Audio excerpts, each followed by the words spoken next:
Calw'r aelodau I drefn. I call members to order, and as we begin our proceedings this afternoon, it's appropriate that we remember the contribution of Member of Parliament Paul Flynn to the political life of both Newport and Wales, a likeable and kind man who was faithful to his country and to this Senedd, with independence of opinion and strength of feeling marking his political life. We remember him well and extend our sympathies to his family and all his friends. That brings us, therefore, to our first item of business for this afternoon, with questions to the First Minister. And the first question is from Lloyd. Thank you, Llywydd. Will the First Minister make a statement on planned school closures in Swansea? Well, thank you very much, Llywydd. Permission just to echo a few of the words that you've just expressed in relation to Paul Flynn, a huge servant of the city of Newport, a remarkable speaker in the House of Commons and on stages elsewhere in Wales, but someone who I think will be remembered most for speaking up on behalf of people and causes where little popular support existed at the time, and that included devolution at the start of his own career. Some in our trade are skilled at spotting a tide that is already on its way in and are able to ride it to the shore. I think Paul Flynn's integrity and courage was to be willing to speak for those things where that tide had yet begun to run, and then to make others more willing to follow in its wake. He will be hugely missed, as you said, Llywydd, by family and by friends, but long remembered by us all too. So just to turn to the question, the first question, and to say that Swansea City and County Council has published notices to close Ysgol Felindre and Craig Kevin Park Primary School. The objection period ended for both proposals on the 6th of February. The Council's Cabinet must now decide whether to approve or reject the proposals, and I am unable to comment on proposals that may subsequently be referred to Welsh ministers. Thank you for that response.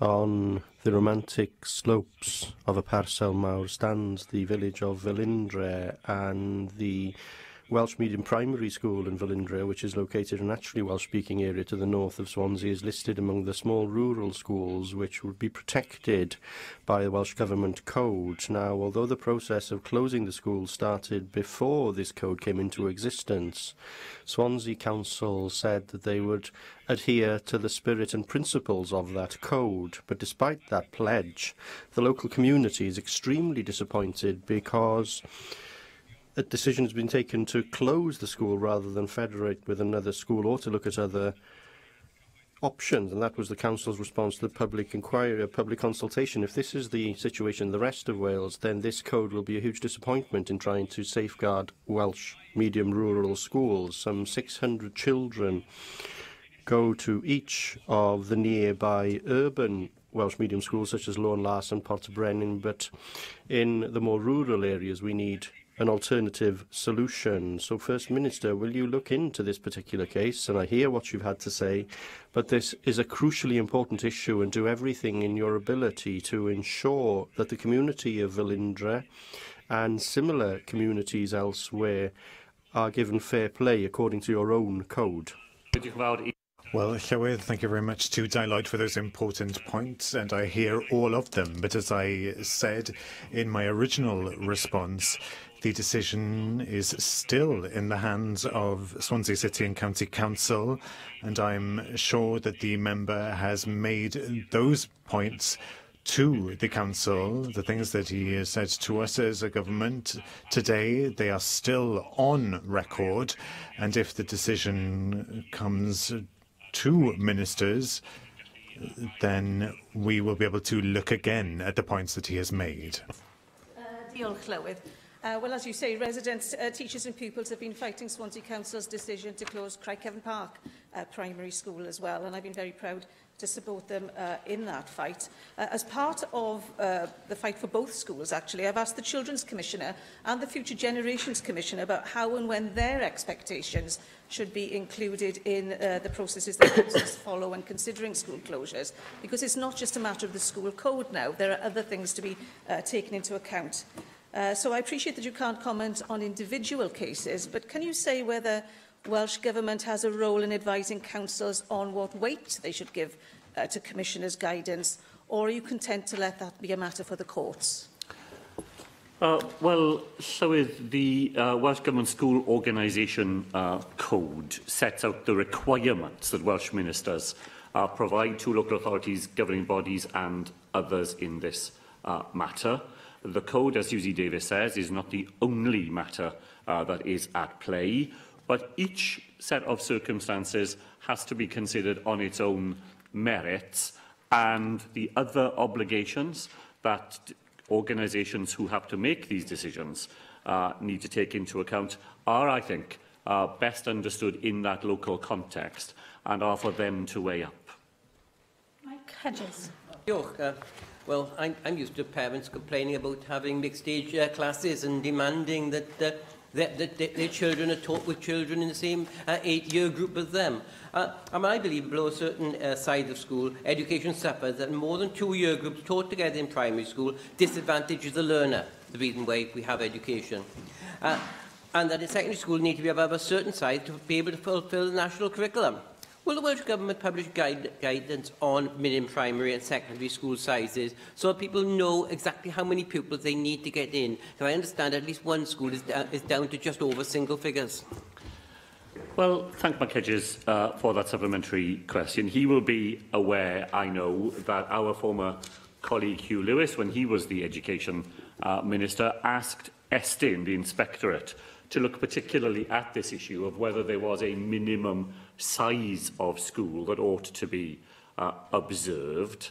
I think the facts are that the report that Estyn published in December 2013 found that there were other factors that were more relevant to the success of a school than size. And indeed, I'm very used to hearing the member make very persuasively the case he makes in relation to local authorities, where he generally takes the view that size is not the key determining factor in whether a local authority can be a success or not. The work of Estyn took the same view in relation to schools, saying the quality of leadership, for example, was more significant than size in whether a school was performing well or not. But the issue that the member raises is an important one and will certainly be kept under review by the Welsh Government. Question 2, Joyce Watson. Question 2, Joyce Watson. What discussion has the Welsh Government had with the UK Government regarding the rollout of universal credit? Thank the member for the question. Welsh ministers have frequently expressed our deep concerns to the UK Government about the fundamental design flaws of universal credit and its impact on the most vulnerable people in Wales. We will continue to do exactly that. I'm sure, First Minister, you would have read the figures from the Trussell Trust, like I have, that show a nationwide increase of 52% of the use of food banks, where universal credit has been in place for a year or more, compared to 13% in areas where that is not the case. And Amber Rudd, the Secretary of State for Work and Pensions, did acknowledge that this increase was partly down to problems in the rollout of universal credit, and that it has resulted in food insecurity for thousands of individuals and families across the country. And yet we see the UK Government determined to continue to press ahead with this rollout despite these facts. So can I urge you, First Minister, if you will continue to hold talks, urgent talks with the UK Government on this matter, and actually call on them to halt the rollout of what is a disastrous system and a flawed benefit. Well, can I thank Joyce Watson for those points? It is absolutely shocking that the UK Minister responsible for this system should be on the record as saying that the policy that her government has pursued lies behind the increase in people forced to resort to food banks to feed children here in the United Kingdom. And the UK government needs to take a grip of universal credit and recognise that tinkering around the edges with it will not make the difference that is needed. They do need to halt the rollout, as Joyce Watson has said. They need to take seriously the campaign that the Trussell Trust are mounting. I'm looking forward to meeting the Trussell Trust myself in the next few weeks. They are running a campaign, as members here will know, to cut the 5-week wait for universal credit before people can get a first payment. The 5 weeks is too long campaign, because that, amongst other issues, is why we see the increased use in food banks and the impact that that has on children trying to learn in our schools. Mark Isherwood. Clive. Every year, the councils in Wales receive discretionary housing payment money from the Department for Work and Pensions. And last year, Merthyr Tydfil, Rhondda Taff and Anglesey were criticised for handing money back that should have gone to people who receive housing benefit or universal credit and need extra help with rent or housing costs. Commenting on this, Merthyr Tydfil said that sending this money back is not a bad thing. Our benefits numbers are shrinking. The applications are approximately half of what they were last year. How, therefore, do you respond to concern expressed this week by Community Housing Cymru that a support for housing costs is now included within the universal credit payment? There's no longer a need for interaction with the local authority in order to claim mainstream benefits, and this makes it less likely for claimants to access local authority benefits they might be entitled to, such as discretionary housing payments or counter-tax reduction or free school meals, and their call on the Welsh Government and Welsh local authorities to work with Job Centre Plus in Wales to co-locate services and enable applications for local authority benefits to be made at the same time as the first appointment for universal credit.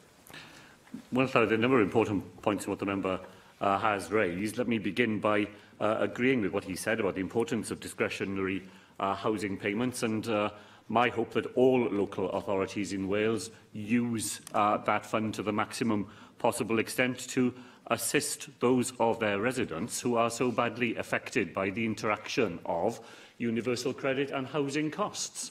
The point I think the member is trying to get to is that his government has decided to stop paying local authorities to be able to advise claimants of universal credit, and instead are intending to fund the Citizens Advice Bureau for one single meeting with claimants in order to assist them with the universal credit maze that they face.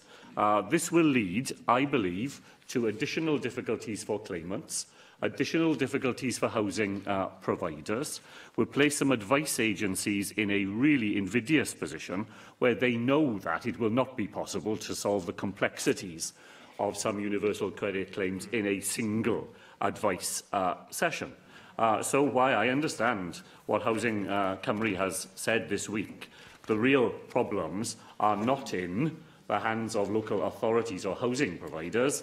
They are inherent in the flawed benefit that is being rolled out and in the way that the UK government seeks to move responsibility for providing decent and sustained advice to people who need it in order to make sure that their basic rights to a decent place to live and enough money to eat from are sustained. Leanne Wood. Universal credit, along with other benefits introduced at Westminster, have been an unmitigated disaster for Wales. I'm sure everyone would agree with that, perhaps with the exception of those over there. My office has heard so many examples of really degrading experiences.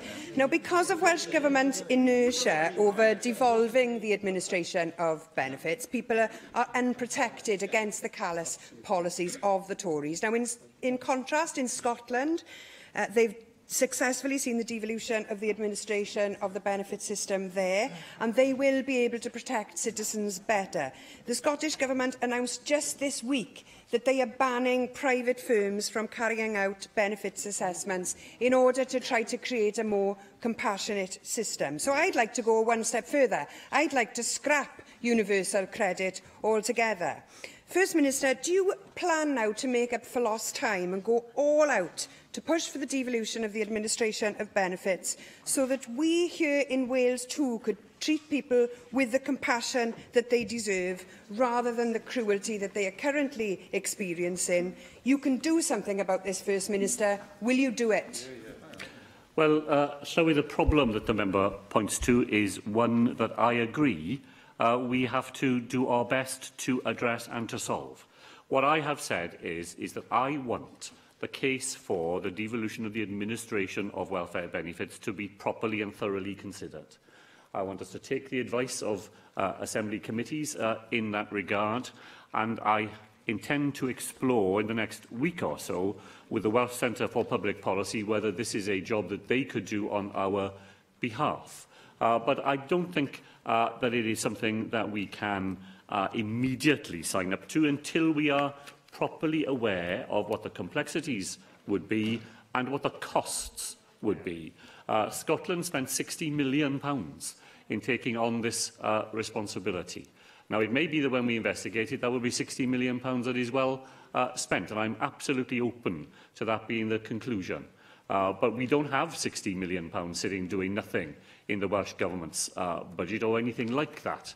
So if we take on new responsibilities, we'd have to be properly funded to do them, and the exploration that I want to see happen will look at that and the other cases that exist for devolution of administration of welfare benefits. Questions now from the party leaders. Leader of the Opposition, Paul Davies.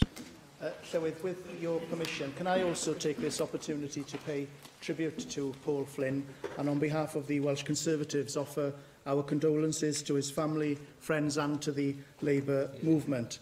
He was a first-class parliamentarian who always stood up for what he believed in. There is no doubt that he loved his constituency and he was a proud Welshman who always promoted the Welsh language at every opportunity, and it's quite clear that the House of Commons would be much poorer without him. First Minister, do you believe that Health Inspectorate Wales is fit for purpose? I think Health Inspectorate Wales does a very fine job on behalf of patients here in Wales. We review its progress. We have proposals that we intend to bring forward for strengthening the work that it does. Well, I think from that answer, First Minister, it seems to me that you believe that it is fit for purpose. So there is a clear disconnect, I think, First Minister, in your perception of fit for purpose and mine. Despite HIW's vital function of ensuring our health services in Wales meet standards of care, it is the only inspectorate body of its kind in the UK that is not fully independent of the government it is supposed to be monitoring. Can you not see the contradiction here, First Minister? We have seen a number of high-profile cases of serious failings in care at health boards in NHS Wales, from the Chris Wade scandal at Abertawe Bro Morgannwg University Health Board to the serious safety concerns at maternity services at Cwm Taf and the horrific failings at Tawel Ban. Even though HIW raised concerns about all of these terrible failings, it did not have the power to intervene when it needed to without first seeking permission from your minister. And therefore, it is not independent from your government. Will you therefore commit today, First Minister, to strengthening HIW's independence and to providing the Inspectorate with enforcement powers by making it a truly independent body like Estyn, for example? Well, Llywydd, I've already said that the Welsh Government is committed to bringing forward a bill which will deal with a number of these matters, including the role that is played by HIW in Welsh health services. I don't accept for a moment, though, what the member said about the independence of HIW being compromised by its relationship with the Welsh Government. When I was the Health Minister, I could not recollect then, and I cannot recollect since, a single example when HIW were not able to do whatever they said they wanted to do, to report on whatever they wanted to report on, to follow up those reports in whatever way they chose. The operational independence of HIW is an important strength of the Welsh NHS, and it has never been compromised by any lack of independence.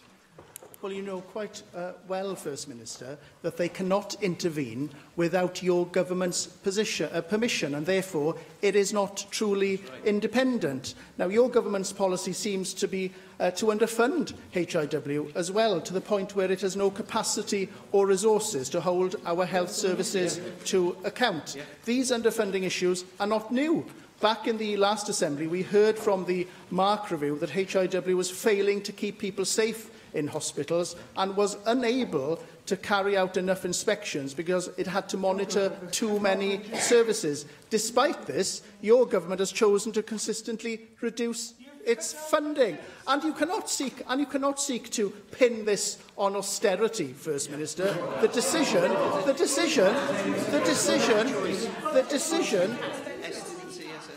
decision to slash HIW's funding is clear. Whilst Estyn receives £11.3 million each year, and Care Inspectorate Wales receives £13 million a year for 2018-2019, HIW's annual budget has reduced to £3.5 million and is set to receive another £190,000 reduction the following year. Why do you not want to support this body that plays such an important role in ensuring that our health services are delivering safe and accountable services? Well, so the very first question the member asked me was whether I supported HIW, and I quite certainly do. And I support it in a practical way, rather than as a rhetorical way in which the member has tried to this afternoon. It is nonsense for him, absolute nonsense for him, to act as though the reduced budgets that the Welsh Government faces has no impact on our ability to fund many important functions that are carried out on behalf of our government. Nonetheless, my colleague, the Minister for Health, has diverted money from his budget into HIW in order to support it in the important work that it does. Instead of just trying to find reasons for casting doubt on the important work that HIW does, it would be better if the member were to recognise the importance of that work and to support them in its activities. To reply to Cymru, Adam Price. Thank you, Llywydd. May I also extend my sympathies to the families and friends of Paul Flynn, and to say this: I had the pleasure of serving alongside him in that other Parliament in Westminster for some years, and he was always very willing to provide advice and support. Even though we came from different parties, he occasionally would pull me up where he thought I could perform better. He was one of those rare animals who could move from the grave to the humorous, back and forth, and despite being the incarnation of passion, that never hardened into bitterness at any point, and he is an example to us all in that regard. Able to share with us the Welsh Government's assessment of the potential impact in terms of jobs on supplier firms in Wales of Honda's announcement today.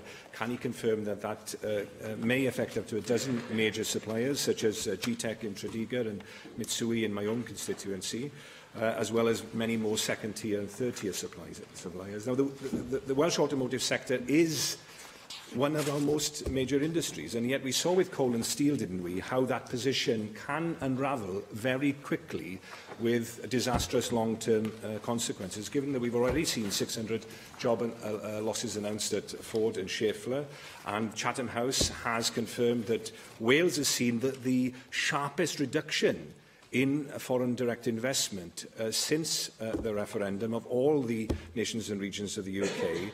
Does he agree that membership of the single market is absolutely critical to the survival of the Welsh automotive sector and the health of the wider Welsh economy? And given that the only realistic path now to securing that is through a people's vote, is he able today to pledge his unequivocal, unalloyed support for that policy? Well, thank the member for what he said in his introduction and for drawing attention to the impact that the news from Honda today will have in the Welsh economy as well as the economy in Swindon. Welsh-based suppliers to the Honda Swindon facility will, of course, be affected by this news. My colleague Ken Skates' officials are in London today, speaking with officials in the Bays department who work in the automotive area, and that is part of our immediate effort to identify where vulnerabilities to the Welsh economy and to the Welsh automotive sector will come as a result of that very concerning announcement. And of course, Adam Price is absolutely right to point to the significance of the automotive sector here in Wales, around 150 companies employing around 19,000 people. And Brexit is there in the background to the succession of announcements that we have seen in recent times. When I met with Ken Skates, with the most senior officers of the Ford Motor Company here in the United Kingdom, they pointed to the importance of the single market and to non-tariff and tariff barriers. They pointed even more, Llywydd, to the impact of Brexit on movement of workers and their ability to move staff easily and quickly across borders. In the general point that the member makes, the position of the Welsh Government remains that which was voted for on the floor of this Assembly only a small number of weeks ago, that the House of Commons must continue to find a deal that could be supported, that would support the Welsh economy and Welsh jobs. If the House of Commons is unable to do that, and the weeks are seeping rapidly away, then we say that in a situation of deadlock, the decision must go, as Adam Price said, back to the people. And because that option must not be ruled out simply because preparations have not been made for it, then we also say that preparations to enable that to happen, should it be needed, must begin at once. First Minister, on the 22nd of January, you told this chamber, and I quote, the debate in Parliament over the next week is the last opportunity to rally around a form of Brexit based around continued participation in the single market and a customs union. If that cannot be done, then the only option which remains is a public vote to break the deadlock. Now, that was widely interpreted as you saying that there was a deadline of 7 days. Now, Parliament failed to reach the deadline that you set, and here we are several weeks later. So my question to you is very simple. What is your new deadline? Is it 8 days' time to the 27th of February? Is it the end of this month? Is it in March? Or is it 10:59 p.m. on the 29th of March? Well, one of the things we surely all have learnt is that deadlines that the House of Commons appears to set and that the government appears to set, when those days arrive, those deadlines are capable of evaporation and new deadlines being set. Now, I regret that. I regret very much indeed that the Prime Minister didn't take the advice of the document that we published jointly between Labour and Plaid Cymru here in the Assembly more than 2 years ago. Had she done that, then we would be in a very different position, I believe, in relation to our relations with the European Union. Nevertheless, to our frustration, the House of Commons continues to grapple with this matter, and deadlock, I believe, has not yet been reached. And we just have to be willing to hold our nerve to allow that opportunity to happen, always with our clear statement that if it cannot be resolved in that way, then the only democratically feasible answer that we have been able to identify is that the decision must go back to those who made it in the first instance. But First Minister, I accept what you say about the going round in circles that we're seeing from Westminster, but the deadline that I asked you about was the one that you set for yourself in terms of deciding when we need to move on and unequivocally say that the only way forward is a people's vote.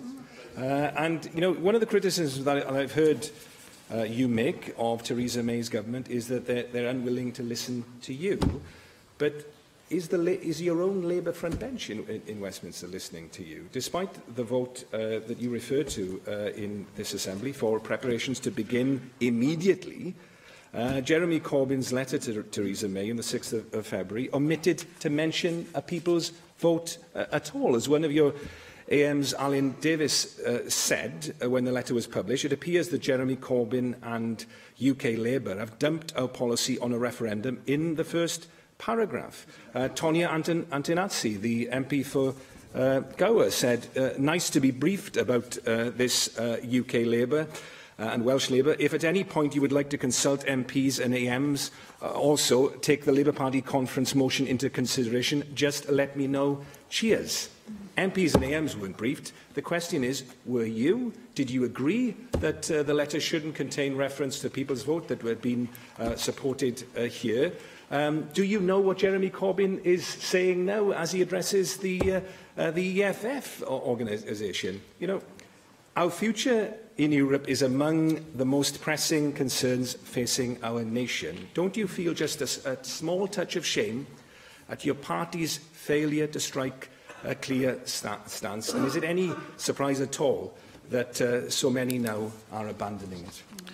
Well, the policy of the Labour Party is clear. It is the one set out in the September conference resolution, and it's the policy that I have supported ever since. I am in the fortunate position of being able to discuss these matters with Labour front bench spokespeople. Sir Keir Starmer, who was here in Cardiff within the last 2 weeks. I was able to discuss it with Jeremy Corbyn when I was in London last week. I welcome his letter of the 6th of February. It was widely welcomed in Brussels as well, as being an important contribution that had a chance, given a government that was prepared to carry out genuine discussions and negotiations with others on the floor of the House of Commons.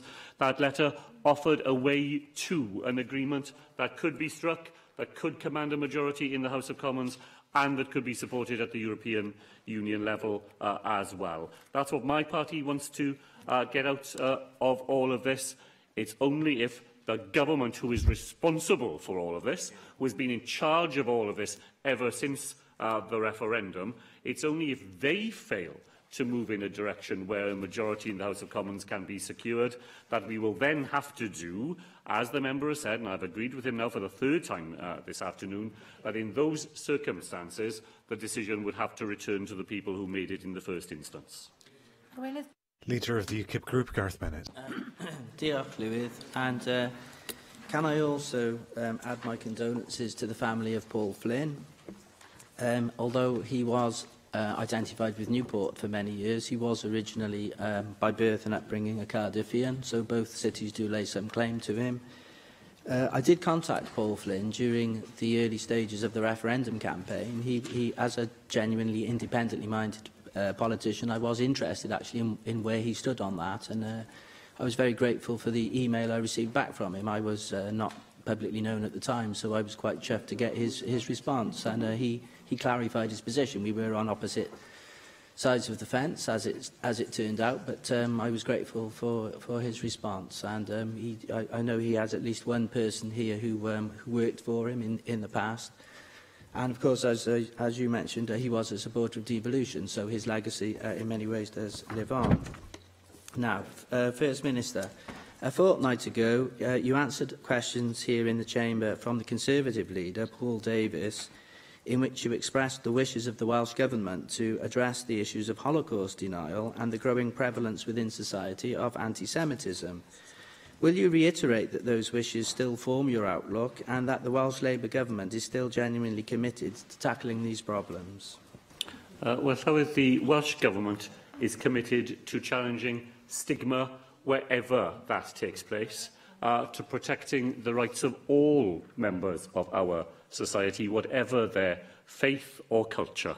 That is absolutely the case in relation to anti-Semitism, but it is true in relation to forms of abuse that other communities in Wales have experienced, and we are committed to that right across the board. Okay, thank you, First Minister, for that commitment. I'm not sure that the Labour Party is likely to be an effective vehicle from which to tackle the specific problem of anti-Semitism, though. We saw yesterday that 7 Labour MPs felt moved to leave the Labour Party, one of the reasons which they cited being the increasing prevalence of anti-Semitism within the Labour Party. Indeed, one of them said that the Labour Party is now institutionally anti-Semitic. Now, we had a Welsh Government statement on this 18 months ago, which talked about training for officials to make them more aware of anti-Semitism and working with Victim Support Cymru to identify instances of this. Given that the problem appears to be increasing, does the Welsh Government now need to do more? Well, I think that awareness training is very important, that it is essential that as new challenges emerge, that people keep that up to date, and that is true not simply of people who work for the Welsh Government, it's true of people who work in the Welsh Government, and so I would say that it is true of any member of this Assembly as well. Yes, I agree with your sentiments, First Minister. I do think you need to look closely at your own party. There has been one investigation by Shami Chakrabarti. Which was rather undermined when she immediately joined the Labour Party. Then, within weeks of finishing the so-called inquiry, she was given a Labour frontbench seat in the House of Lords. Hers was clearly a whitewash rather than a genuine inquiry.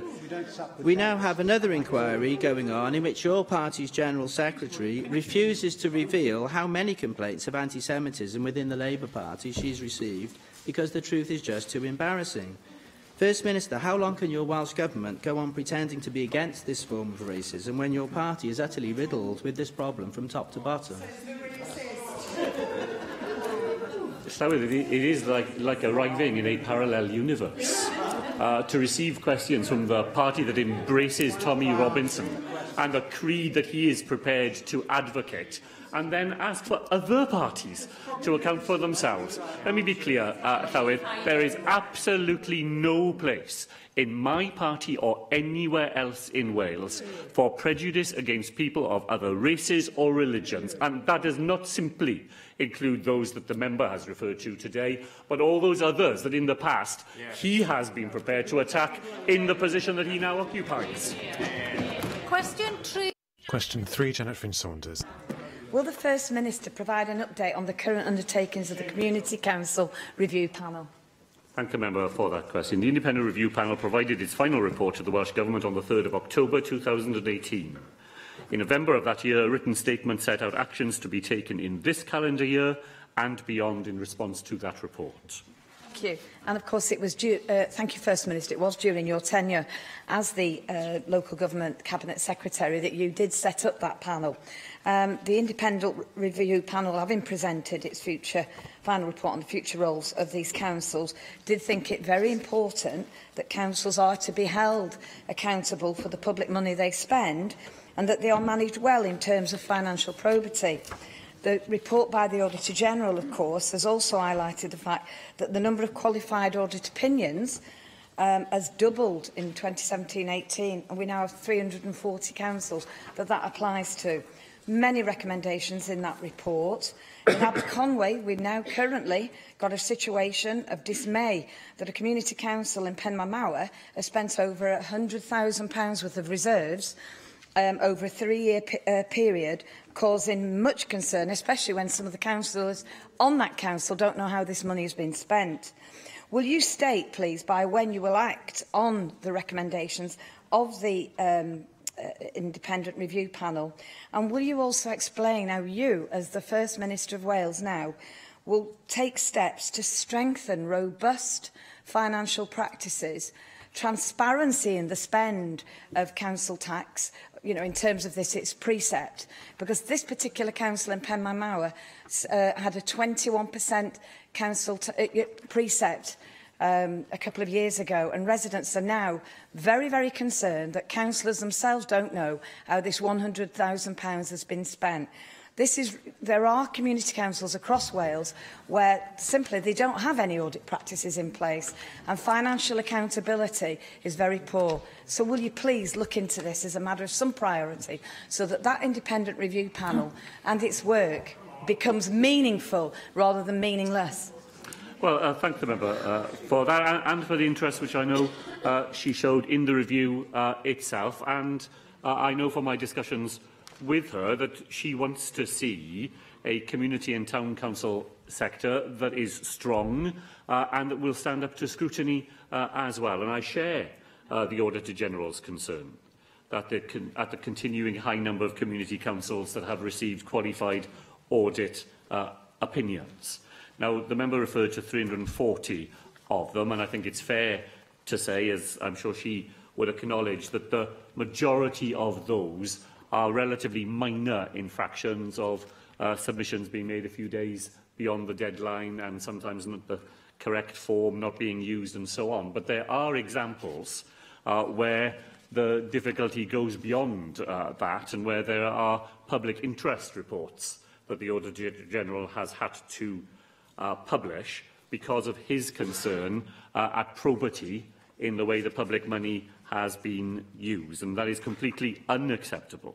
Now, the Auditor General has now agreed that he will review the adequacy and effectiveness of the current audit arrangements to ensure that they are fit for this purpose, and that review will give us an opportunity to make sure that we have a regime in place that guarantees that community councils are independently accountable and that when they use public money, they do so in a way that is robust, that is defensible, and that stands up to scrutiny from those outside the membership of those councils.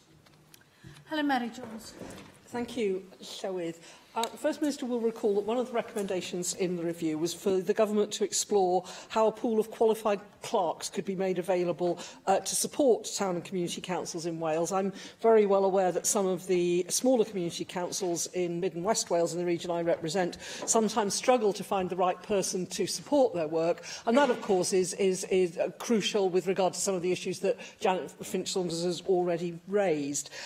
This issue of good governance and accountability can depend on having the right member of staff in place. These are obviously, many of them, councillors who are doing this on a very, very part-time basis, unremunerated, giving a lot to their community, but they can't necessarily be expected to have, as individuals, that level of expertise, so they need that professional support. Can the First Minister tell us what steps the Government is taking to help support the supply of suitably qualified and experienced clerks for community councils? Thank Helen Mary-Jones for that important point. She's quite right to say that the report did put an emphasis on the availability to community councils of qualified and independent advice from their clerks. I spent last evening, Llywydd, at the meeting of Pentirch Community Council in my constituency. I visit it once every year, and it's a very successful community council, and part of its success is that it makes sure that it devotes some resource to sending its clerk on the most up-to-date training courses, making sure that person is really well equipped to provide them with the advice that they need. As a government, we are putting some additional funding into assisting local community councils to be able to access those training courses for their staff, and we will work through One Voice Wales, the umbrella organisation for town and community councils, to try to encourage more councils to take up the offer which is now there for them. Question 4, Carwyn Jones. First Minister, what progress is being made to improve Welsh rail services over the next 5 years? Thank the member for the question. Over the next 5 years, Welsh rail services will see improved and additional services, new and better trains, wide-ranging station upgrades, ticketing and information improvements, and increased parking and interchange facilities for passengers. I thank the First Minister for that answer. Unlike the UK Government, which reneged on a promise to electrify the South Wales main line to Swansea and who have delivered a paltry 1% of UK rail infrastructure funding to Wales, Welsh Labour has invested in our rail network.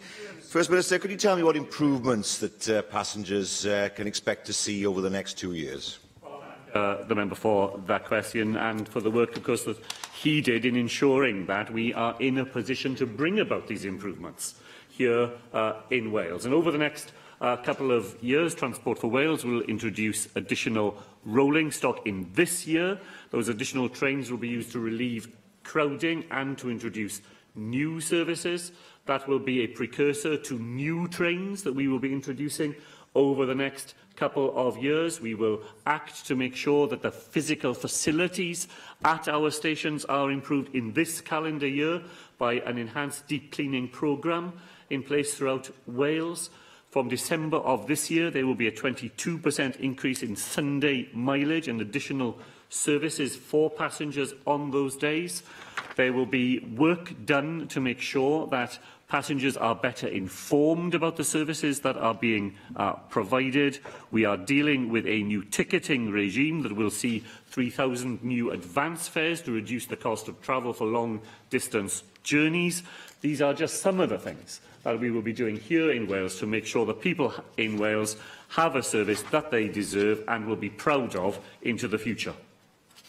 Russell George. Diolch, Llywydd. First Minister, you'll be aware that Carno residents have been campaigning for a new station in Carno for many years, and they have been frustrated that the Stage 2 appraisal process did seem to take longer than was expected. But I'm grateful to Helen Mary Jones, who asked your colleague a question last week, to know that that Stage 2 process is indeed coming to an end, and Stage 3 is about to begin. Now, I do understand that there is already a commitment to take forward 2 new stations in North Wales at Deeside and in Wrexham. But can you confirm how that fits into this 3-stage process when the 3rd stage hasn't yet begun?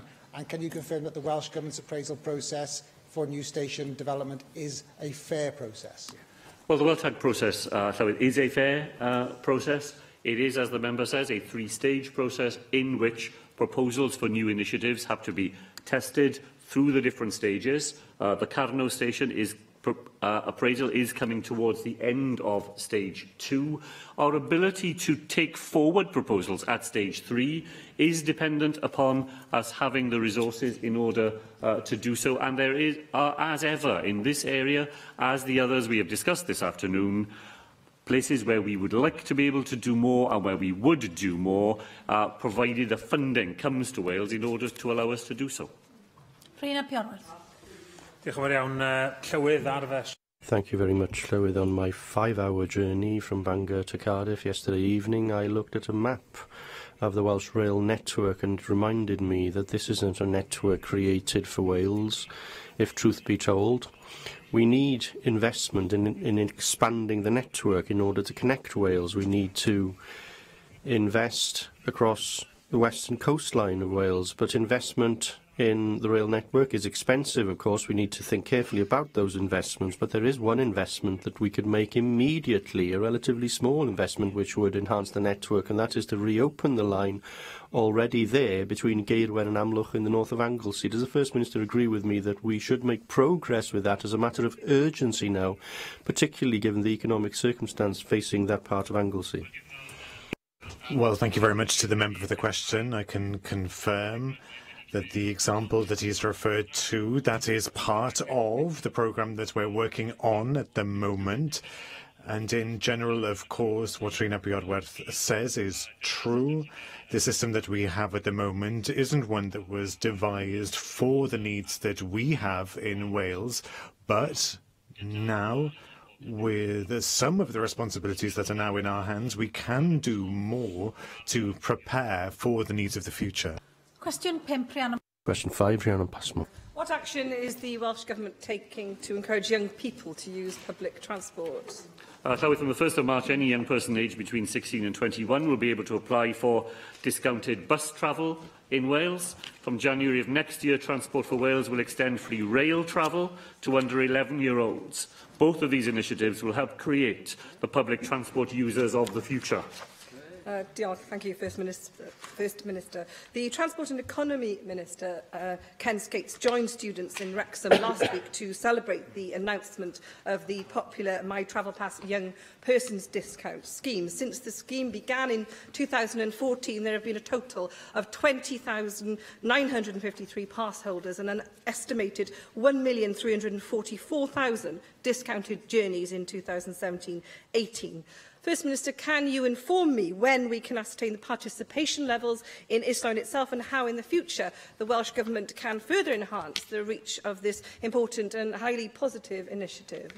Well, thank the member for that supplementary question, for pointing to those quite remarkable figures that she mentioned, the over 1,300,000 discounted journeys which took place as a result of the My Travel Pass initiative in 2017-18. In the few days since the launch by the Cabinet Secretary for Economy and Transport last week of applications for the new and extended pass, over 500 applications have been received, and I will be sure that my colleague will look at ways in which we will be able to disaggregate that data and let members around the chamber know of how the pass is being used in their own constituencies. Finally, Darren Miller. First Minister, back in 2017, my party put forward some very clear proposals for free bus travel, not generous bus travel in the way that you're proposing, which is just a discount, but a much more generous scheme to enable those between 16 and 24 to travel free of charge on the bus network. You at that time described it as fantasy fag packet economics, but the reality is, of course, that the policy was adopted by the UK Labour Party shortly afterwards, and they are now advocates of the scheme. Given that this is a programme which is fully costed, good for young people, good for public transport and good for the environment, won't you take another look at our scheme and our proposals, which also extend discounts to the rail network as well, for those 16 to 24-year-olds, many of whom have no other alternatives other than to use the buses because of the rising cost of insurance premiums on their motor vehicles?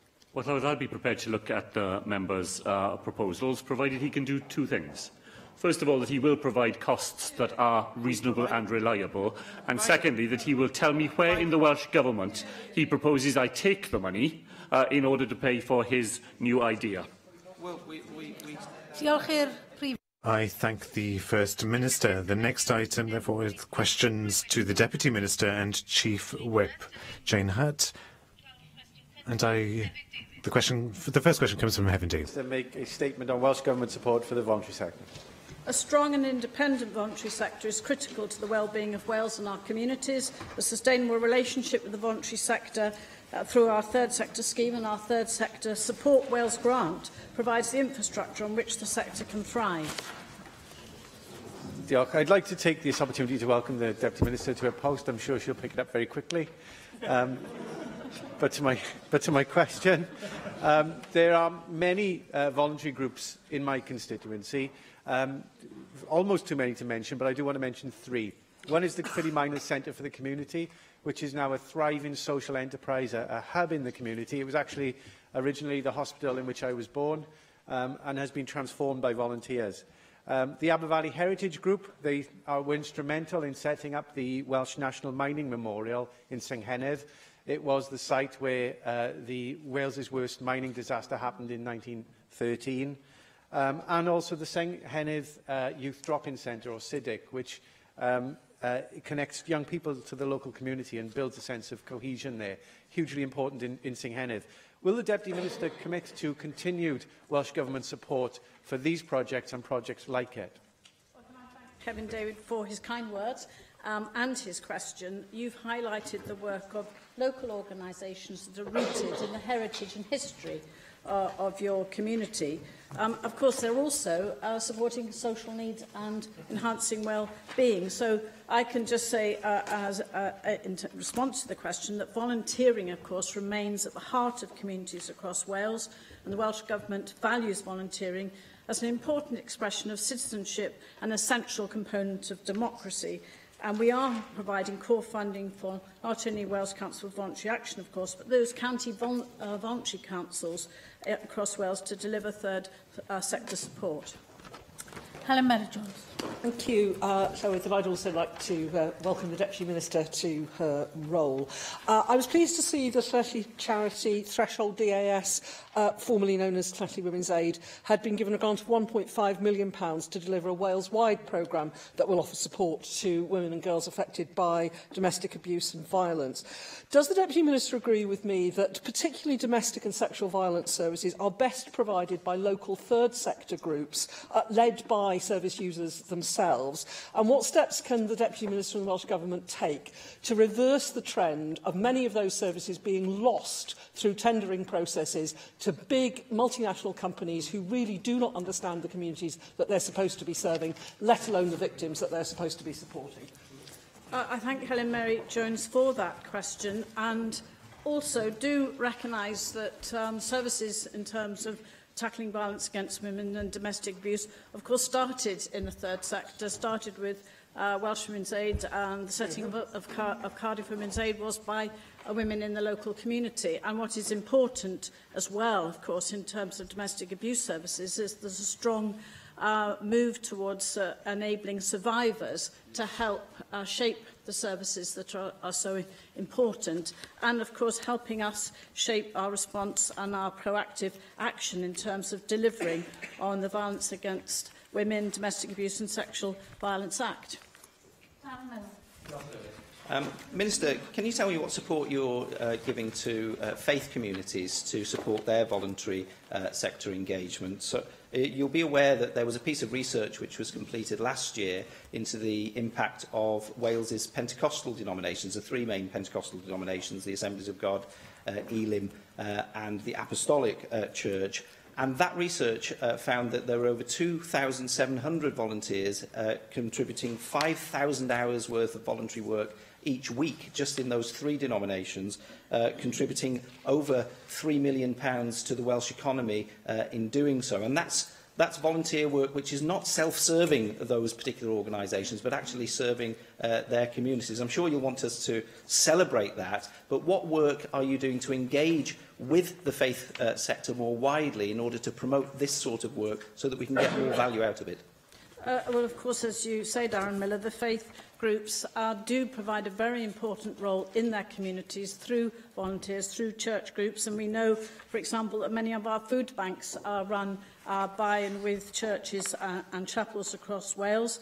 And we know that, of course, also the Muslim Welfare Association has a role to play as well in terms of that kind of voluntary activity. It is very important through our interfaith forum and the work that we do to support the third sector that we look closely at those needs, which, of course, are enhanced also by other grant schemes like the Welsh Churches Act, like the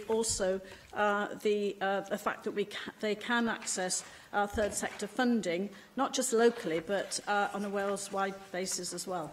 Question 2, Siambr Hian. Thank you. What discussions has the Deputy Minister had with the Minister for Economy and Transport on the economic impact of inequalities in light of the Chwarae Teg report, State of the Nation 2019? Thank you very much. I will meet with the Minister for the Economy and Transport on the 6th of March to discuss the gender equality report. The Employability Plan, the Economic Contract and the Fair Work Commission will all have an important role to play in tackling the issues of equality that Chwarae Teg's report discuss. Thank you very much, and congratulations on using Welsh in the Siambr. Now, one vital challenge will be supporting more women into work, but of course childcare continues to be a barrier. Women are 4 times more likely than men of mentioning caring for their family or the home as a reason for not working. So what assessment has the Welsh Government done of the impact of the new childcare offer on parents' employability, and will consideration be given to changing the criteria if the evaluation shows that change is needed? Well, diolch yn fawr, Sian Gwentllian. I think the State of the Nation report by Chwaraeteg was very valuable in that it looked at women in the economy, women's representation and women at risk. And as you say, the statistics from their report showed very clearly that women are more likely to be economically inactive because they are looking after a family and home. And it's clear that we need to take account of this as we are in our childcare offer.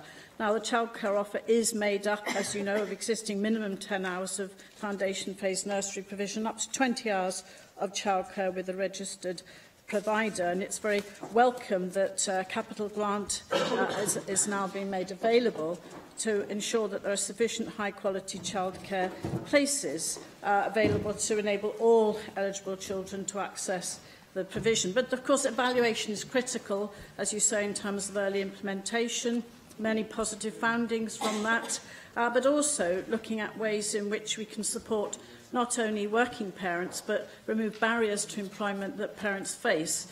So encouraging findings from that result from the evaluation, but also a chance to look at this in terms of ways in which we can ensure that the childcare offer is delivering, so it can reduce those barriers to women who are entering and participating in employment.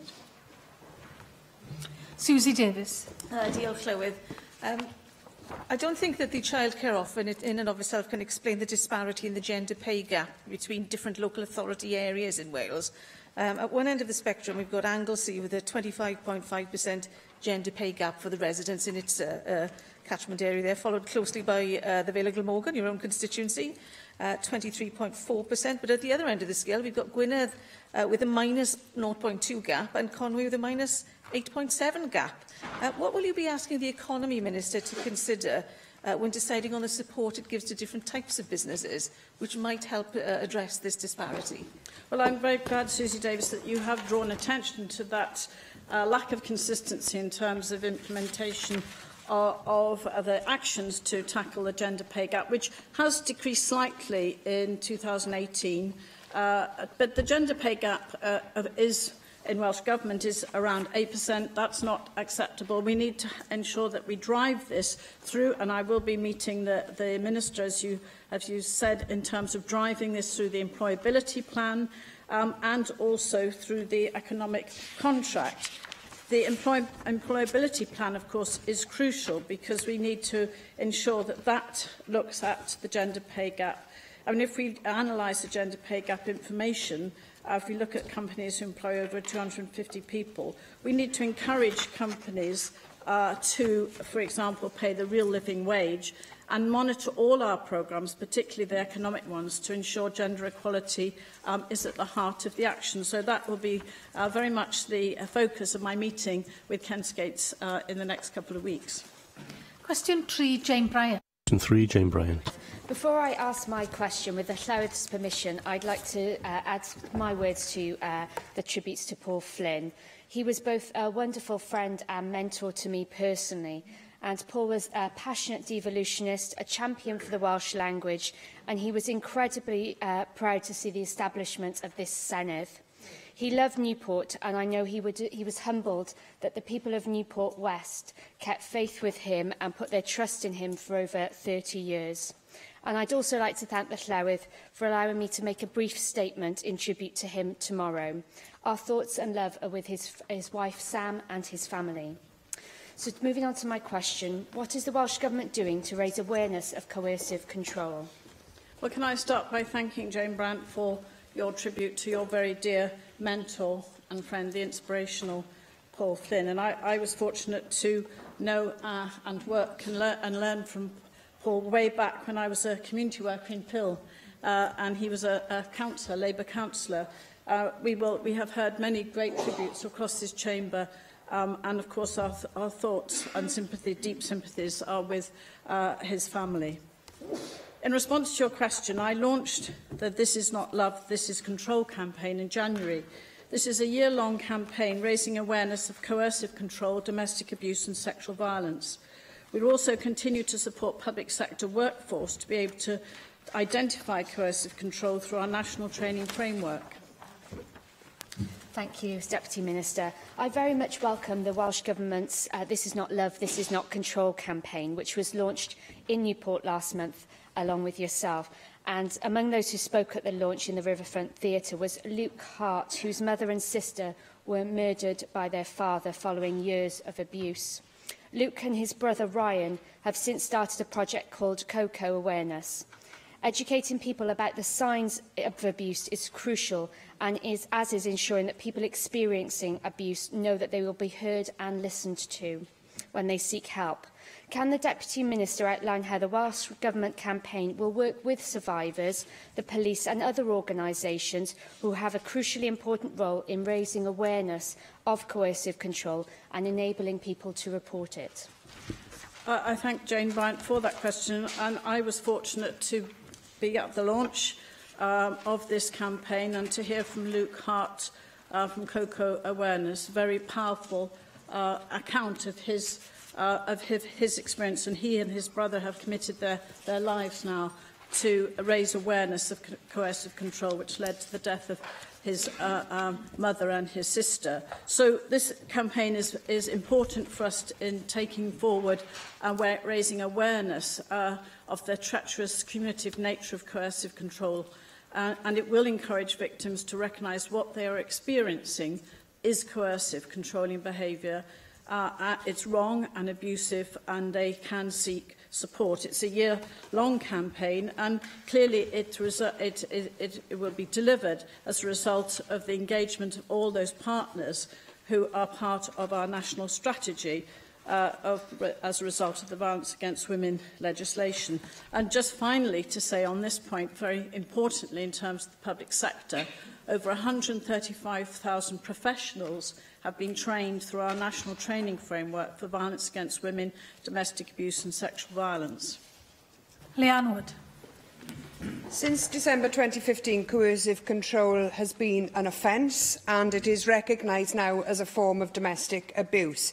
Perpetrators, though, are particularly adept at covering their tracks, at gaslighting and evading justice, and I know this only too well from my experience of working with Welsh Women's Aid. As it is an offence, it requires police officers to be well trained in order to ensure that those experiencing it can receive justice. Research conducted by Plaid Cymru last year showed that many police officers in Wales had not received that training. And those figures showed that our biggest police force, South Wales Police, had the lowest proportion of trained officers in Wales to deal with coercive control. In the absence of direct responsibility and powers over the criminal justice system, what more can be done to raise awareness of this crime, especially amongst the police, to ensure that perpetrators, all of them, are brought to justice?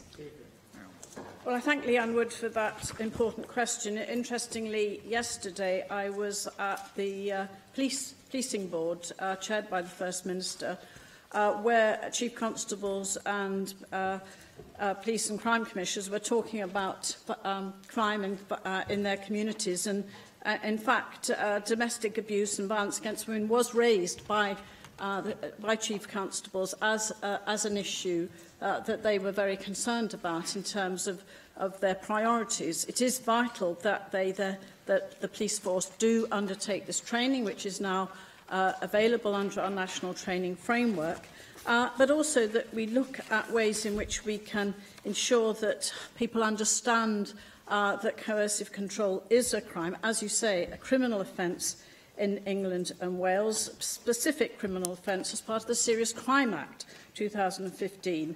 And in fact, there are over 9,000 offences of coercive control recorded by the police in 2018. So we have to ensure, and I saw that yesterday at the policing board, that the police are at the forefront of our campaign against coercive control.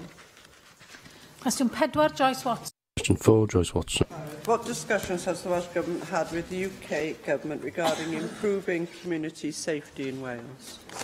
Well, we do work with the UK Government on matters of mutual interest in order to make communities safer, including the implementation of the Home Office Serious Organised Crime and Serious Violence Strategies. The Safer Communities programme I recently chaired includes representation of both Welsh Government and UK Government. And thank you for that response. But one way of making sure that community safety in Wales works is the funding of by the Welsh Assembly of the 500 community support officers across Wales to help with that improvement.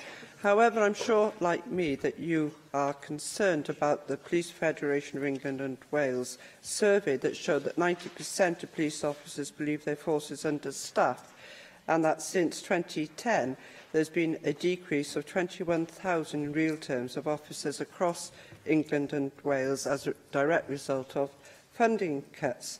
And due to those staff shortages, officers are now reporting having to go out on their own, and that clearly isn't a safe place for them, and it isn't an ideal situation for them to keep their communities safe. So, Deputy Minister, what discussions have you had with the UK Government regarding the drop in police numbers, and how it's going to be resolved to ensure that the health and safety of both police officers but also the general public is maintained? Well, I'm grateful to Joyce Watson for raising this question, and particularly drawing attention to the survey last week undertaken by the Police Federation of England and Wales. I mean, not only were they suggesting that 90% officers believe that there's not enough of them to do their job properly, they see that that also puts the people that they want to serve in their communities at risk. Now, I have mentioned the fact that we have a policing board, which the First Minister chaired yesterday, and these issues were raised in that meeting. It is good that despite austerity, despite reduction to our budget by the UK Government, we have protected investment in 500 Welsh Government-funded community support officers, and that, of course, is crucial to that work in the community. But it is something that I will be discussing with UK Government ministers, because it does mean that in terms of community safety and the fact that the police forces in Wales are concerned to ensure that they can, as they said yesterday, focus on prevention and early intervention, diversionary support, working with young people and communities. And indeed, yesterday, we also addressed the need to interagency work of our public service boards, and they need to have the backing, and the UK Government needs to give it them. Mark Ishord. The WLGA website states that involving councils, police, as well as fire and rescue, health boards and probation services, community safety partnerships work to offer an effective multi-agency approach. But other than referring to working with councils and communities, there's no reference to the third sector. However, the Welsh Government, in its document, Working Together for Safer Communities, a Welsh Government review of community safety partnership working in Wales, published in December 2017, said that third sector agencies are increasingly providing a wide range of community safety services, from victim support through to perpetrator programmes, from antisocial behaviour diversion schemes through to counter-radicalisation activity.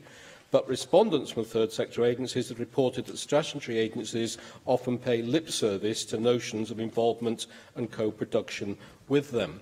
What action have you taken, or will the Welsh Government take, therefore, on its statement in that report that your vision is a Wales in which the shared responsibility of government, public and third sector agencies is to work together with the communities they serve and the private sector to address activity or behaviour that is unlawful, antisocial, harmful to individuals and society and to the environment, and strengthening the role and status of third sector organisations within community safety partnership working is key?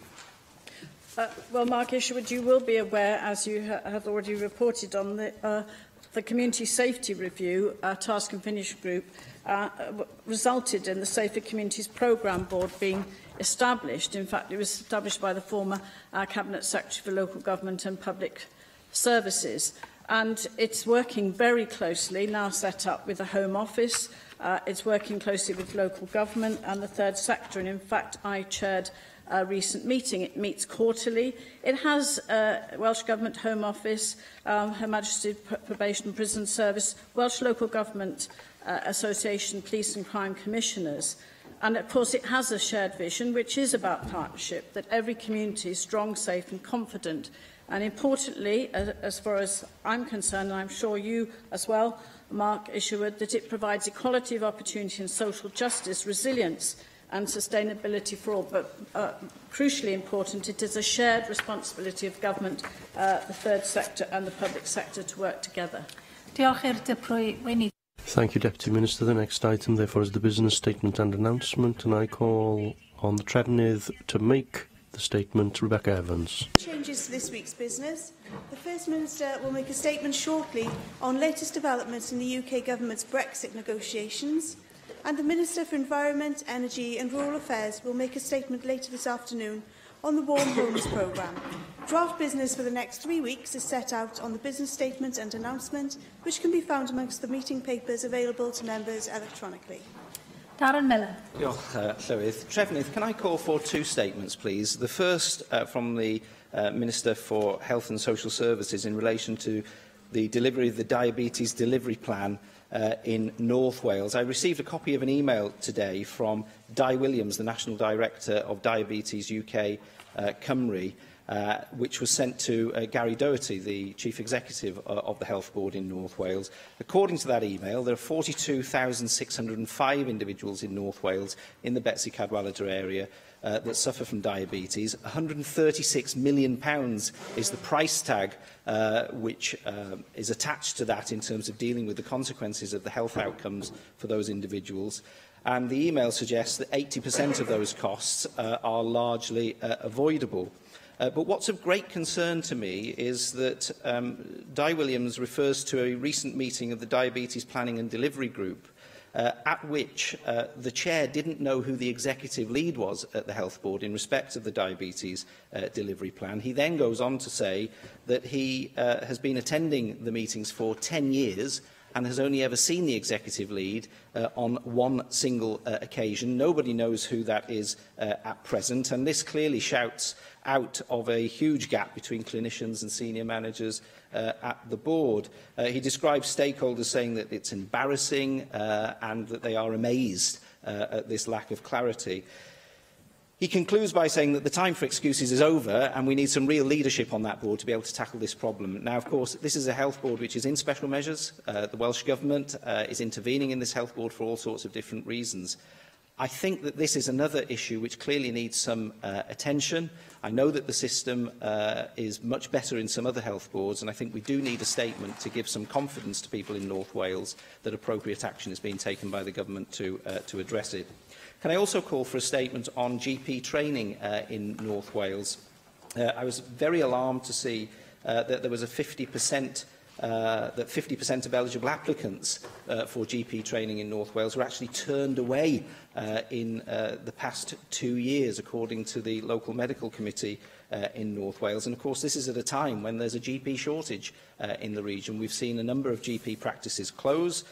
In fact, we've seen 3 GP practices close. 4 are deemed to be at risk. 4 are deemed to be at risk according to informal criteria, and 14 are currently being managed by the Health Board directly in that region. And yet, in spite of this, in spite of people being eligible to access the training, if extra places were made available, no extra places were actually put on. In Bangor, 24 individuals applied, 16 met the criteria, but only 12 individuals were actually offered a training place. In Wrexham, a place which has seen GP services close and surgeries close, there were 11 who met the eligibility criteria, but only 7 were offered a place. And this is a pattern which has been repeated over a couple of years. I'm sure I can see the Health Minister is concerned about this.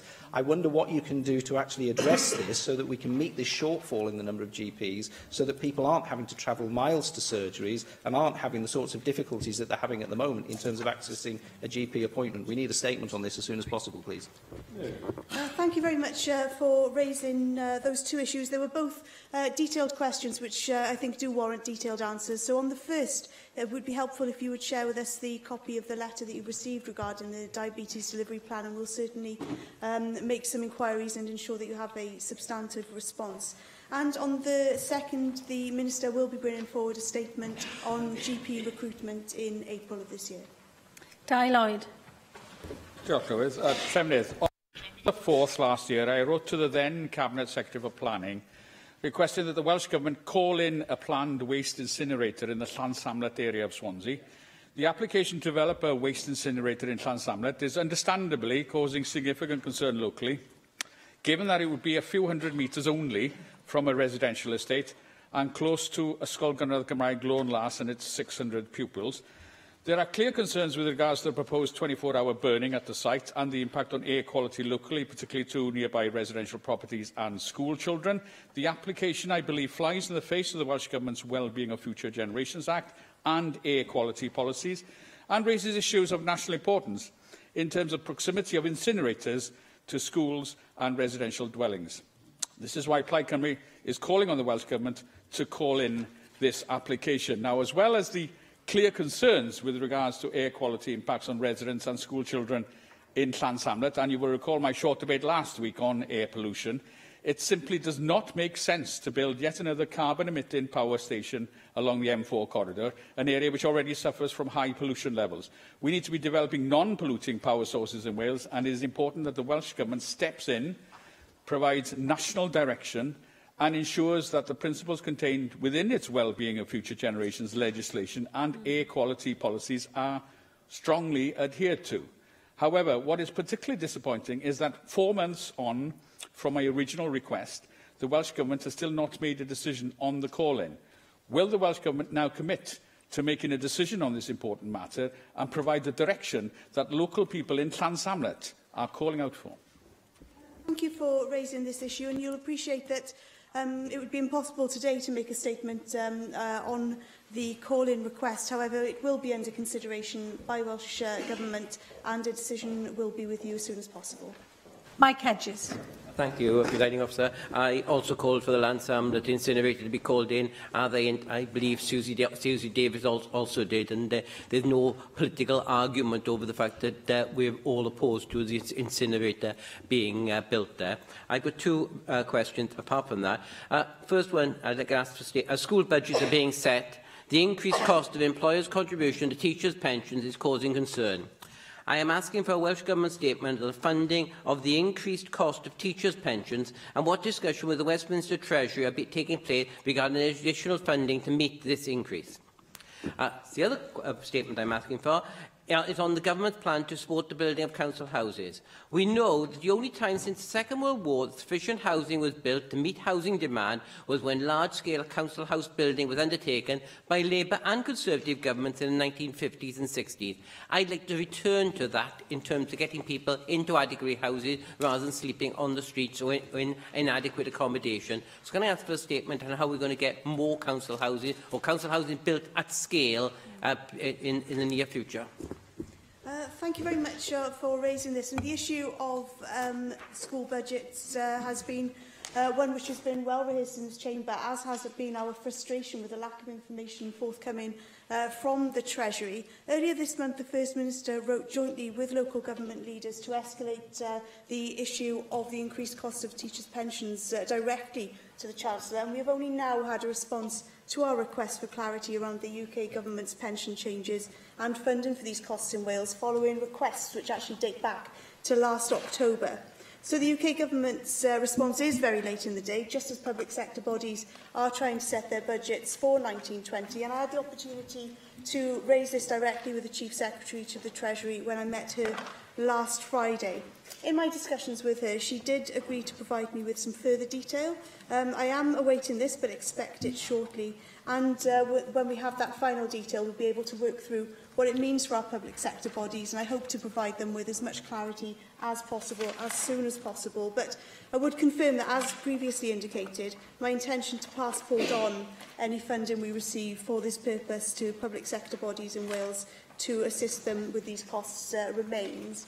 I share your ambition for local authorities to be building council houses at scale and at pace, and you'll be aware that as part of our housing pact with Community Housing Cymru and as part of our efforts to meet the 20,000 affordable homes target, local authorities are expected to deliver around 1,000 of those new homes, and I look forward very much to hearing about the outcomes of the Affordable Housing Review, which will also look at how we can support local authorities to start building at scale and pace.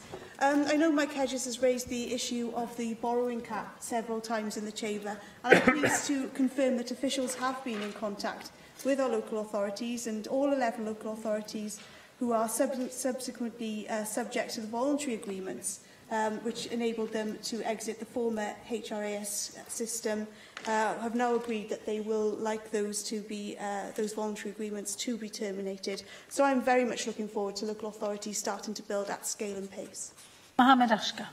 Presiding Officer, Mr. May asked for a statement from the Minister for Economy and Transport on the implication of Welsh suppliers of the announcement of Honda that they are to close their factory in Swindon. According to the Welsh Automotive Forum, there are about 12 companies in Wales that could potentially be affected, including Kasai in Merthyr Tydfil, my region. Although the plant is not due to be closed till 2021, please can we have a statement from the Minister on what measures he will consider implementing to support Welsh car industry suppliers adversely impacted by this announcement? Thank you very much for raising this, and you will have heard the First Minister's response to the concerns regarding Honda's plans to close its Swindon factory with a loss of 3,500 jobs by 2020 during First Minister's questions earlier this afternoon. And obviously this is devastating news to the workers and their families, but also we know that there will be Wales-based suppliers to that Swindon facility who will, of course, be impacted by the news. Together with the Welsh Automotive Forum and the UK Government's Business, Enterprise and Industrial Strategy Department, Kent-Skates officials will be working with these companies, utilising all available resources to identify and facilitate mitigating strategies where possible. And you will have heard the First Minister say that Welsh Government officials are in London today having those discussions to explore how we can best support the businesses involved. Leanne Wood.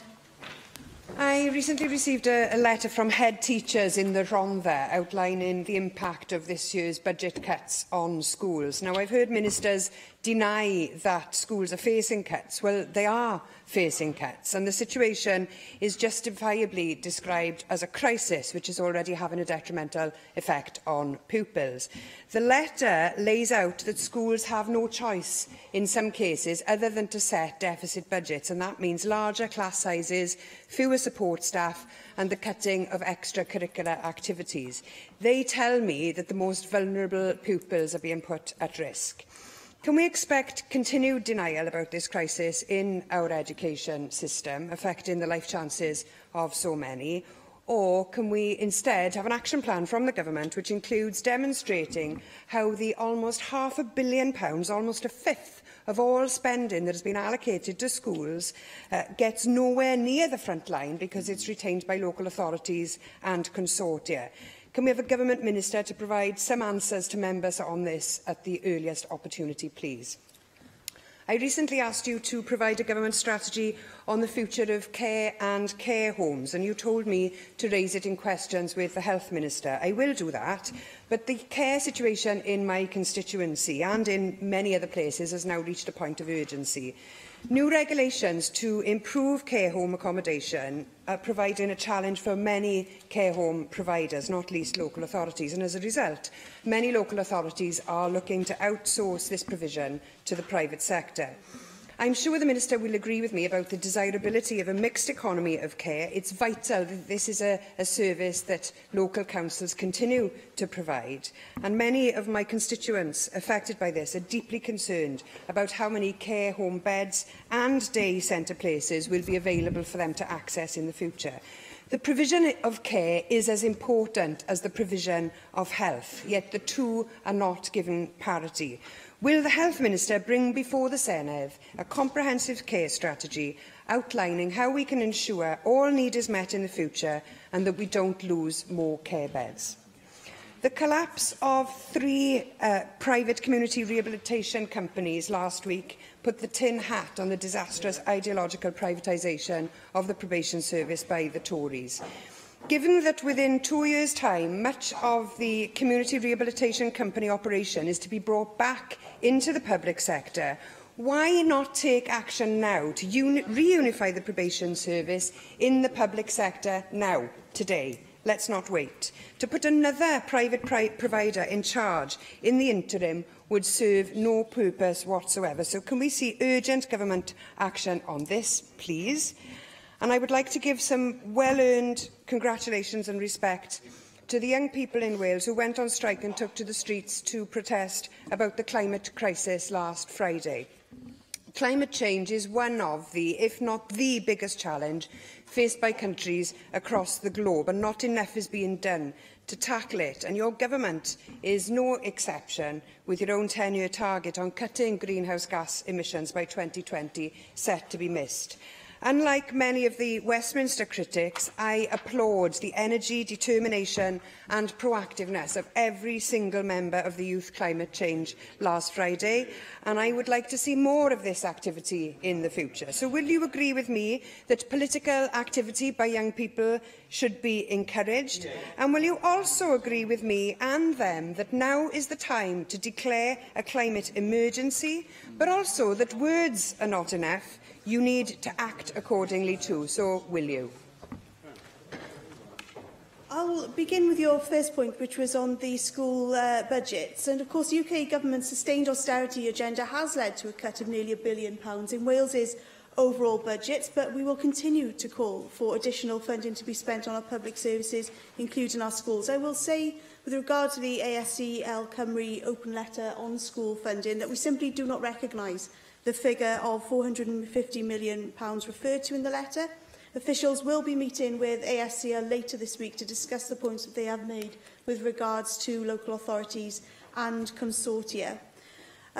Insofar as care home provision is concerned, of course, we already have a joint health and care strategy in A Healthier Wales, which was our response to the parliamentary review. But as you say, you will be raising your further questions directly with the Health Minister in due course. The Minister will have heard your comments on the probation service, and I perhaps will ask a written response to come forward to you on that. And certainly we're very keen to hear the voices of children and young people insofar as the challenge of climate change is concerned, because we know that young people clearly will be very much at the forefront of the impacts of climate change, and young people can certainly participate in shaping this dialogue with schools, Welsh Government and others in order to bring about the actions that strengthen our response to climate change. We support many activities that provide opportunities for young people to contribute to tackling climate change, including our Eco Schools programme, which operates in 95% of schools in Wales, and that's one of the highest participating rates in a similar project in the world. And ultimately, of course, we want all of our young people to be ethical, informed, valued members of society, and these are the very same principles which are guiding our development of the new school curriculum. Jack Sargent. Diolch, Clywyd. Trwbnif, I had hoped to raise this with the First Minister earlier about the progress of the Wellbeing of the Future Generations Act and how the Welsh Government has embedded it in its various departments. In terms of legislation, I believe the Act to be one of Welsh Government's proudest achievements because it challenges to think and do differently. We are now reaching 3 years since the Act became a law, and a lot of organisations across Wales are doing some fantastic work, including Coleg Cumbria in my own constituency. They have created their own Future Generations plan, even though they don't have to. I think they clearly recognise the importance of the Act and the opportunities that it presents. So, firstly, Trwbnif, would you welcome the developments made by Coleg Cumbria and others? And secondly, I'd like to request that all ministers give oral updates within this chamber on what each department is doing to implement the Act as part of their work. Finally, on a slightly different topic, I think it's only right that I do bring up the results on Saturday of Connaskey Nomads, where they progressed to the final of the Iron Brew Cup. So will you join me in saying down to the club, congratulations, and wish them the best of luck in the final in Scotland, where they will represent the whole of Wales in March. Diolch.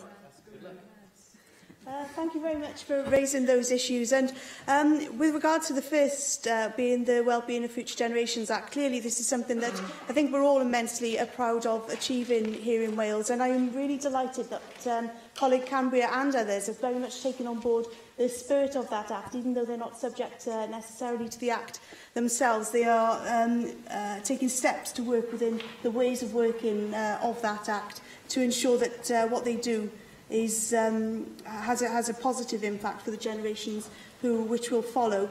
In my portfolio, I'm certainly keen to work very closely with the Future Generations Commissioner. I'm meeting her shortly to discuss the setting of budgets within Welsh Government. And after the second supplementary budget, we intend to have a roundtable event, a kind of stock take really, to look at what lessons might be learned about the budget setting process across the year. And I would certainly join you in saying da iawn a poblwch I Connors-Key nomads for their upcoming match. Mark Isherwood. Yeah, Clive, I have to say my taxi driver who lives in Connors-Key actually raised the match as well with me, so I was keeping an eager eye on it. It was actually in Coleg Cambria yesterday for a community event, a Vision Support Flintshire Sight Loss event, and some of your colleagues and friends were there as well. So I support your comment in that respect. But I call for a single statement on local authority reserves. The Councillor's Workbook on Local Government Finance states that earmark reserves are restricted by local agreement to fund certain types of expenditure, but can be reconsidered or released if the Council's future plans and priorities change. In the Welsh Government's local government settlement, Cardiff, with total usable reserves of 109.6 million, is having a 0.9% rise. Rhondda and Taff reserves 152.1 million, and 0.8% rise. Newport reserves 102.3 million, 0.6% rise. Swansea reserves 95.1 million, and 0.5% rise. But councils with the largest cuts, minus 0.3%, include Flintshire with reserves of 49.4, Conwy just 22.7 million, and Anglesey 24.1 million. Now, as you're aware in Anglesey, economic output per person, prosperity, is just under half that in Cardiff, at just £13,935 per person, the lowest in Wales. Anglesey and Conwy are amongst 5 Welsh local authorities only where 30% or more of workers are paid less than the voluntary living wage. And yesterday, the finance chief on Anglesey Council was reported in the Daily Post as warning that if the council didn't put more cash into its reserves, the authority could go the same way as Northamptonshire, which was unable to balance its books and become effectively insolvent last year. Given these points, I hope we can have a Welsh Government statement with minimum blame-laying and maximum focus on how we've got to this position within the available cake in Wales, and how on earth we're going to get out of it so that councils like Anglesey don't have to consider going the same way as Northamptonshire. Thank you very much for raising this issue, and clearly Welsh Government has strived to give local authorities the best possible settlement that we could, but we are under no illusion that it is a very difficult period for local authorities, 9 years in as it is to the Conservative Government's austerity agenda. I recall that the previous Minister did make a written statement on local government reserves recently, but I will explore with the current Minister whether there is more to add on this issue at this particular time. Sian Gwenllian. Diolch yn fawr. Thank you very much. You will know that I'd asked several times in the Chamber about the expectations of the government in terms of our health boards and how transparent and open they are in their operations. You'll also know that I feel that Betty Cadwaladr Health Board, which is under your control, of course, because they are in special measures, are trying to make important decisions about services by the back door. Now, the Health Minister has said that that isn't happening, but it was a great surprise then to find this week that the board won't be meeting next week. If you go to the website, you will see that the meeting has been cancelled. The meeting stood down. That's what the website says. Now, I was going to attend that meeting next week. That's why I was looking for the details, because in that meeting, there was going to be a discussion about the 3-year plan for the Health Board, which was going to talk about important changes to local services. but the meeting has disappeared. I'd like to ask whether it has been cancelled in its entirety to the public, or whether it's cancelled for the public only. So we need to know, and why has it been cancelled? And I also understand that the board hasn't confirmed an U-turn that would have meant losing vascular services, emergency services from Ysbyty Gwynedd, something that concerns a great many of my constituents. We've heard from the board that this U-turn has happened, but the board hasn't confirmed it. So I would like some clarity urgently on what's happening with that service as well. Thank you very much. With regards to vascular services in North Wales, not only has the reorganisation of the vascular service benefited from investment of nearly £2.3 million funding from the Welsh Government, more importantly, it's proved crucial in attracting staff essential for the delivery of excellent clinical outcomes to be sustainable. Whilst this reorganisation was publicly consulted on and agreed a few years ago, following extensive public and stakeholder engagement in developing the proposal, the Health Board has continued during the implementation phase to work with professional bodies, staff and other interested groups to ensure the service provided is in the best interest of patient safety. The Welsh Government supports the effort made by the Health Board to meet Vascular Society guidelines and ensure aneurysm screening in Wales is in line with quality standards. The people of Wales deserve the best services we could provide, and it's unhelpful to continue questioning the model, which is weeks away from final implementation, and so perpetuate fears about patient safety.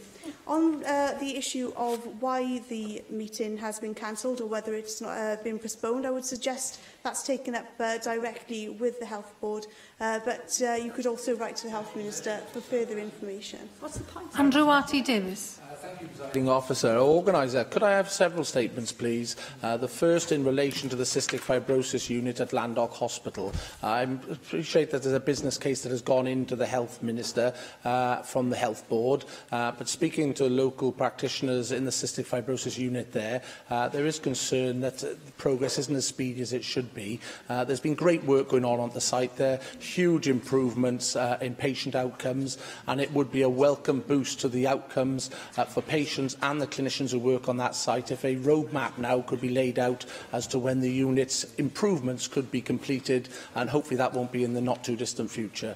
Secondly, could we have an update from the Deputy Minister who's responsible for transport in relation to the Eastern Distributor Road here in Cardiff, of the Rover Way improvement? It has many titles attached to it, but that's the last missing link of the ring road around Cardiff, and anyone who travels that piece of road realises the congestions at virtually any time of the day, to be honest with you, on that pinch point in the transport network around Cardiff. And an update on progress. I understand Welsh Government did undertake a feasibility study along with Cardiff City Council, and the outcome of that feasibility study would be greatly appreciated to understand.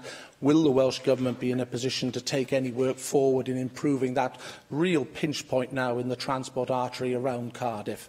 And also, could I ask for a statement from the Economy Minister in relation to air passenger duty? I do think it is vital. I cannot find a coherent argument why, and I'm criticising my own government here, a coherent argument why air passenger duty is not devolved here to Cardiff, so that obviously that can be used for the benefit of Cardiff Airport. I do believe there's a real opportunity. It's a long-standing position I've taken when the Silk Commission was meeting as well, and it was a recommendation of the Silk Commission, and I do believe that rather than reading about this in the press, as we read yesterday, a statement on the floor of the Senedd would be more appreciated, certainly by myself, but I'm sure other members, so that we can actually understand why these roadblocks exist. And in a light-hearted way, could I also draw the Assembly's attention to the main rugby match that's happening on Saturday, the Assembly rugby team playing in the House of Commons and House of Lords. I promised to keep my shirt on. I think I frightened so many people when I took my shirt off a few years ago, thinking I had to swap it. But I know from Reen, who's one of the members who participates, Heaven David, who we're playing in his constituency in Caerphilly, and Hugh Iranka has been great supporters of what the club has tried to achieve over the last 12 months. It has raised over £35,000 for bowel cancer Cancer and other charities since its inception back in, I think, 2005, 2006. And if any members who are hearing this want to turn up on Saturday to play or to obviously just support the team, I know everyone will be greatly appreciative of that. Thank you very much. Thank you very much for raising those issues. I'll start on the issue of the cystic fibrosis unit at Landock. The Health Minister has confirmed to me that he is awaiting that business case, and I would hope that it would be with him before too long. On the Eastern Distributor Road, I'll certainly ask the Minister to provide you with an update on that work. And I know that you've had long-held views regarding air passenger duty, which are very much in sync with the Welsh Government's views on air passenger duty. I had the opportunity to raise the issue specifically with the Chief Secretary to the Treasury at our meeting last Friday. I made all of the arguments which you have made and which others have made, and there is no clear or there just seems to be no reason why this would not be devolved to Wales. And it's certainly something which we will continue to pursue. I look forward to giving evidence to the Welsh Affairs Committee in due course on this particular issue as well. And of course, the most important game on Saturday, we're all looking forward to it, and we all wish the Assembly rugby team the very best. Bethan Syed. Thank you. We're not here next week because of recess, but it's Eating Disorders Awareness Week, and there's a campaign, I'm Socking It, to eating disorders, where they're asking people to wear snazzy coloured socks and post this on social media. Assuming that AMs have snazzy coloured socks, I would encourage people to support Eating Disorders Awareness Week by taking part in that social media activity, but also requesting an update from the government on the review of the framework for eating disorders. I am pleased that the Minister has been working positively with the sector in this review process. Whether we can have details as to the progress on that, and I would like, I have been critical of government on many things, but I would like to thank the government for embracing the concept of working with sufferers and their families in renewing this framework so that we can get the best deal for those with eating disorders in Wales. My second question is something I've raised many times now in relation to the situation of the Kurds here in Wales and further afield. A demonstration was held in Newport over the weekend. I've seen pictures of the police actually being forthright towards campaigners who are simply protesting, i.e.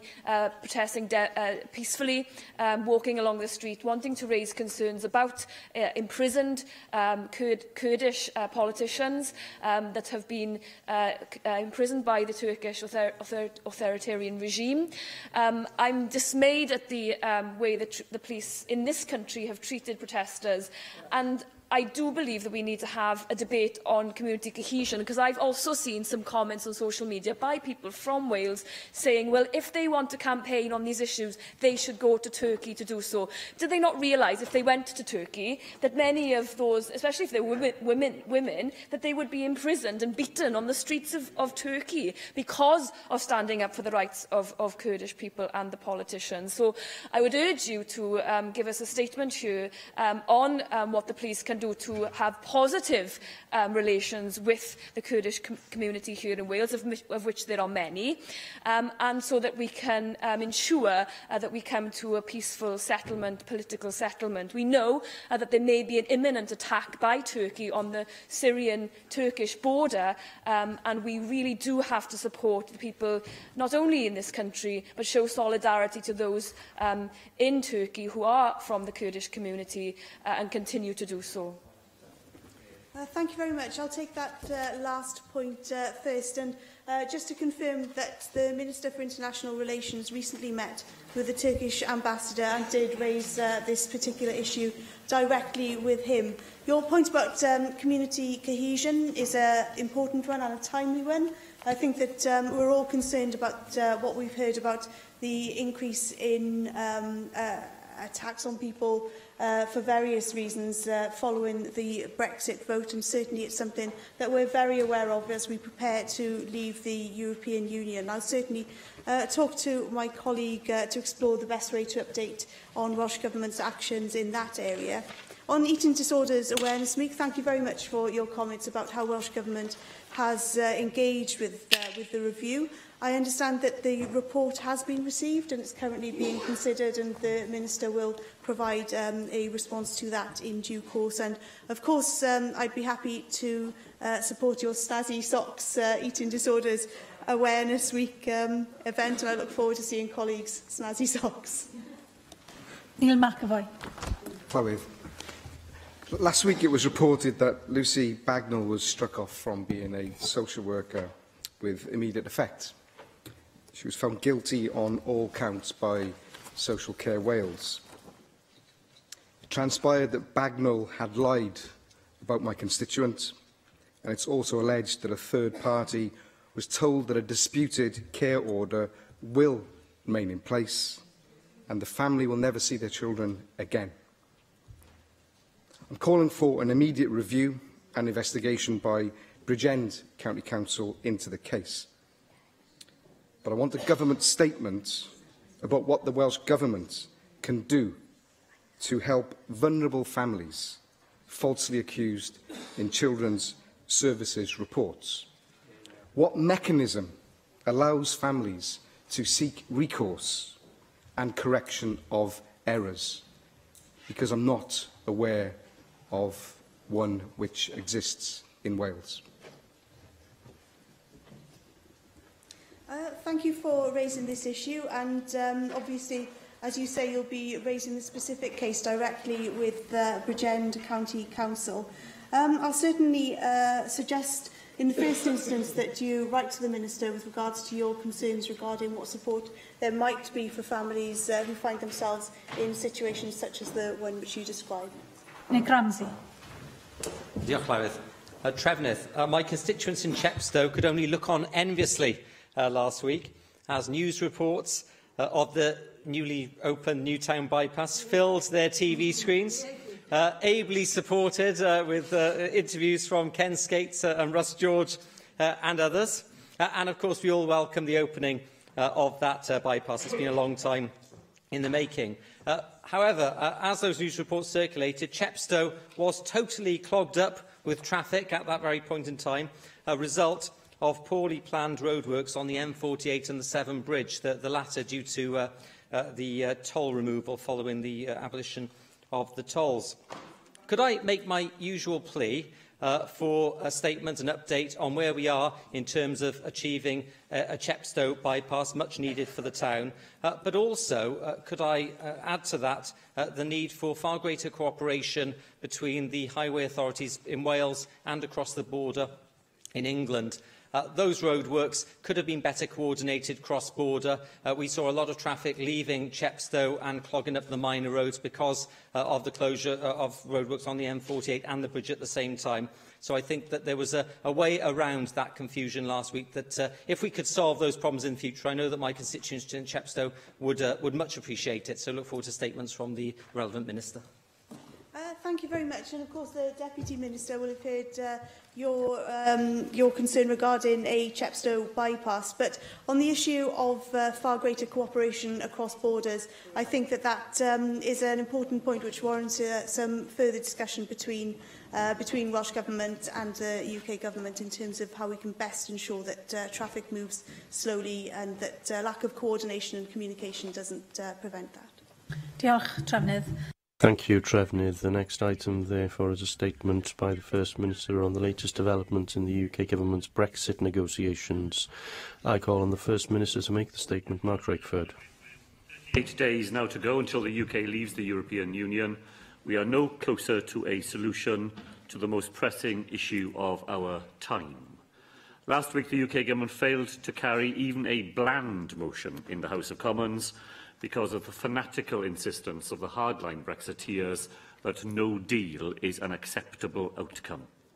That revealed again how deeply dangerous and misguided is the Prime Minister's policy of relying on the one group in the House of Commons who are prepared to see this country go over the Brexit cliff edge.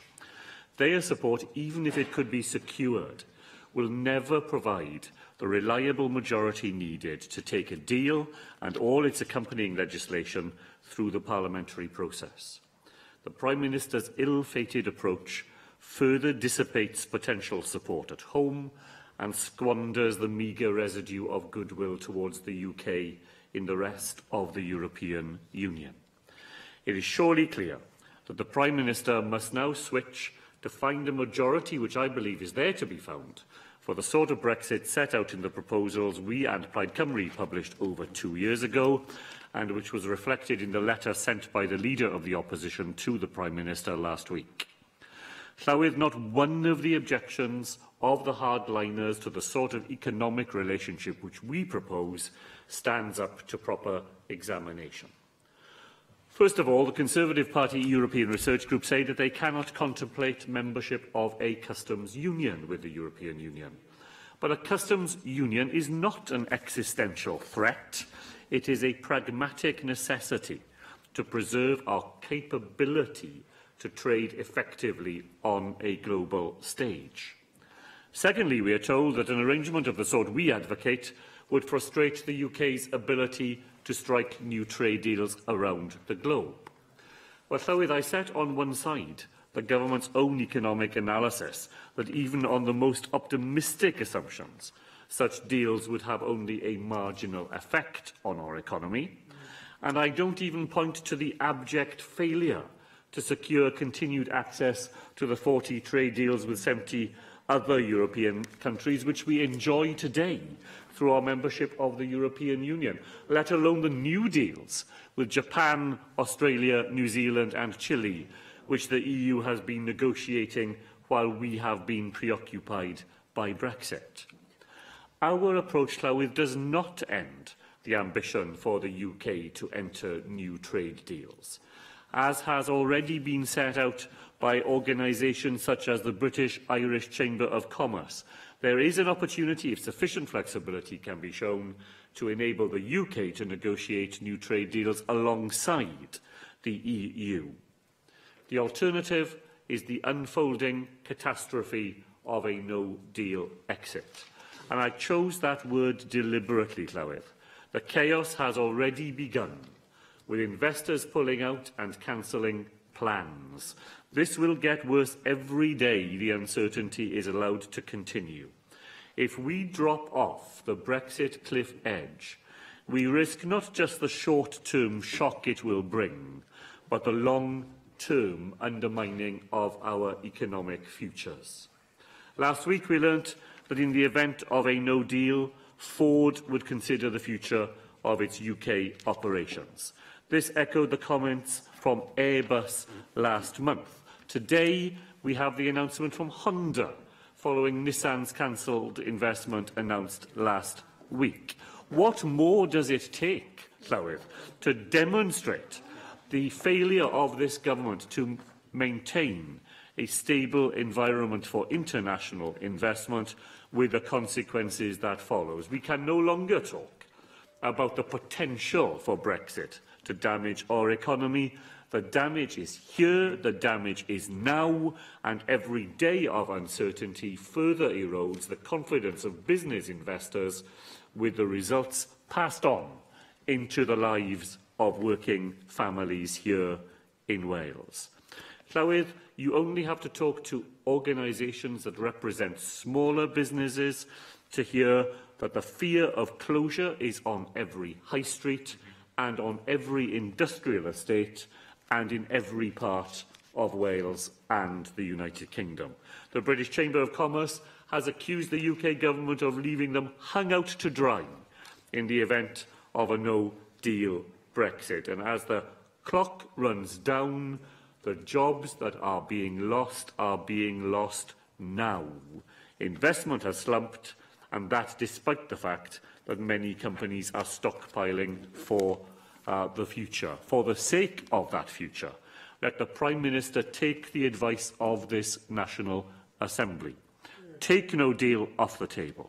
Seek an extension to Article 50 and fashion an agreement which puts the needs of jobs, livelihoods and our economy first. The Prime Minister has every obligation to rule out no deal, and she should do that immediately. It is irresponsible, too, to continue to claim that the withdrawal process, which includes hugely important primary legislation to embed the withdrawal agreement in law, even if a meaningful vote can be passed, that can all be concluded in 6 weeks. It simply cannot be done. And leaving a request to the European Union longer simply increases the risk that such an extension cannot be agreed. Now, Llywyd, if the UK Government fails to act in the national interest, then Parliament must do so. And if Parliament itself is deadlocked, then, as we discussed earlier this afternoon, the decision must return to the people. In the meantime, and since this matter was last discussed here, the Welsh Government goes on relentlessly representing our national interest at every opportunity. In the last few weeks, I myself have met with the Prime Minister, the First Minister of Scotland, the Leader of the Opposition, the Chancellor of the Duchy of Lancaster, Labour's Brexit spokesperson Sir Keir Starmer, the Chair of the House of Commons Brexit Committee, and many others. I have attended the UK Government's Cabinet Subcommittee on Brexit preparation in London, and I will go to London again to do so tomorrow. I am grateful to the Leader of the Opposition here for finding time to meet me on terms where I could share information from those meetings with him and to seek his views in return. My Cabinet colleagues, too, remain focused on this essential agenda. In the last weeks, the Council General has attended both meetings of the Joint Ministerial Committee on Europe and on European negotiations. He's been in Edinburgh to attend a ministerial forum on EU negotiations, and he has been in London attending the UK Cabinet Subcommittee on Brexit preparations. On Friday last, the Finance Minister hosted the Finance Ministers' Quadrilateral, as you've heard here in Cardiff.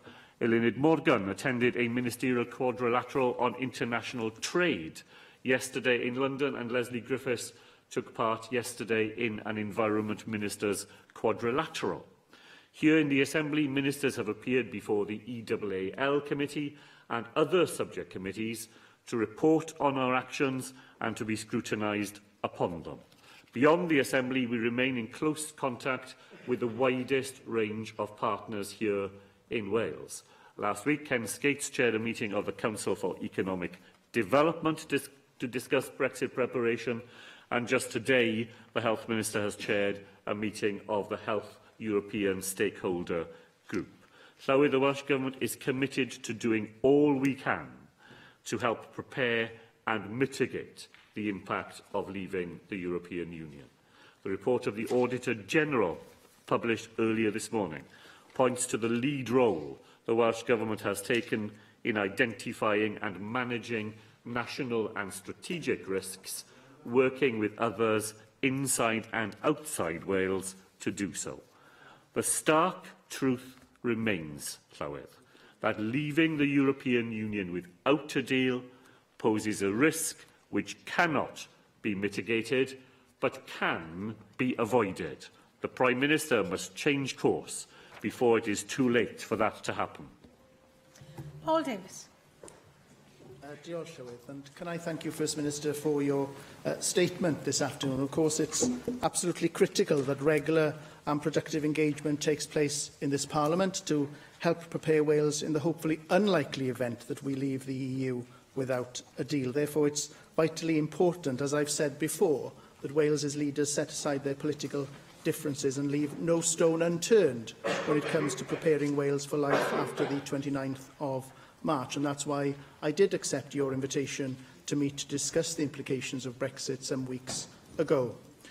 Now, in your statement today, First Minister, you criticise hardliners in the Conservative Party. Well, you won't be surprised that I'm not going to take any lessons from you and your party on hardliners and disagreements, given that we saw only yesterday a new independent group being formed of 7 disillusioned Labour MPs who could not serve under Jeremy Corbyn.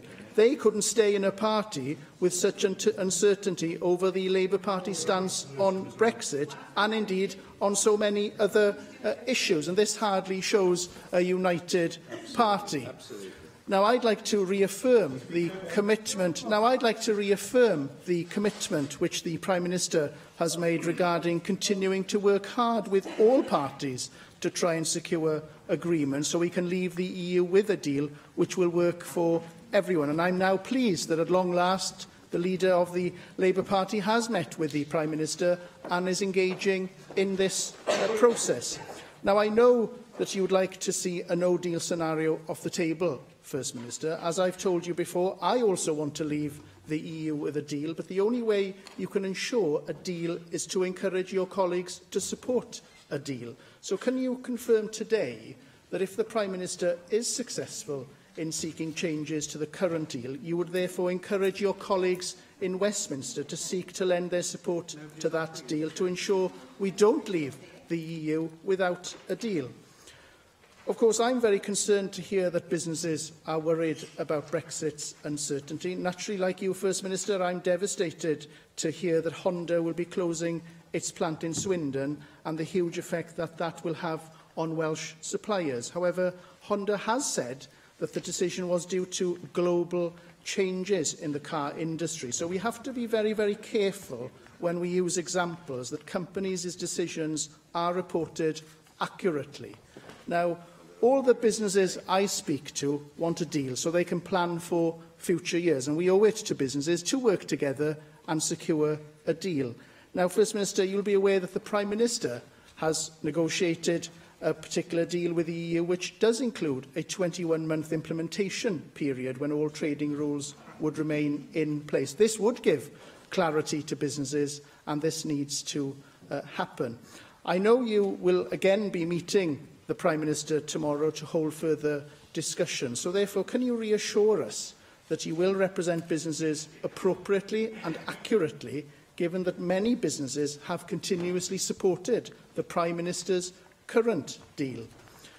Now, I remain concerned that there appears to be little progress made since the External Affairs and Additional Legislation Committee published its report regarding preparing for Brexit a year ago. There was a clear direction from the committee in their findings that the Welsh Government needed to improve its communication with individual organisations through improved encouragement of representative bodies to share information with all the related organisations.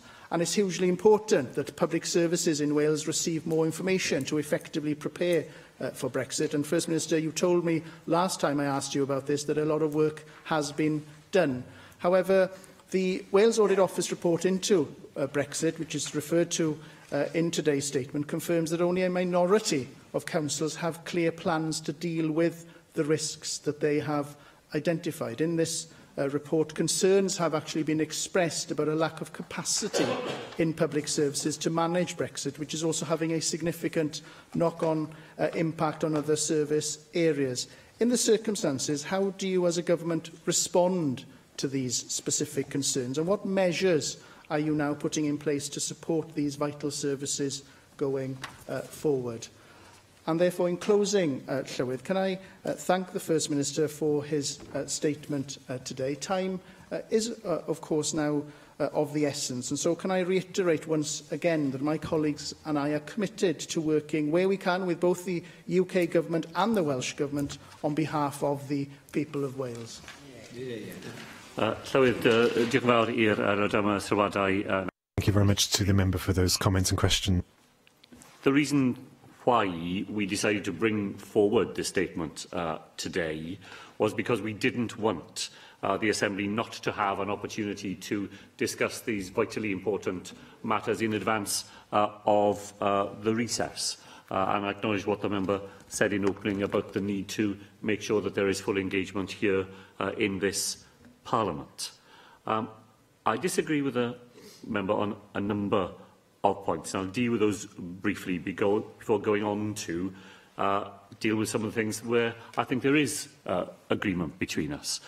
First of all, I think the time has long gone when keeping a no-deal outcome on the table was of any use to the Prime Minister in her negotiations with the European Union. Maybe, I doubted it then, but I would at least have been prepared to accept the theoretical possibility early on that keeping that on the table might have been useful. But as the weeks have seeped by, the idea that that gives the Prime Minister any leverage at all in her discussions elsewhere has long evaporated. Instead, it is now an inhibition to getting the sort of agreement that we rely upon our European partners to come to the table and help us to agree. It would help the Prime Minister to secure the majority she needs on the floor of the House of Commons if she was simply to take that possibility away. And the Leader of the Opposition met the Prime Minister because the House of Commons had passed a resolution ruling out no deal. And he had said to her all along that that was one of the conditions on which he would meet her. When the House of Commons voted in favour of that proposition, he immediately agreed to meet. And the sort of arrangements for Brexit which were set out in his letter, as I said earlier, were widely welcomed in the European Union as forming the basis for the sort of deal that could command a majority in the House of Commons and would be able to be negotiated with them. Now, I don't doubt for a single moment the sincerity of the Leader of the Opposition when he expresses his concerns for the economic consequences of decisions that are being made that affect the lives of people here in Wales. I don't believe that Brexit played no part in Honda's decision. I agree that it was a background rather than a foreground decision, and the foreground decisions are the ones that the company has pointed to in relation to international changes in the automotive industry. But when I met Ford with Ken Skates last week, what they said to us was the challenges that face them are not caused primarily by Brexit, but they are compounded by Brexit. Brexit is there in the background and is making life for all these major manufacturers more difficult than it otherwise would be.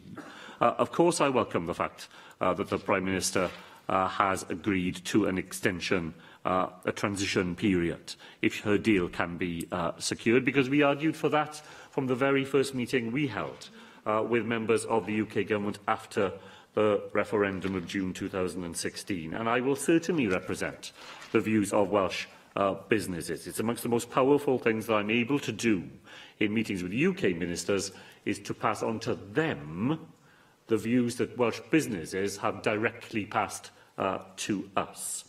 In relation to the final questions the member raised arising from the Auditor General's report, well, he'll have seen the report that said that the Welsh Government has taken positive steps to engage public service leaders through the Partnership Council.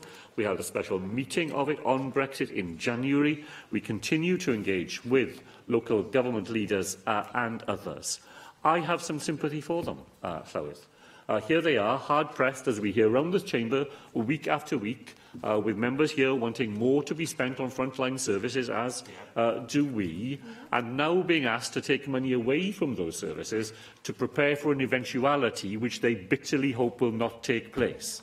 And that's an invidious position for any local authority leader to be in. Nevertheless, we go on working with them, providing funding to them as well, in order to assist them in the work that we will need them to undertake should a no-deal Brexit actually take place. Adam Price. Diolch, Llywydd, and I'm grateful to the First Minister for seeing his statement in advance. You state in the statement that proposals set out in Securing Wales' Future were reflected in Jeremy Corbyn's letter to Theresa May last week.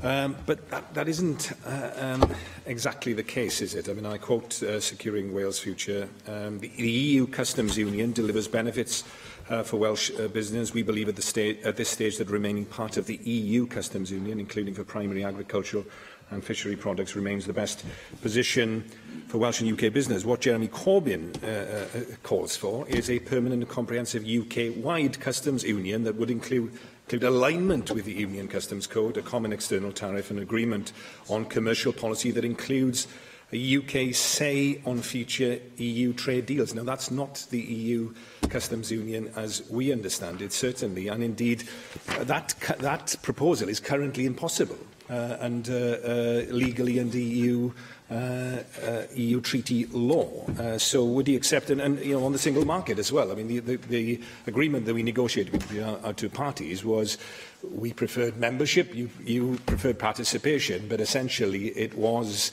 essentially remaining part of the single market, whereas only this afternoon Jeremy Corbyn asked specifically about that. He said that he rejects that idea, and what he wants is a tariff-free trade arrangement. So would he at least accept that actually what Jeremy Corbyn is advancing is not the same as we negotiated between the two parties? On the question of the backstop, it remains to me one of the more curious elements of the Labour Party frontbench position in Westminster is that they continue to express their concerns about the backstop. Despite different comments that have been made by Labour Party representatives here, the Shadow Brexit Secretary still says there are difficulties with it, and you know, there are echoes here of what the DUP and some of the wilder fringes of the Conservative Party are saying. And finally, to focus on the core issue, really, 38 days away from crashing out, as you said, we're clear that there is only one means possible now, realistically, of avoiding this, and that's the people's vote. I was going to castigate you for actually leaving that out, completely out of your statement. I reread it. It wasn't in the written statement, was it? It was added in response to First Minister's question. So it's true, they aren't a complete waste of time. You're almost like Jeremy Corbyn in reverse. You know, he had a reference to the people's vote in the first draft of the letter. It was taken out. You didn't have a reference to the people's vote in your written draft, and you put it in. But I rejoice at that. There was a rowing back and suddenly a small step in the right direction. But, you know, when are we going to have progress? You know, you talk about the importance of no deal, but no progress is at least as toxic to where we are. So when will we finally have an unequivocal statement from you, First Minister, in favour of calling for a people's vote now? Jeremy Corbyn actually said this afternoon that he supported a popular decision at the end of the process. I have no idea what that means. Perhaps you can elucidate further. Does it mean a final say referendum at the end of the transition period, a position that's been advanced previously by Mick Anthony? Does it mean that the Labour frontbench are going to support the Kyle Wilson amendment? Apparently John McDonnell says they're going to make a decision this week on that, on a confirmatory referendum. Did you discuss that in Cabinet this morning? Are you able to tell us what the position is? You referred finally to your meeting that you had with the leader of the opposition. Well, here's a genuine offer.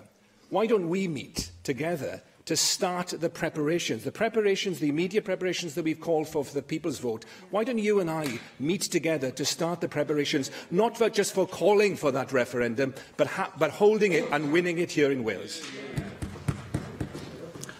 So I'm always try to be careful in what I say on the floor of the Assembly. And what I said was that the document that was drawn up between Plaid Cymru and the Labour Party here was reflected in the letter sent by the Leader of the Opposition. I didn't say that it was replicated. I said that it was reflected. And I chose that word deliberately because I think, I understand that members would rather not have precision in the way we talk about things.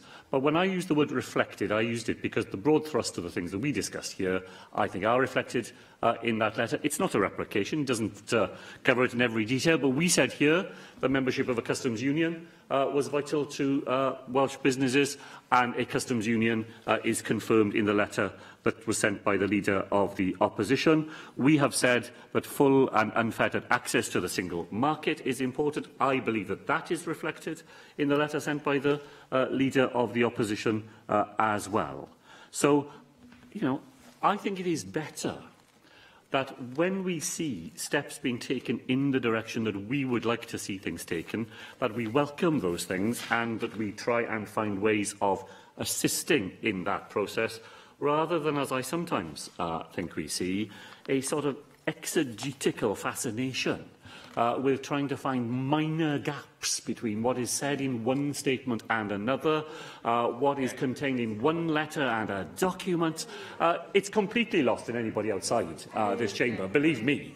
Absolutely nobody would be interested in the points that the Leader of Plaid Cymru made to me this afternoon. Far, far better if we were to continue trying to do what we have been trying to do, which is to agree the broad thrust of the things that we think are important, and then putting our shoulders together to that wheel. And that is an effort that I am certainly prepared to go on making, and I'm prepared to make it with people whenever in this chamber they have an interest in securing an outcome that will be right for Wales. Neil Hamilton. Well, I'm always happy to debate the issues of Brexit in this chamber, but it would have been quite easy for the First Minister to come today and make a much shorter statement than the one he did. He could simply have said there have been no developments in the last few months, and that is because, I agree with him, we're no closer to a solution. That's because the Prime Minister is not asking the right question. And right at the beginning, she wants to cobble together some kind of a deal which has, in substance, kept us inside the EU, whilst nominally looking as though we've left it. And that is something which is doomed to failure, because obviously the EU are never going to accept that kind of arrangement. For them, you either have to be in or out. So we've wasted the last 2.5 years, and we can all criticise the government for the uncertainty or extra uncertainty which this has caused. And it's a highly justifiable criticism that the United Kingdom government has not made adequate preparations, or indeed any preparations, as far as we can see, that of any great substance, for leaving without a deal. That, I think, is one of the major problems that we've got to contend with. The reason the sort of language in the statement doesn't help, of course, fanatical insistence of hardline Brexiteers that no deal isn't acceptable outcome. Of course, there's fanatical insistence of hardline Remainers that we should do everything possible to undermine the referendum result. That sort of language doesn't really get us anywhere. But the reason why we have these fanatical insisters on both sides of the argument is that nobody trusts the Prime Minister. That half the argument is that they fear that she is going to take us out of the European Union without a deal, and the other half is fearful that we're actually going to be kept inside the EU. It's the deliberate, calculated obscurity of the Prime Minister in her language that has produced this outcome, and which is the most toxic element in this mix. So, to that extent, I can accept what the First Minister has said today. But continued access to 40 trade deals is not going to be vital to our future as a nation. I mean, who are these trade deals that the EU has managed in its 50-odd-year history to negotiate? San Marino, Andorra, the Bailiwick of Guernsey, the Isle of Man, the Bailiwick of Jersey, Monaco, and now we've got Serbia, Montenegro and Albania, Moldova, Georgia. Well, these are all worthy deals that could be done. But apart from Mexico, with whom the EU agreed a deal some years ago, and most recently Japan, only this year, Canada, and so on, then the EU, it'll be far easier for us than for the EU, because the EU is a protectionist conspiracy, whereas we are not. And free trade deals are actually a dart which is aimed right at the heart of the EU, as the decision of Japanese car companies recently proved, because one of the elements in Honda's decision has been that with a free trade deal with the EU, they can now have tariff-free access to the EU markets, but they don't actually need to produce inside the EU. So that's shut them all up a bit over there, hasn't it? So yes, free trade deals are an important part of Britain's future outside the EU, which is why membership of the Customs Union is incompatible with it.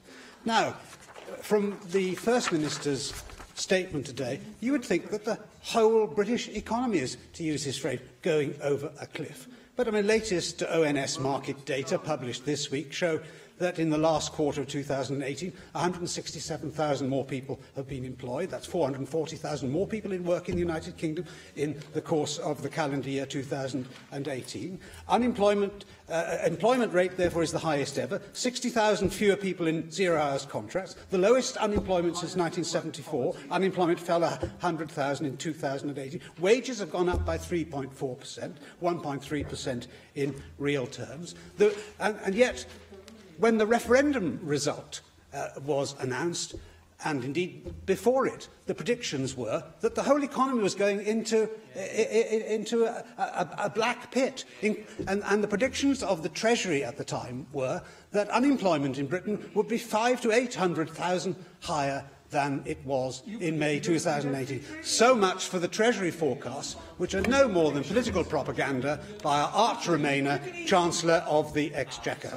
So, another interesting development in the last few days is that Italy is now seeking a separate Brexit deal with Britain because they recognise the importance to them of a no-deal Brexit with the EU. Food and Drink Europe have said that the exit of the UK from the EU without a deal will constitute a lose-lose situation.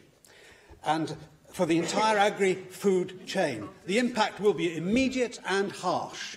There are two sides to this argument, of course, the EU and the UK.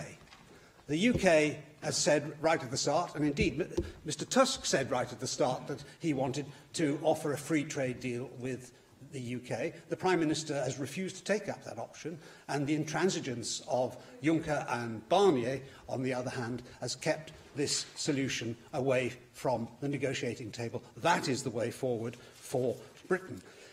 Now, there is a world outside the EU. The EU is only 15% of the world economy compared with 30% 30 years ago, and it'll be half that again in 30 years' time. The growth in the world is occurring in those parts of the world to which the car companies are now relocating, and not only from Britain, because Honda is closing its Honda Civic production line in Turkey and may actually close its entire operations there, and Turkey is inside the customs union. Donald Trump is talking about imposing a 25% tariff on EU exporters of cars to the United States, because we insist on having a 10% tariff against American cars, whereas they have only a 2.5% tariff in return. The German car industry will certainly feel the wind of change if that happens, and as Britain buys 1 in 7 of every vehicle that is made in Germany, then a no-deal Brexit will also be a severe difficulty for them, as the German economy has now been in recession for 2 quarters, something which they've not experienced for a great many years. Whereas Britain remains open for business to the growth industries of the future. A £400 million tech fund established this week in London by the Abu Dhabi state investor Mutadala Investment Company and SoftBank, because the UK is the global capital of technical innovation. These are the industries of the future that we should be concentrating on. These are the opportunities which open up to us after Brexit. I don't want a no-deal Brexit. I want to have a free trade arrangement with the European Union. I always have had. But the failure to talk Turkey about these issues is now something which is going to be a big problem for us. The other big problem for the car industry, of course, is diesel. And it's the EU's and the United Kingdom and Welsh Government's policy on emissions, which is one of the biggest problems for the European car manufacturers. That's one of the major reasons behind Nissan's reason for abandoning production in Sunderland, because nobody is going to want diesel cars in a very short time, and yet these are the current production lines. So I do wish that the First Minister would be more balanced in his statements. Yes, there are going to be problems of transition from leaving the EU, even more so with a no deal, the fault for which I believe lies first and foremost in 10 Downing Street. But there are opportunities there as well, and continually talking down the British economy is not the way forward, and certainly not the way forward if you have an interest in the well-being of the Welsh people. Thank you, Llywydd. The member said that the Prime Minister's strategy was one of deliberate obscurity. I wish I could believe that it was as planned as that. I think we have the obscurity without the deliberation, really. We just have a sort of movement between factions as she is battered day by day by the fissures inside her own party. The member read out some of the countries with the 40 countries with whom we have deals. These are the very deals that he and people like him were lauding to us in the run-up to the referendum. This is Dr. Fox's infamous Tipex solution. You remember when he said that these will be the easiest deals done in the history of trade, that all it required was a bottle of Tipex, in which you would Tipex out the initials EU and ink in the initials UK. What has he managed so far? Well, we've struck a deal with Switzerland, so our supply of cuckoo clocks is secure after Brexit, and we've done a deal with the Faroe Islands. So anybody keen on a woolly jumper to keep warm in the Brexit chill will find that they've been looked after as well. The member said that free trade deals are incompatible with a customs union. He said that just after he had outlined the free trade deals that the EU have struck in recent weeks, while, as I recall, still being in a customs union.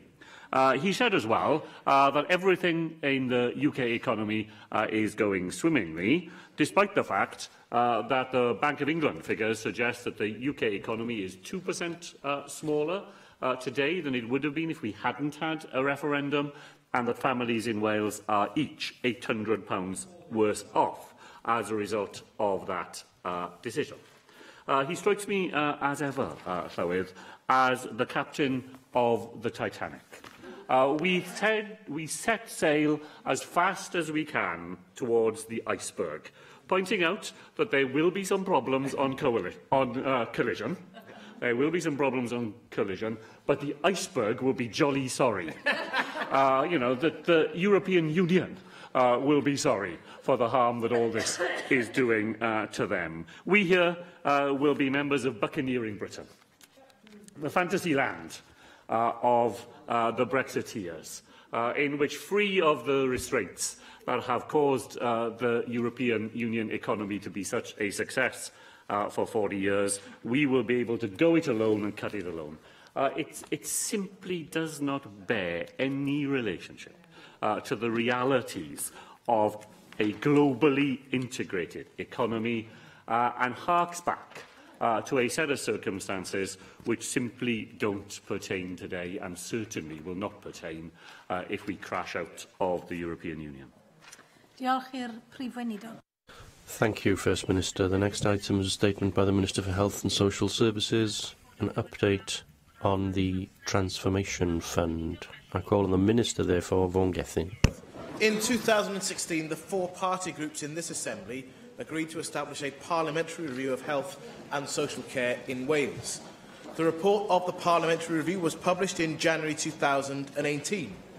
That report acknowledged our world-leading legislative framework, the organisational structures that underpin it, and the dedication of our health and care workforce. But it also contains some tough messages for us, setting for us to challenge to transform health and social care in Wales. The simple message at the heart of the parliamentary review was that our current system of health and social care is not fit for the future. Change is not simply desirable, change is essential. The Welsh Government has embraced the review recommendations. Throughout spring of last year, we worked with stakeholders and partners in health, local government, the voluntary sector and housing to develop our response. And I published A Healthier Wales, our first plan for health and social care, in June last year. Summarising 40 actions, it sets out the steps that we will take as a government and those that our partners need to take with us, and crucially, the steps that our partners agree need to be taken to deliver a whole system approach to reform and transform health and social care in Wales. Within weeks of publishing A Healthier Wales, I announced the establishment of a transformation programme, a key recommendation from the review. That programme is supported by the £100 million Transformation Fund, and the fund is intended to act as a catalyst to speed up the scaling up of new models of care that have the potential to fundamentally change how we deliver healthcare and social care in Wales. And that change is not simply a financial equation. We have to deliver greater value in how each partner uses their resources to improve the quality of care. Better outcomes and better experiences with and for our people are what drive this programme for change. We know that the demand for health and social care will continue to increase. That is driven partly by changes in how we live our lives, in life expectancy, in technology, in the socio-economic context, and changing expectations of what modern health and care should be able to deliver. I am regularly reminded that despite nearly a decade of austerity, the public and indeed politicians have not reduced their expectations of our National Health Service. New models must not only take into account new healthcare procedures, new medicines, new technology-enabled social care, but also what matters to people. The people who seek social care or healthcare and the people who deliver it. At some point in our lives, this is everyone. It is essential that new models for care are cohesive and affordable. We want to connect and streamline services at regional levels, so regional partnership boards are essential in making this happen. And I welcome the way that partners have worked together through regional partnership boards in developing proposals for the Transformation Fund at pace. The models supported through the fund are designed to shift the delivery of care closer to home, joining up health and social care services with more emphasis on prevention. We all recognise that transforming an entire system is not a quick or easy task, but that we are facing big challenges. The fund cannot resolve all of these concerns, but it can help to demonstrate how we can do things differently, how we can do things better. To date, I have approved 7 proposals from regional partnership boards across Wales. These will be supported by up to £41.2 million over the next 2 years for those plans currently approved. I expect to receive further proposals for my consideration imminently. This is a significant investment. I expect to see real progress in how services work together to deliver more efficient and effective services that make it easier for people to access and, of course, to deliver better outcomes. I'm encouraged by the proposals that we have received so far. Every regional partnership has brought forward ideas and commitment to transformation. We have portfolio proposals from Cardiff and Vale, West Wales and North Wales, spanning a range of services from preventative to non-scheduled to post-hospital care. We have proposals from Gwent, Western Bay, North Wales and Cardiff and Vale, with a focus on moving care out of hospital and closer to home. And from West Wales, looking to utilise assistive technology, community assets and intergenerational support across communities. The first round of proposals shows a vigorous and confident response from our regional partnerships. They draw together partners across health and social care and start to shape the transformation that a healthier Wales describes. We are seeing efforts to share good practice beyond regional boundaries, and encouragingly there are common themes in what change looks like. There is a strong emphasis on bridging gaps and reshaping how people access healthcare and social services.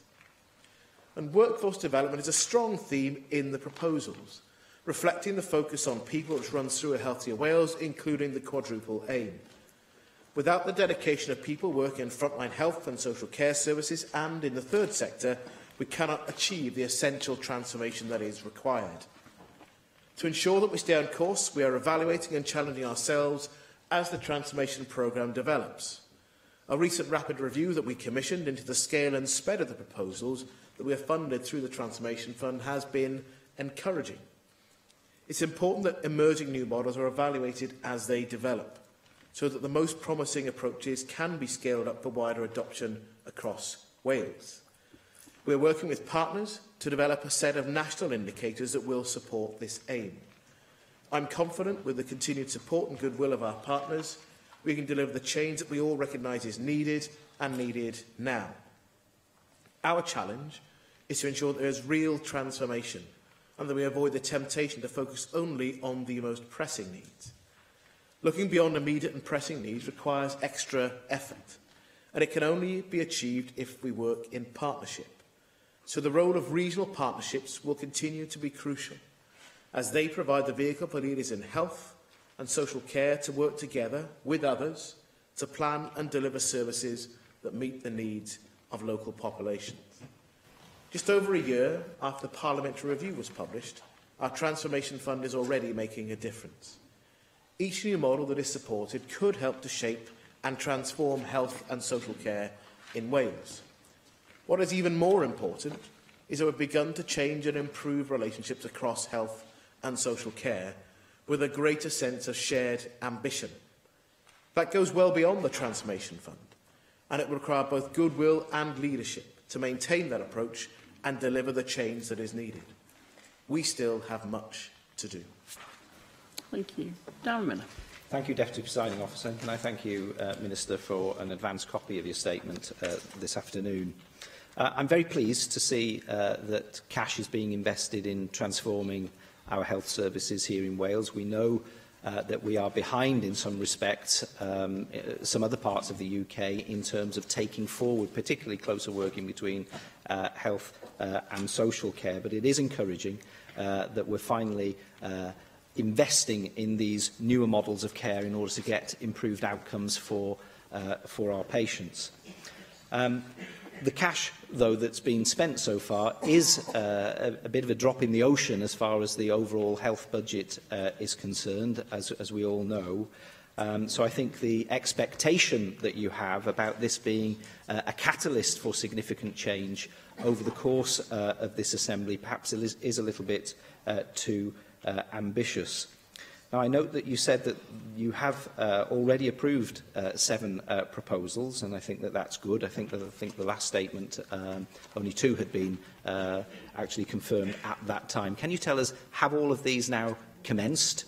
You've referred to the fact that they are proposals which reflect all parts of Wales, that there's something operating in each individual regional partnership area, but you've given us precious little detail other than 2 or 3 sentences about what is particularly going on in different places, and nor have you given us a breakdown as to where the 41.2 million is actually being spent. So can I ask you, in which health board areas and which regional partnership board areas is that 41.2 million being spent? Is it being spent equally in all parts of Wales, or are some benefiting from more than others?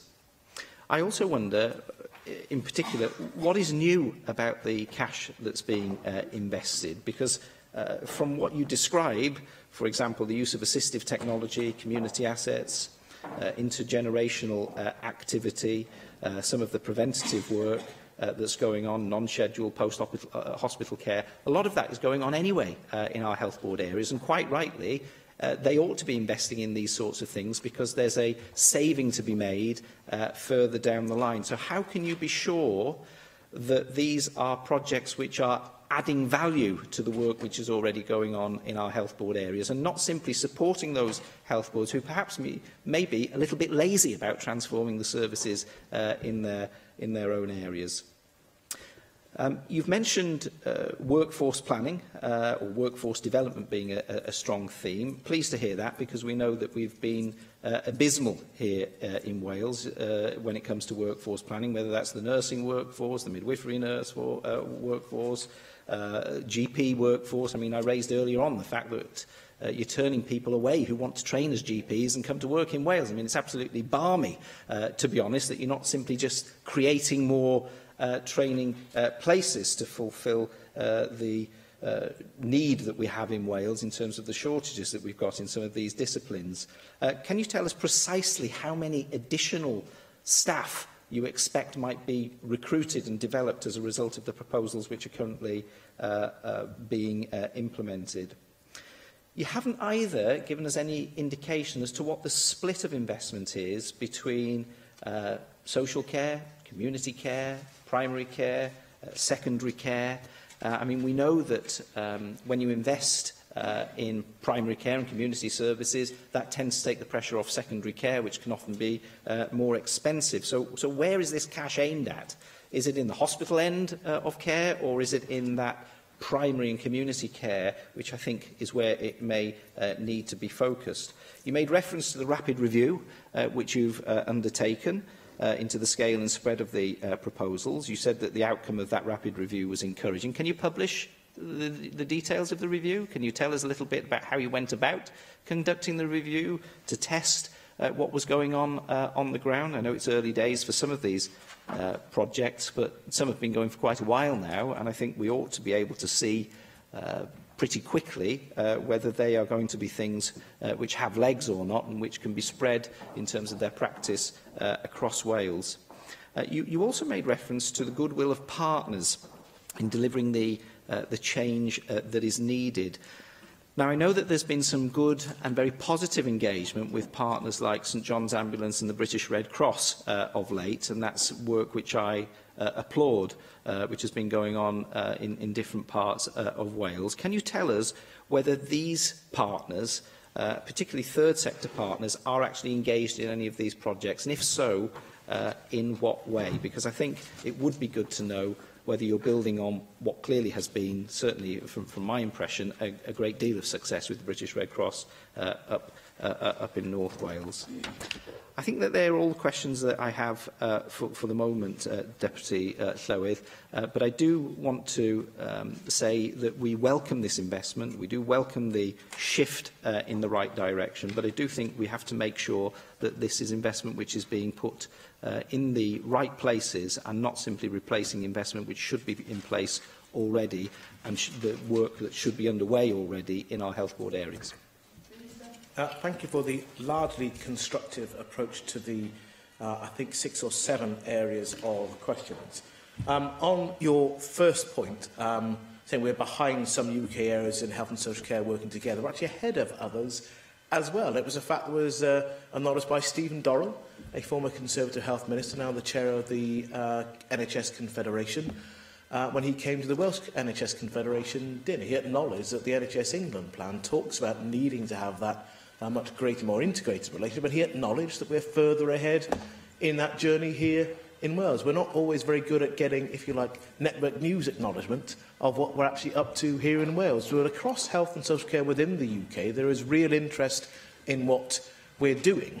And I want that to be a genuinely open and two-way process, where we're interested in not just selling and telling the rest of the UK what we're doing, but they're actually looking at what the rest of the UK is doing as well. It has to be a genuinely rounded process, and that was actually at the centre of the speech that I gave to the NHS England Confederation conference in Liverpool about 18 months ago.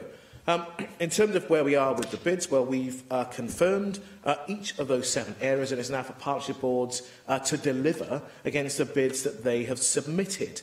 In terms of where they are, Cardiff and Vale, Gwent Regional Partnership Board, North Wales Regional Partnership Board had 2 bids approved. Western Bay, which is soon to become Swansea Bay University Health Board area, they've had 2 bids approved, and West Wales has had 1. I'm expecting to have bids from other areas for me to consider, some this week and more in the pipeline. Now, overall, they make up £41.2 million. When we've made each announcement, we've highlighted what those sums of money are. For example, West Wales is over £11 million in the bid that I've recently approved.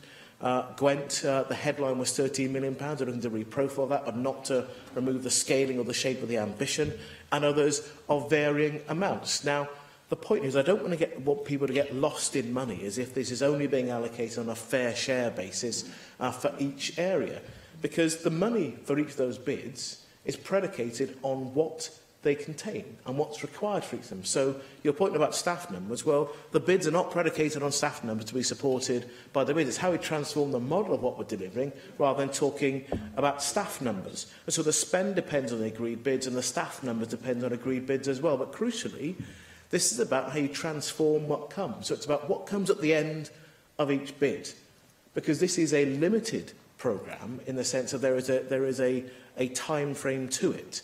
And what we're looking for is a clear strategy to understand, to evaluate, does it work? And then if it does work, how is it scaled up? And then how does actually those partners spend their core resource rather than looking for additional money from the Welsh Government? So that's the point of how it adds values. And the one part of your series of questions made me wince a bit was when you talked about making sure this isn't supporting health boards that may be a bit lazy about transformation.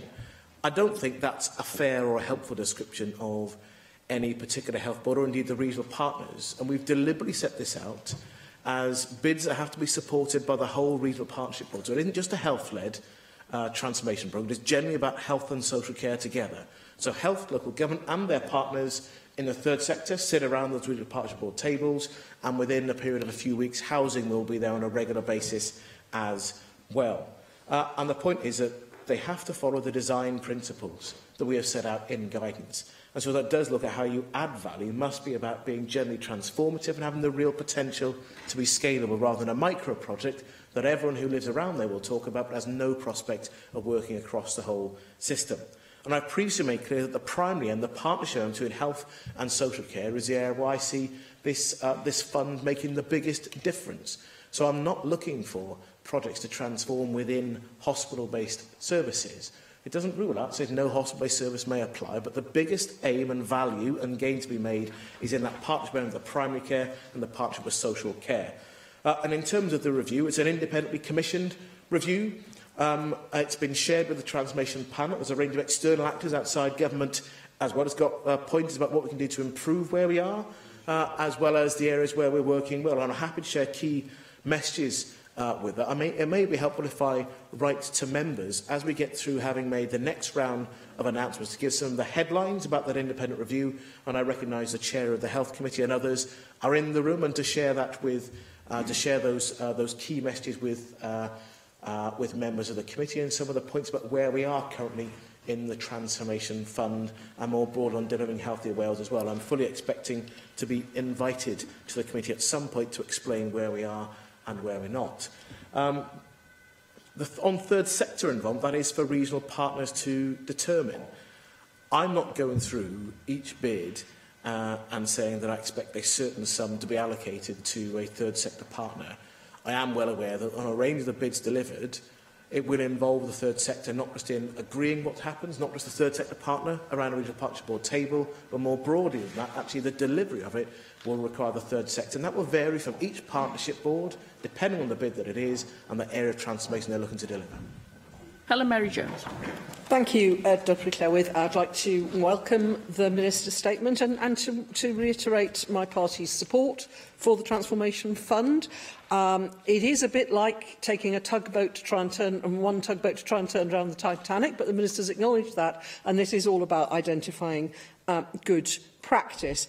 I was also encouraged to hear the Minister say at the end of his statement that we still have much to do, because I think we all know that, but there are potential here in some of the projects that I'm personally aware of that have been put forward by some of the regional partnership boards in my own region, some of them quite sort of simple ideas, but ideas that needed resource to put them into practice and that could make a tremendous difference.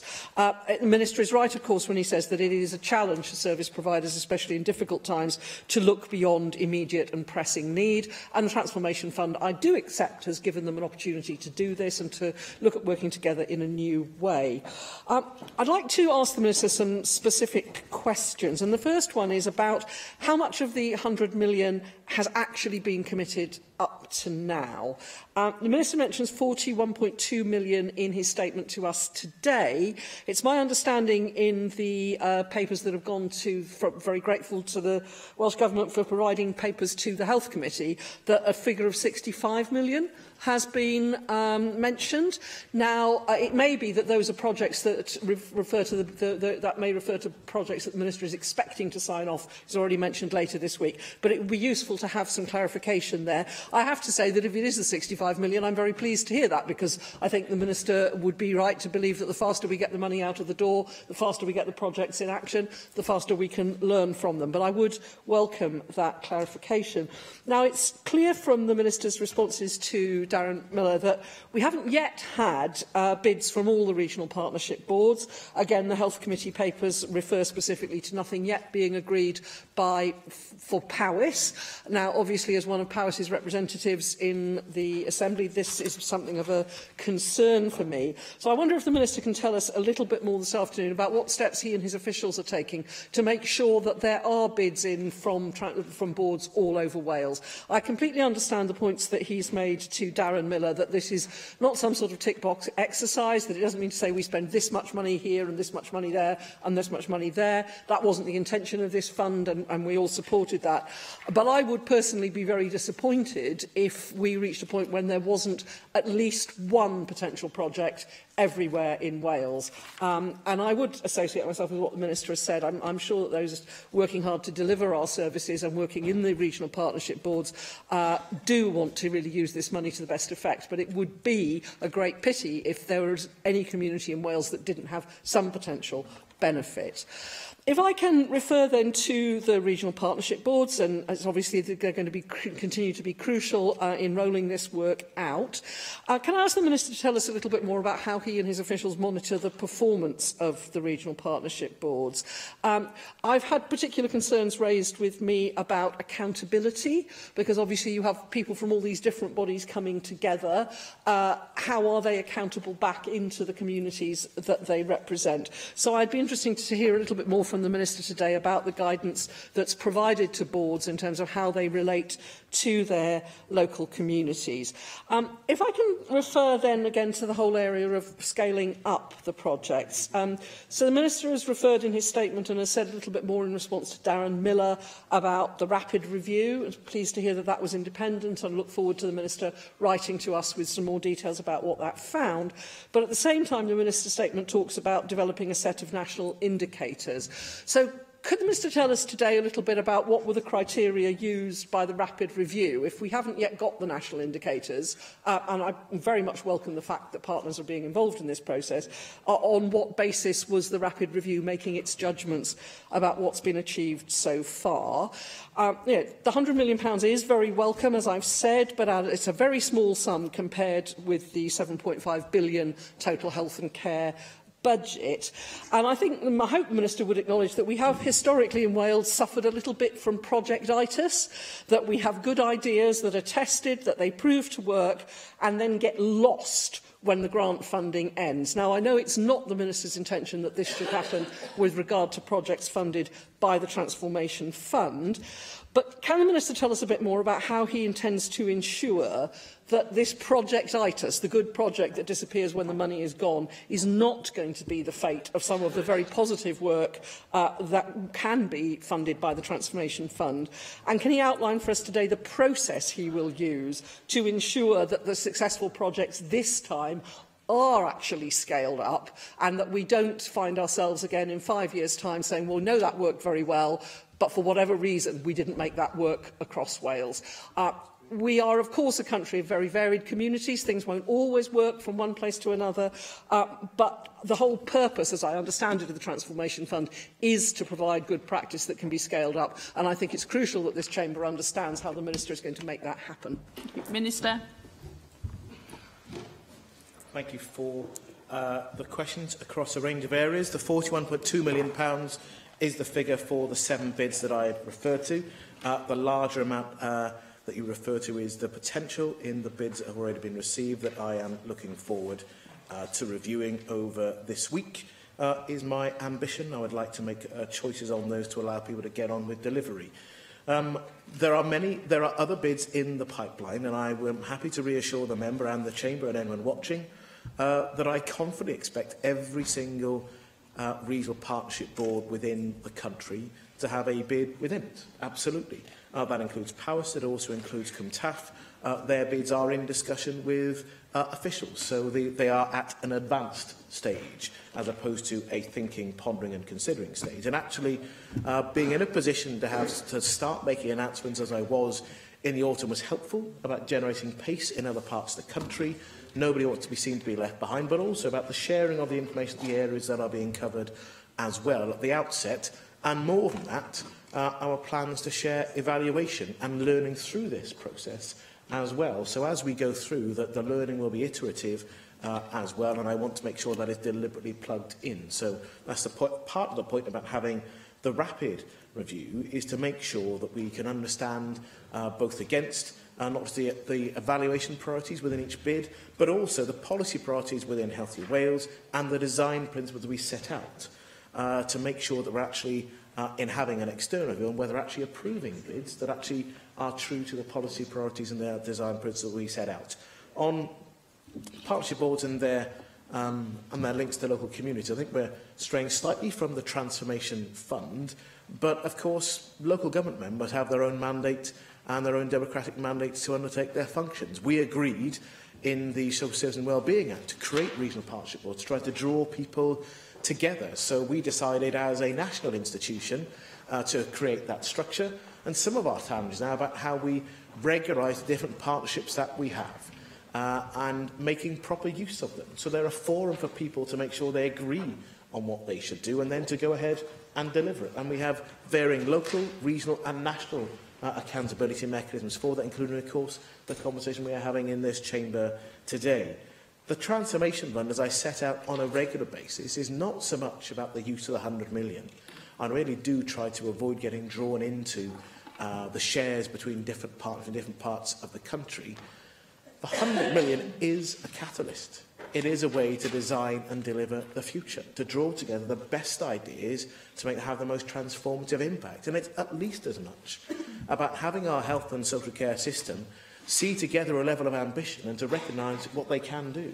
So if there is not a transformation fund, then we've created the sort of culture and environment where actually those partners can together continue to transform health and social care, because we won't do everything that we need to do in the next 2 years in the lifetime of the fund. So it is about the impact to transform the use of the current approximate £9 billion of shared resource that health and social care have. That is the objective of the transformation, but not about how we can spend £100 million itself. And in terms of how we're going to be able to do that and how we're going to be able to demonstrate and evaluate the impact of the fund, well, there'll be an evaluation at the end of each project. But more than that, it's about what we then see being delivered in the joint plans of partners, about having joint health and social care plans that people buy into, and that if there is a successful project, that then that partnership is able to take that up, and actually how successful we are in scaling that up on a national level. So there's a role for individual partners within that. There's a role for regional partners, and of course there's a role for the government as well.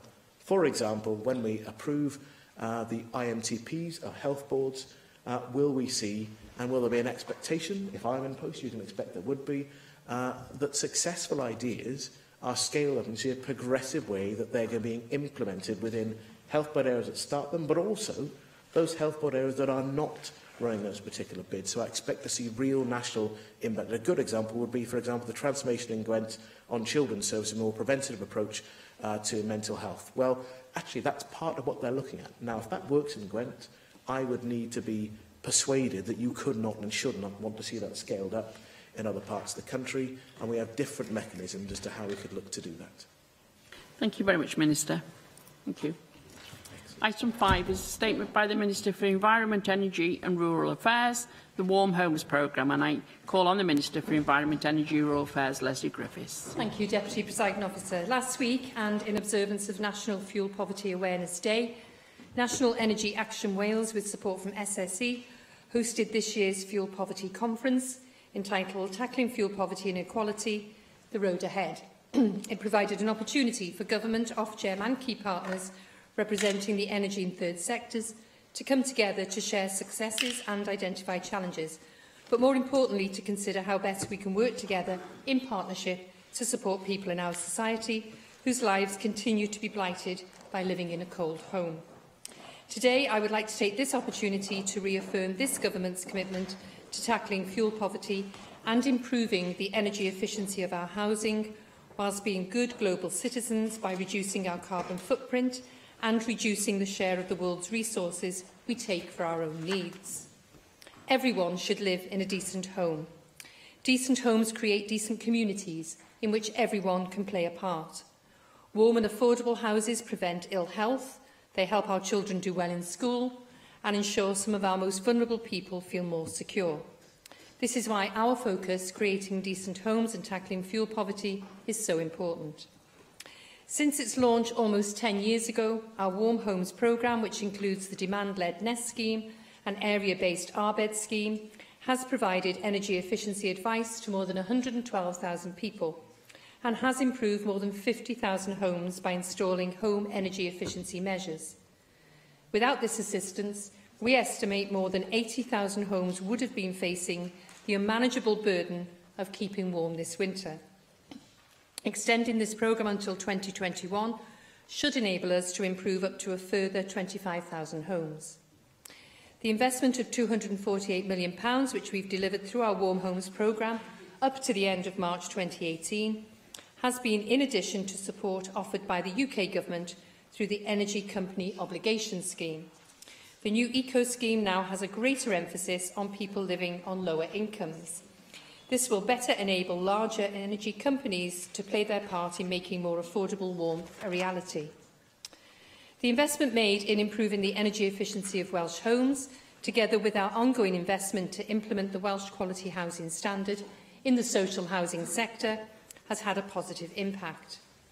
The result of the latest Welsh Housing Conditions Survey reports the average EPC ratings of home in Wales in this latest survey is at Band D, compared to the average Band E rating in 2008. However, despite our efforts, the number of people struggling to maintain a safe and warm home during the winter remains stubbornly high. More than 1 in 5 households, unfortunately, continues to live in fuel poverty. Our health conditions pilot, introduced in 2017, is designed to support our efforts to reduce the levels of illness and premature winter deaths made worse from living in a cold home. The pilot extends eligibility to enable our Nest scheme to support people living on lower incomes, not in receipt of income-related benefits, living with chronic respiratory or similar health condition. I've agreed to extend this pilot for a further year. This will ensure that people most at risk of respiratory and associated conditions can continue to receive the help and support they need and will contribute to reducing winter pressures and our health services. This winter, I've also agreed to make funding available to provide support for our most vulnerable citizens who are living in a cold home for the sake of a cost of a phone call. A call-out charge needed to repair a broken central heating boiler. Supporting people to restore heating in their homes, especially for homes with children, older people and disabled people, must be one of our shared priorities. Turning to the future, my intention is to publish our new plan for tackling fuel poverty at next year's Fuel Poverty Awareness Conference, following a public consultation in the autumn. The new plan will include outcome-focused objectives which are aspirational. However, we must take care our aspirations are deliverable in the short, medium and longer term and are clearly aligned to our wider decarbonisation agenda. On that basis, the Welsh Government is keen to work with the energy sector, our stakeholders in the public and third sectors, the UK Government and the energy regulator to ensure we develop and deliver a plan which achieves our mutually shared ambitions. If we are to live up to our principled approach, balancing the need to tackle fuel poverty, whilst at the same time reducing carbon emissions from the 1.4 million homes in Wales, must remain core to our future plans. Thank you. Mark Isherwood. Well, thanks for your statement. You began by referring to last Thursday's National Energy Action Wales conference tackling fuel poverty and inequality, the road ahead of Friday's Fuel Poverty Awareness Day. And I also spoke at that event in the afternoon and sat on a question panel as we moved on. Now, as you know, according to the latest estimate, although some years out of date now, 291,000 households in Wales, 23%, are in fuel poverty.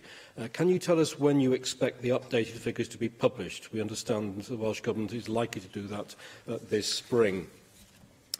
The National Energy Action Fuel Poverty Monitor 2017-18 referred to the Welsh Government's 2010 target to eradicate fuel poverty by December 2018 and said there had yet to be clear, tangible steps towards setting a new fuel poverty commitment to drive strategic action on fuel poverty reduction locally and nationally, and that there was consensus that a new fuel poverty strategy and action plan with ambitious targets to improve homes to a minimum efficiency standard should be developed in collaboration with stakeholders.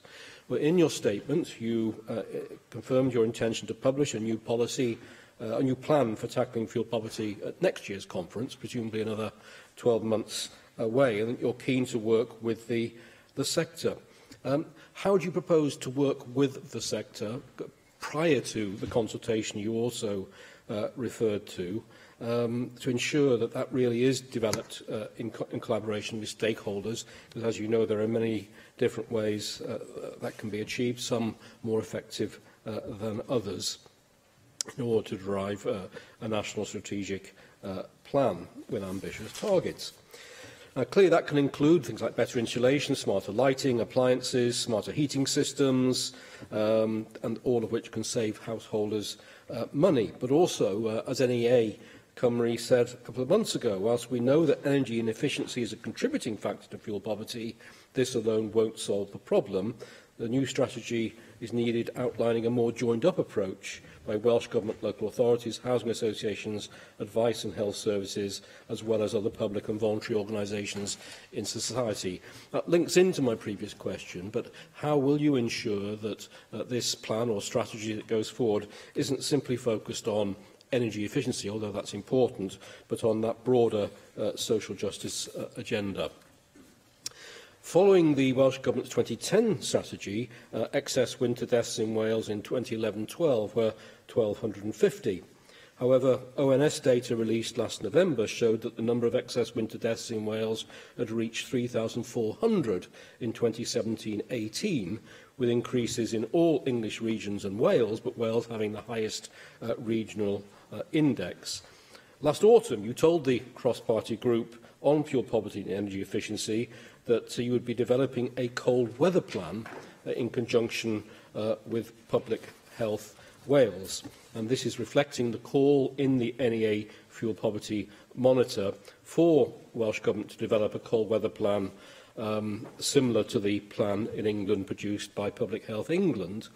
And it also called for the devolved nations to adopt the NICE guideline and corresponding quality standard on cold-related ill health and excess winter deaths. How do you respond to those particular calls? Many years now have been calling for the adoption of the NICE guideline, not just NEA, but the broader Fuel Poverty Coalition in Wales, and for their call in the context of the work carried out by Public Health England across the border. The Welsh Government, according to the Fuel Poverty Monitor, could protect vulnerable households with a crisis fund for emergency heating when their health is at risk. Are you considering, or will you consider, a crisis fund to meet again the call that's been standing for many years? And they also call for investment to improve the energy efficiency of existing housing stock in Wales, needing to be urgently expanded. We know that Wales has the oldest proportion, or the greatest proportion of older housing in Wales that's least adaptable to modern energy efficiency measures. So how do you respond to the proposal in our last manifesto for a retrofit toolkit based upon a whole building approach, which had been endorsed by the Sustainable Traditional Buildings Alliance, to recognise that key issue? Two final points. You'll be aware of the Flintshire Affordable Warmth Scheme that was launched in 2013, which did include a crisis fund for people who couldn't afford to heat their homes and needed immediate support. But last year, the key third sector partner in that, the North Wales Energy Advice Centre, who had actually been the impetus behind it, lost their main funding. And they wrote to me saying the Affordable Warmth Scheme in Flintshire should be a flagship project to be emulated across Wales and the UK as an affordable way to provide real practical and effective help to those most in need, but looks now most likely to be abandoned. So, again, given the comments earlier about the need to work with stakeholders, how can we ensure that good practice like that isn't lost, but is developed in real partnership with the key stakeholders? And finally, at last Thursday's event, one of the people on the panel with us was the Policy and Campaigns Manager for Age Cymru. She reminded us that last winter's Age Alliance Wales newsletter said that third sector representatives on regional partnership boards had reported feeling excluded, and that the third sector has been seen as a bit player with little or no strategic involvement in planning.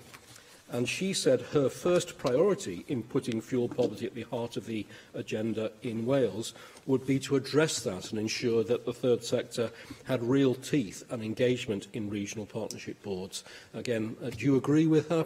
And if so, how a year further down the road will you work with colleagues to make that happen? Thank you very much, and thank you, Mark Isherwood, for the series of questions. You ask about when we will be publishing the new figures, and my understanding too is spring, which I know probably covers several months of the year, but I will write to the member to say exactly when I think those figures will be published by us. As Mark Ishwood said, I attended the Fuel Poverty Cross-Party Group, which I think you chair, I think towards the end of last year, and certainly I found it very beneficial to have that conversation with so many enthusiastic stakeholders. And I think going forward, you know, we talked about the new strategy, and I've asked officials to start working with stakeholders. So I think we do need to find a way of making sure they have a meaningful response to the way we take this new fuel poverty strategy forward. And I'll certainly look at whether we need some form of round table or some form of group to help us bring that strategy forward. I don't think it should be too big. I think you reeled off quite a few different organisations, and I think sometimes it's a bit difficult to have you know, too many round a table, but certainly with the expertise that they have, I think will be needed. As you referred to, I mentioned in my opening statement that we are now starting to look to develop a new fuel poverty strategy to come in 2020, probably around this time next year. I'm hoping to announce it at the conference. We'll go out to consultation in the autumn, so that groundwork needs to be done from spring onwards to make sure we're ready to have that public consultation in the autumn that will then develop the new plan to be published in early 2020. I mentioned it's really important our objectives are ambitious but achievable. They must be deliverable going forward. In relation to the cold weather plan, and certainly I was pressed very hard, I think, at the cross-party group around a cold weather plan, and I did ask my officials, as I said, to develop a cold weather plan as part of the new Tackling Fuel Poverty plan, which we announced last week. I think the focus of the plan needs to be how best we safeguard vulnerable people from living in a cold home during the winter months. As an interim measure for this year, for this winter, which I accept has been a particularly mild winter, I made arrangements to ensure that measures were put into place to safeguard vulnerable people as part of our resilience plan for winter, which is drawn up by my colleague Julie James. And I mentioned that I put some additional funding forward to ensure people were, if they were unable to meet the cost of a call-out, because some people found that a huge barrier, we supported that, and that's been delivered through the discretionary assistance fund, which the member will be very well aware of, and I know it has been used. And then if a boiler, you know, once the call-out is done and a boiler can't be repaired, emergency heating can be provided, and again, a referral to Nest for additional support can be made. The member asked about crisis funding, so I just referred to the call-out charge. I could look at a crisis fund, but obviously the funding would have to come from somewhere else, so I would have to look at where I could get that funding from. But I think certainly when we look at developing the new fuel poverty strategy, it's something we can look at. Mark Ishwood mentioned the Flintshire scheme, which I am aware of, because, you know, obviously being in North Wales, and I think it is important that we don't lose that good practice. So again, I'd be very happy to hear of their experiences, and again, maybe as we develop the strategy, maybe they could come on board with that. Thank you. Lle Griffith. Thank you, Deputy Presiding Officer. May I thank the Minister for her statement, and may I say at the outset that I, of course, recognise the contribution that the Warm Homes programme and Nest and Arbed have made in seeking to tackle fuel poverty, but I will say what I always say when I refer to these programmes: the scale of them doesn't correspond to the scale of the challenge facing us in Wales from the point of view of fuel poverty. Never mind climate change. We know that there are almost 500 additional winter deaths related to fuel poverty in Wales every year. We also know that around a quarter of Welsh homes live in fuel poverty, and of course these statistics are a crisis and a national scandal. And at the current rate of tackling fuel poverty, it would take 48 years for Wales to eradicate fuel poverty. So that's just how inadequate the response has been, I fear. So in extending the Warm Homes programme, can I ask whether you will enhance the resources available and do that significantly, or are we going to have another additional 2 years of the same?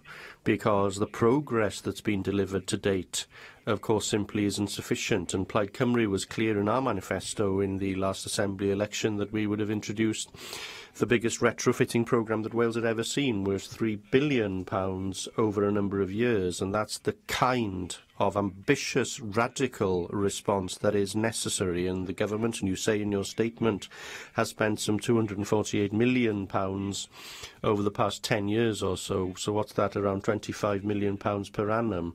But we also know that the Welsh Government spends £100 million per annum on dealing with cold-related hospital admissions. £25 million per year on tackling fuel poverty when it's costing the NHS at least £100 million a year to deal with some of its consequences. And of course that £100 million doesn't include the cost of tackling the respiratory consequences of living in a cold and a damp home, the mental health consequences of fuel debt, etc., etc. So what does it say about how seriously this government is taking its obligations in terms of preventative spend and the preventative approach promoted in the Wellbeing of Future Generations Act, when your response to the fuel poverty crisis in Wales is, frankly, so inadequate? Now, I welcome the proposed new plan for tackling fuel poverty. What I don't welcome, of course, is that it won't be published until a year from now, and that's when it will be published, so we're not quite sure whether that's also when it will start to be actioned. Presumably that will be in 2021, when the current warm homes programme comes to an end. So by 2021, we will have probably seen in Wales a near 1,000 Welsh people dying in excess winter deaths related to fuel poverty. Now, that's not acceptable, clearly. So how ambitious will the new plan be? Will the new plan, for example, include a target for eradicating fuel poverty, given, of course, that you woefully failed to meet that target of eradicating fuel poverty by 2018. Now, what you say in your statement is that the plan will include outcome-focused objectives which are aspirational. Well, that's the worst kind of civil service speak I've probably seen in a long, long time in any statement. You know, when is a target not a target? When it's an outcome-focused objective which is aspirational. So can you tell us what that means, Minister? Could you give us an example, maybe, of what kind of thing that could be, in your view? And could you be clear as to whether the new plan will include a target to eradicate the scourge of fuel poverty in Wales? Two final questions. 16% of energy customers in Wales use electric and gas prepayment meters, which of course is the most expensive payment method. So could you tell us what more your government will be doing to help those people, many of whom will obviously be struggling and living in fuel poverty? And finally, the last time the Welsh Government considered energy efficiency levels of new houses, you bottled it. You consulted, of course, on the Part L building regulations. You consulted on a proposed 25% or 40% target for improving energy efficiency, and you plumped for a stunningly modest 8% improvement, locking, of course, more energy inefficiency into every new house built in Wales and locking that inefficiency in for up to 100 years. So when, and as you are reviewing the Part L building regulations this year, can you reassure us that you won't bottle it again? Diolch, Lly Hughes-Griffith, for those series of questions. I cannot pretend that I wish I had far more money to put into this, into all of our warm home schemes. You say that your manifesto was to put £3 billion in. I think you said over 3 years. No, a longer period. I mean, you know, you have to look at where that funding would come from. You know, my budget isn't even £1 billion a year. And obviously that's right across the department. So I absolutely accept, I wish I could put more funding into the scheme so that we can retrofit far more houses. On the decarbonisation part of it, and forget the kind of warm home side, on the decarbonisation, I know that if we're going to meet our carbon emission targets, we need to be putting far more effort into our homes. But again, you go back to, you know, aspirational. You have to be pragmatic. You have to be realistic. I want to be ambitious. I want to be aspirational. But equally, we have to be realistic too. So, you know, I've met with the providers of both Arbed and Ness on many occasions not just since I've been in this portfolio, but as an Assembly member in my own constituency. And, you know, there is only so much we can do with funding and, I think, with resources. But, you know, one death is too many deaths. And we certainly don't want to be having in Wales the numbers that you've just referred to. I think it's really important that this strategy does have a target. You mentioned the 2018 target, and looking back, it certainly wasn't achievable. So I don't see the point in having targets, particularly when you're in ministry and you think, well, I'm not going to be there in 10 years' time. You can promise anything. I'm not like that, and I don't want to do that. But I do think within the strategy, you need to set realistic targets that can be met. You asked about Part L building regulations. That's now being taken forward by my colleague Julie James, and I will certainly ask her to keep you updated, and I'm sure she will keep members updated in relation to, again, what targets come forward. You mentioned about prepayment meters. I think too many people pay too much for their home energy needs simply because they're on a prepayment meter. When I looked at the figures of people who are on these meters, it's about 5% of owner-occupiers. In the private sector, the numbers increased to 23% for electric prepayment meters and 26% for gas.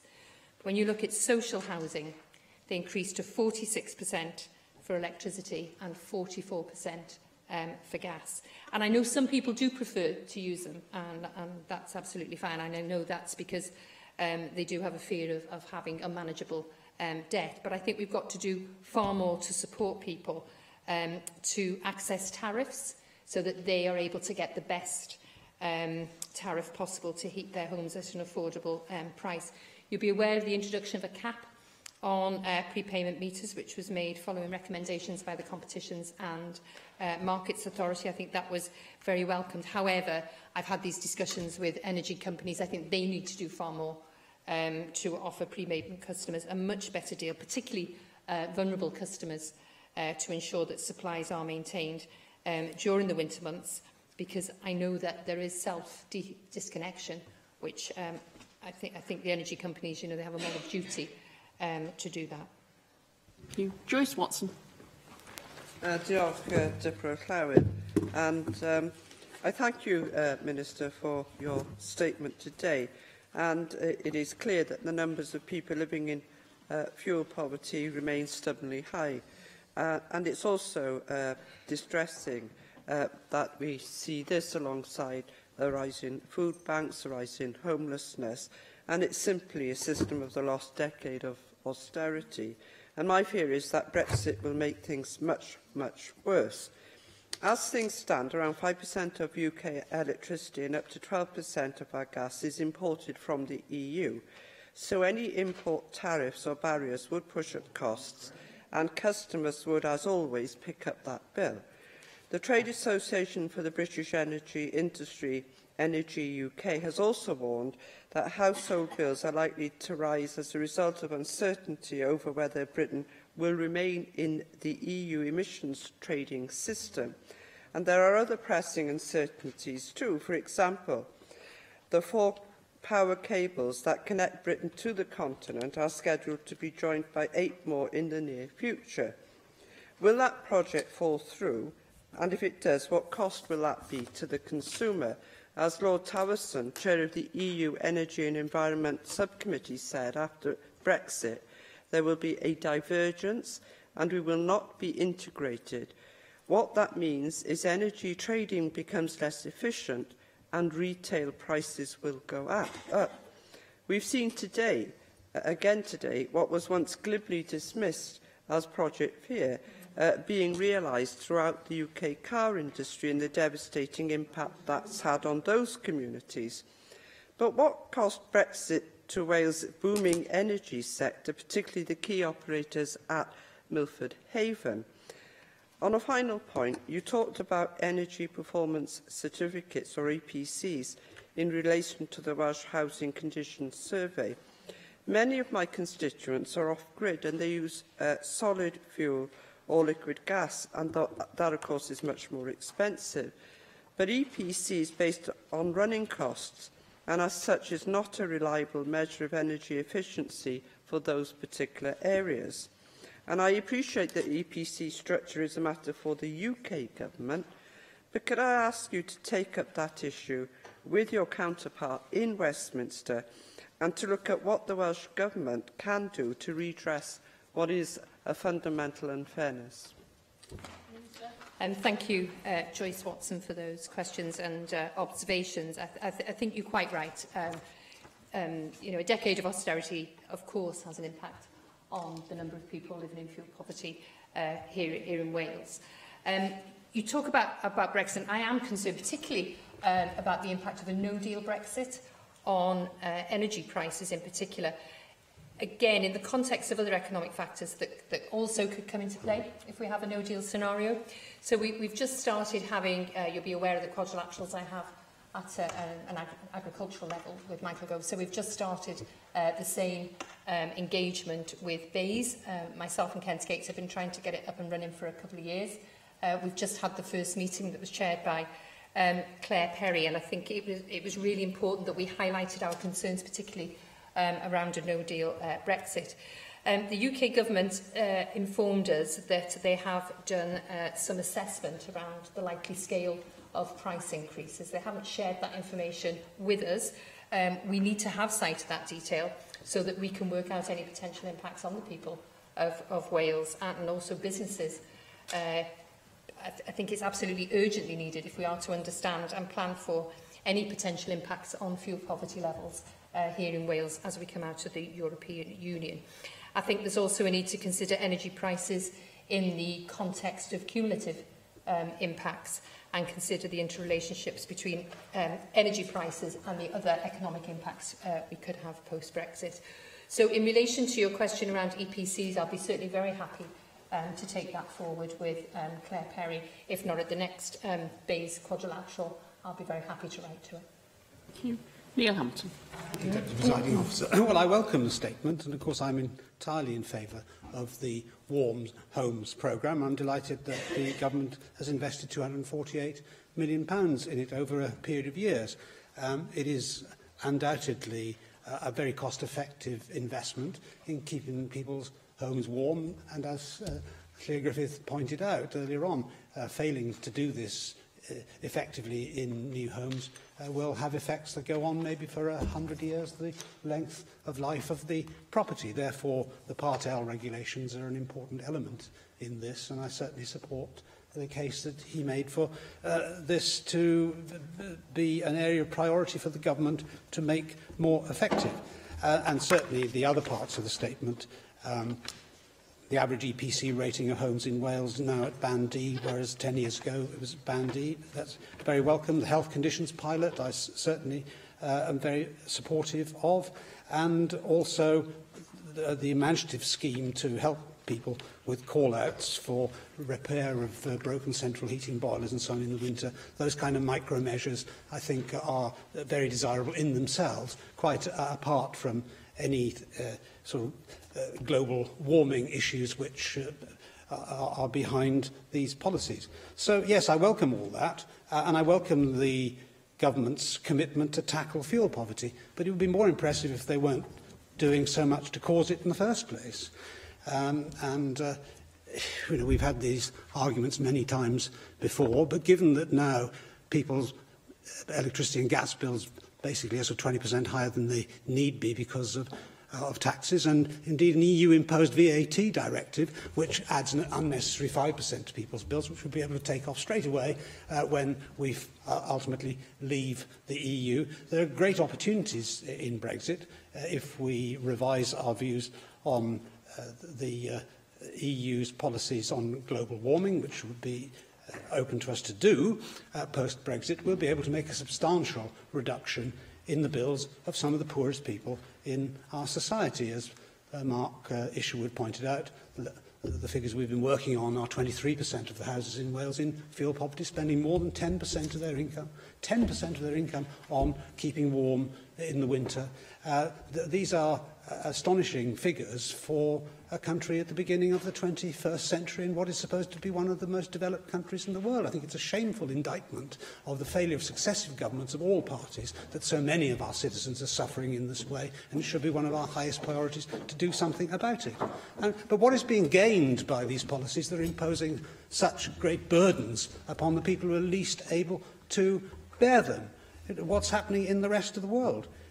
There's supposedly going to be a rise in CO2 emissions in 2018, the figures are only coming out now, by 2.7%. That's an increase in global emissions, sharply up on the plateau from 2014-16, and a 1% rise which occurred in 2017. And where is this coming from? Well, according to the Global Carbon Project, all countries are contributing to this rise, with emissions in China at 4.7%, the United States by 2.5%, and India by a staggering 6.3%, up on the year before, largely driven by their 8% economic growth achievement, which is a good thing in itself. And this is being driven in all fuel sectors as well.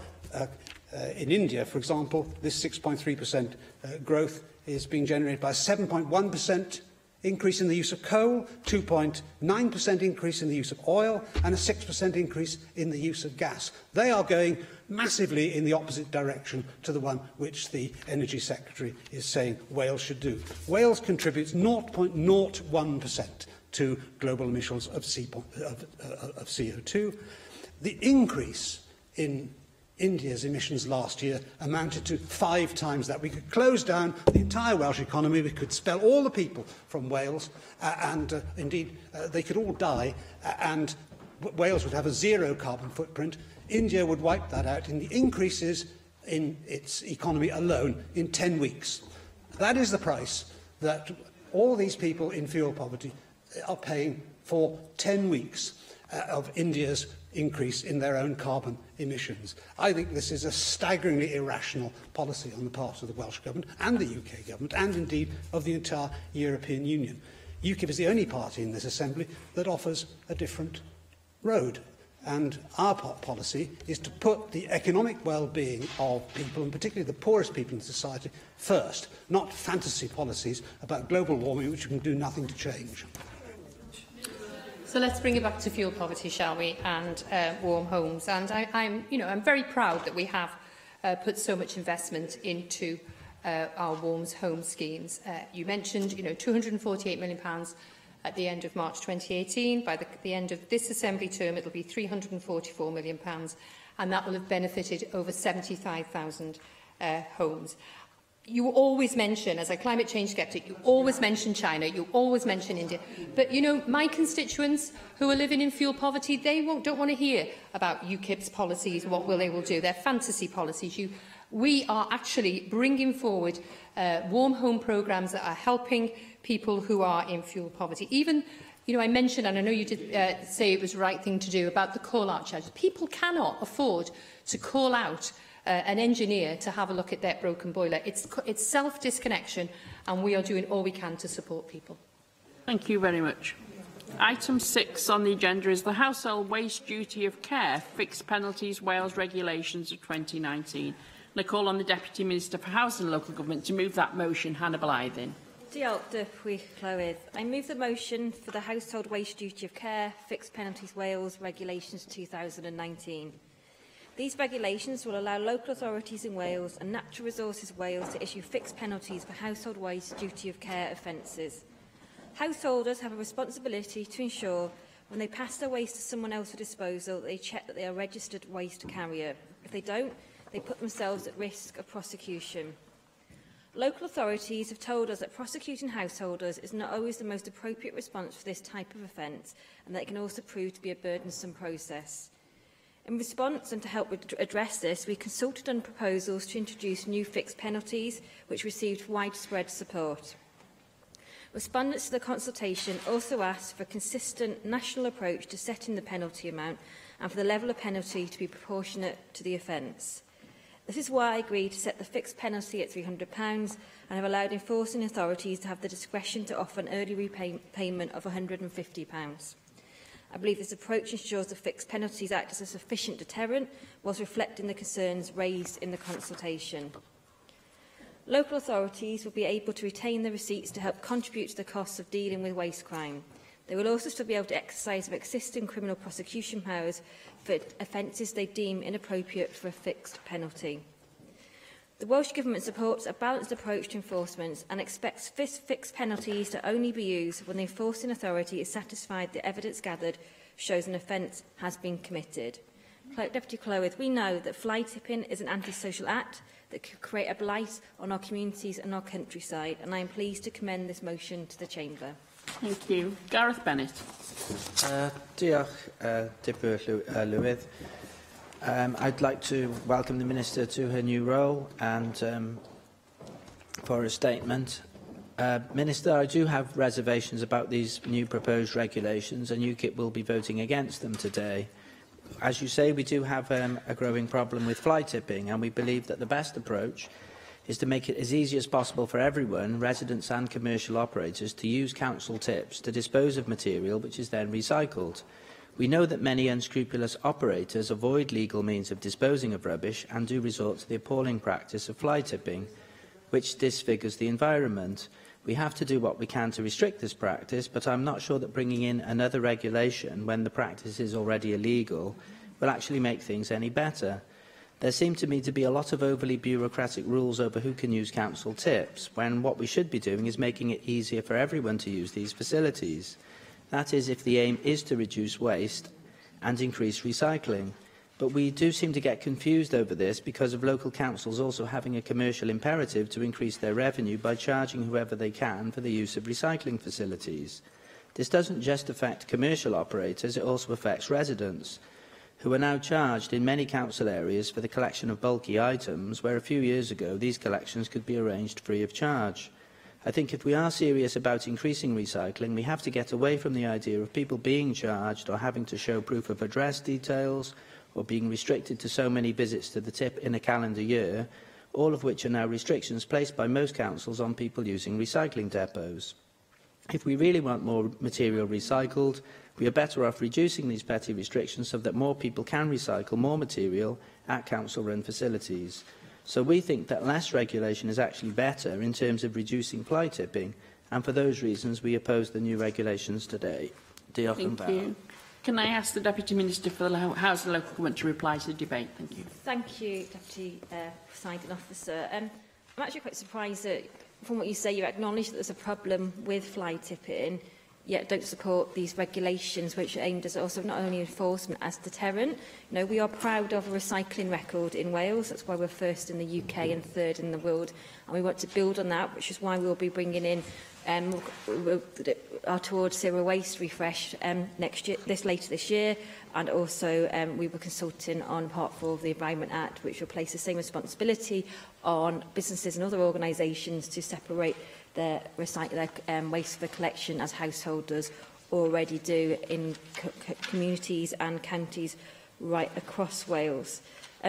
Just to reiterate, I think the number of times I've stood here and respond to members who have concerns in terms of fly tipping in the local area, we need to take whatever steps we can to tackle that, because we know it is a blight on our communities and on our otherwise lovely countryside, and that's why we need a holistic approach that not only encourages people to recycle but also drives behaviour change as well, so we actually reduce that blight of fly tipping on our country. So I would invite members to support these regulations, and which will confer on Welsh local authorities and Natural Resources Wales the power to offer a person the ability to discharge liability to criminal conviction for waste duty of care offences by a payment of a fixed penalty. Diolch.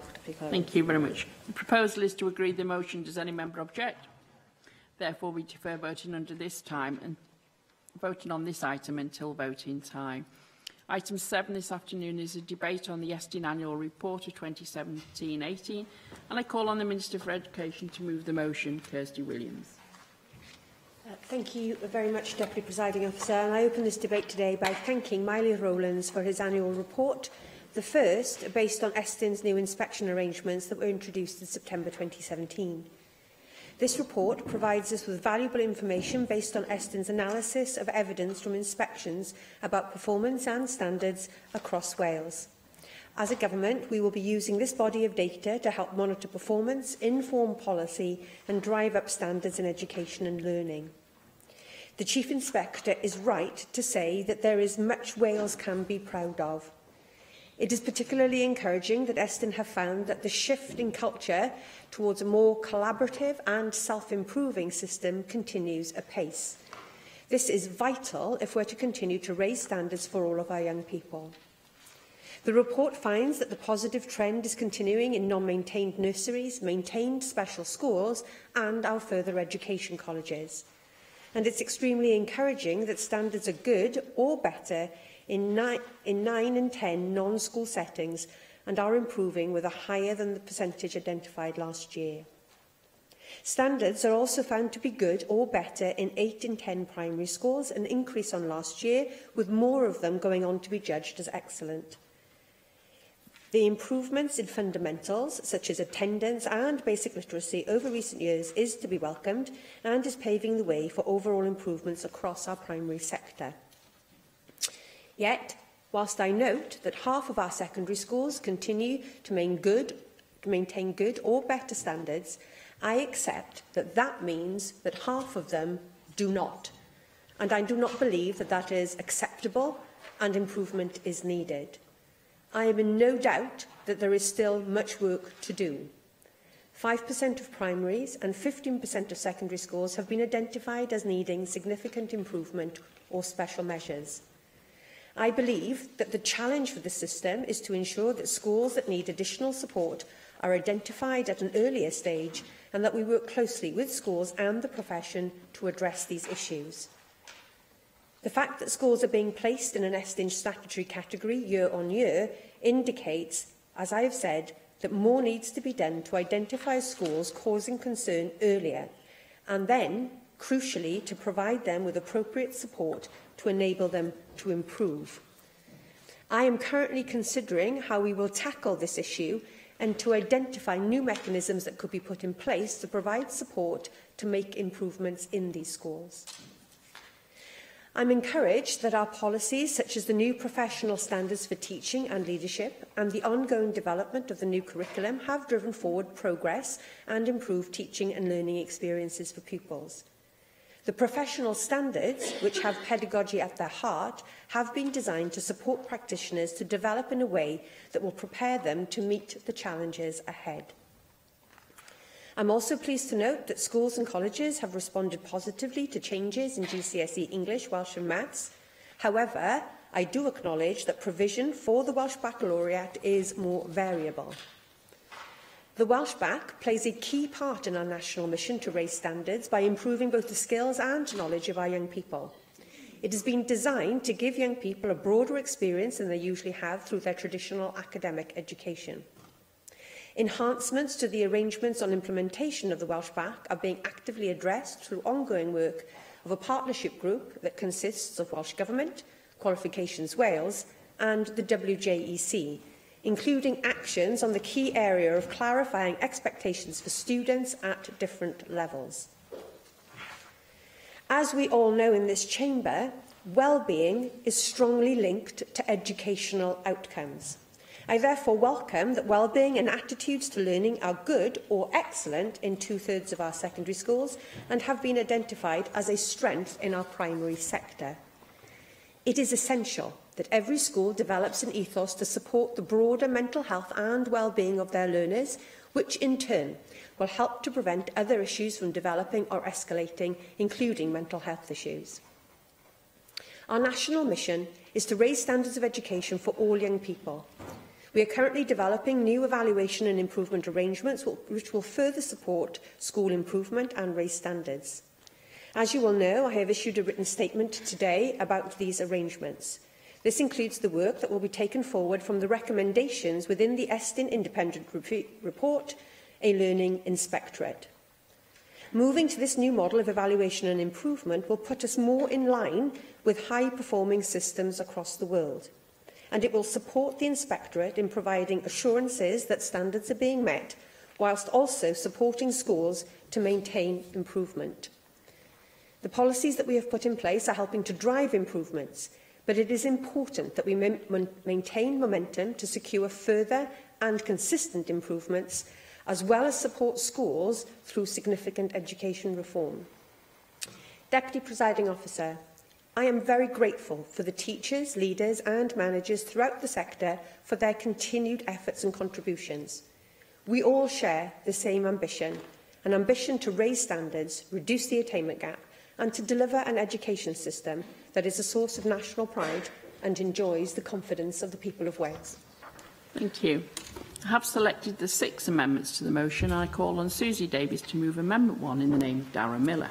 Diolch, Dirprwy, and I move our amendment. I just want to say for the record, though, that it wasn't intended to be a delete-all amendment, but it is what it is, and so we'll move on that basis. Could I also echo the sentiments expressed in the first Plaid amendment? Any improvement is to be welcomed for its effect on the individual young people who benefit from it, as well as the staff at the schools. I just wanted to start briefly with the reduction in the number of settings offering education for 3- and 4-year-olds. I've always been disappointed that some councils in Wales have chosen to restrict this offer to council nurseries only, which may account in part for the reduction.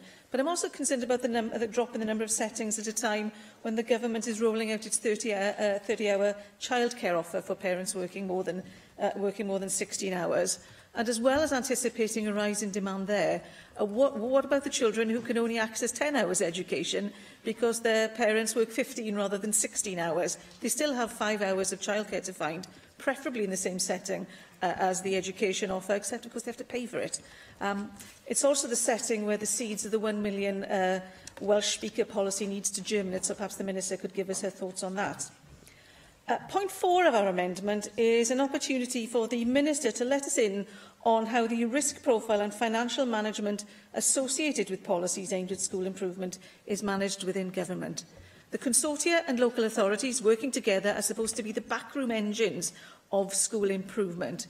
They're only briefly mentioned in this report, although the standout finding there is that, as a result of a range of failures in one consortium, the pace of improvement in secondary schools causing concern is just too slow.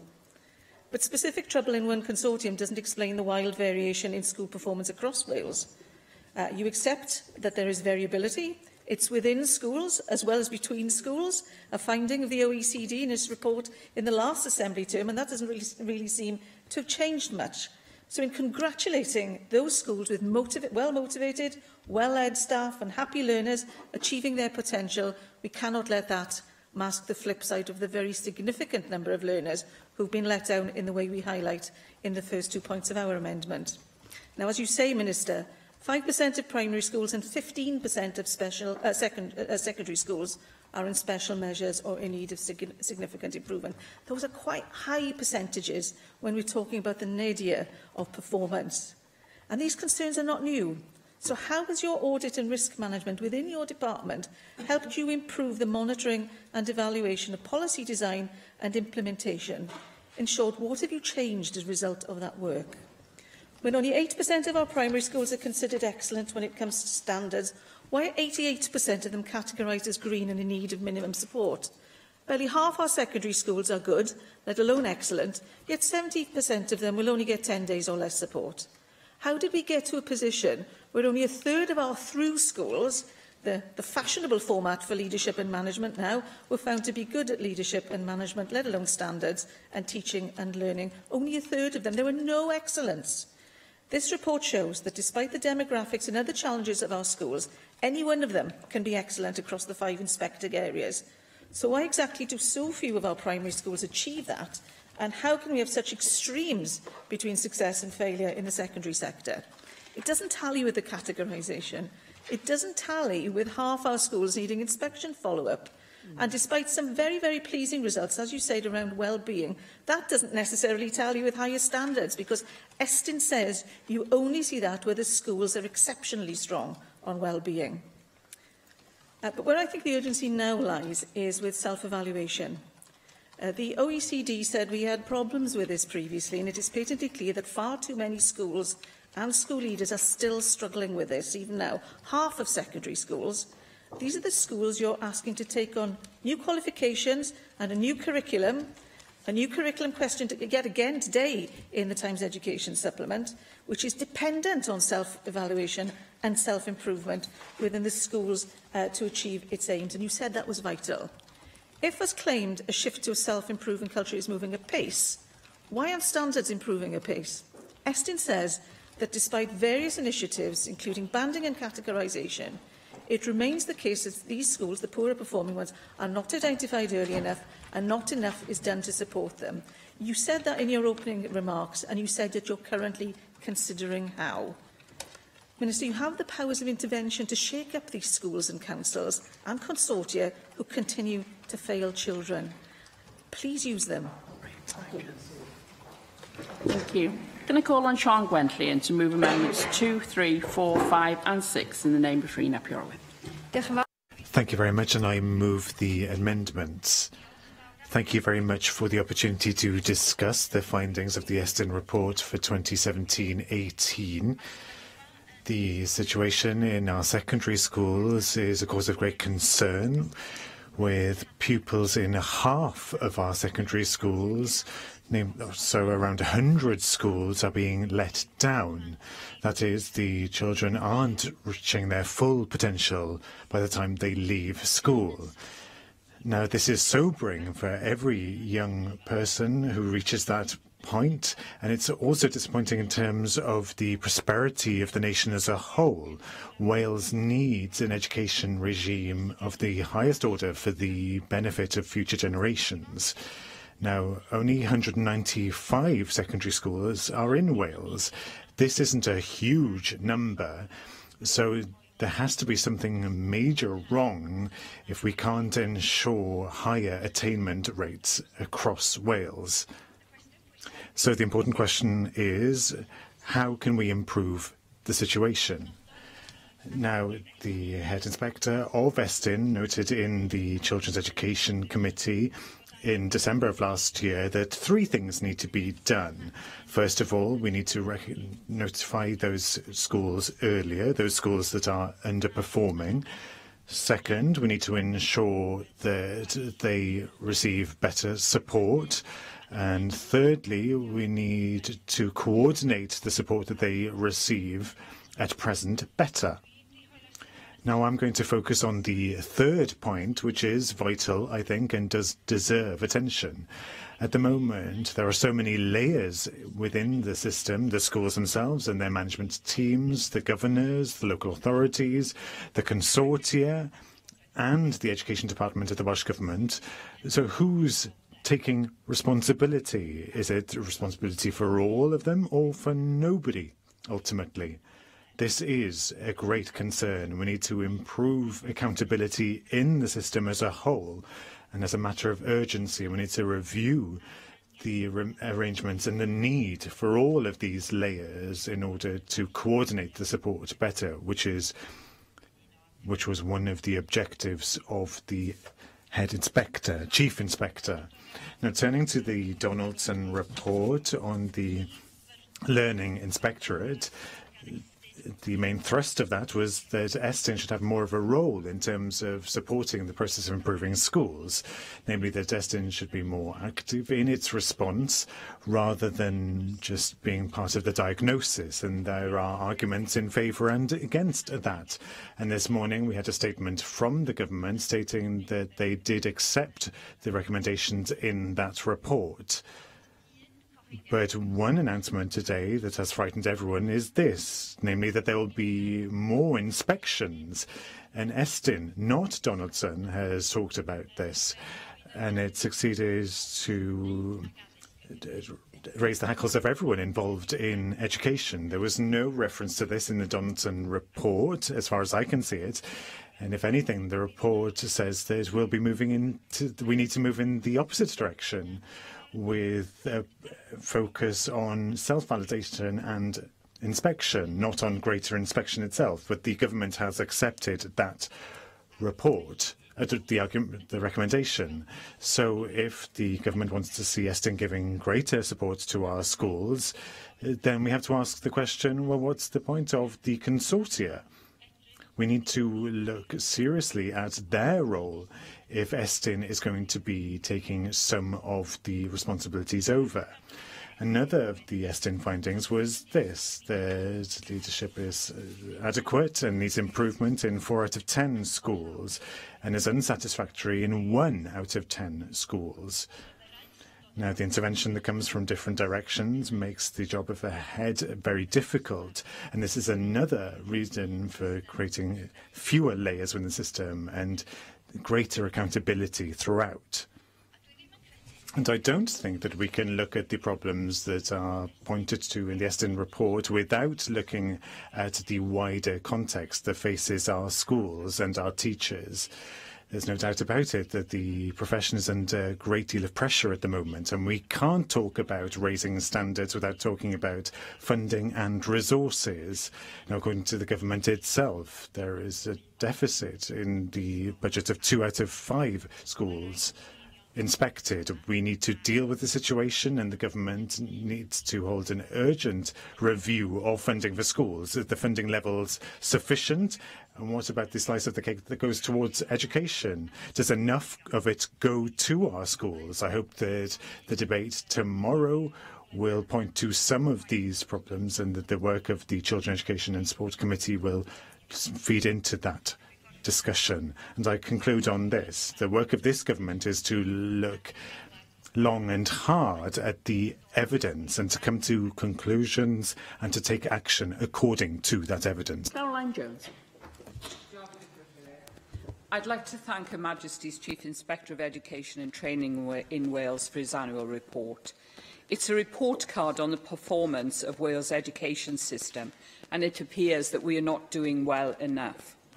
While 8 in 10 primary schools are deemed good or better, only 8% of Wales primary schools are classed as excellent schools. Every child in Wales deserves to go to an excellent school, and the standard of your education shouldn't be dependent upon where your parents choose to live, if they even have a choice, which many families do not. And the outlook for our secondary schools is much bleaker.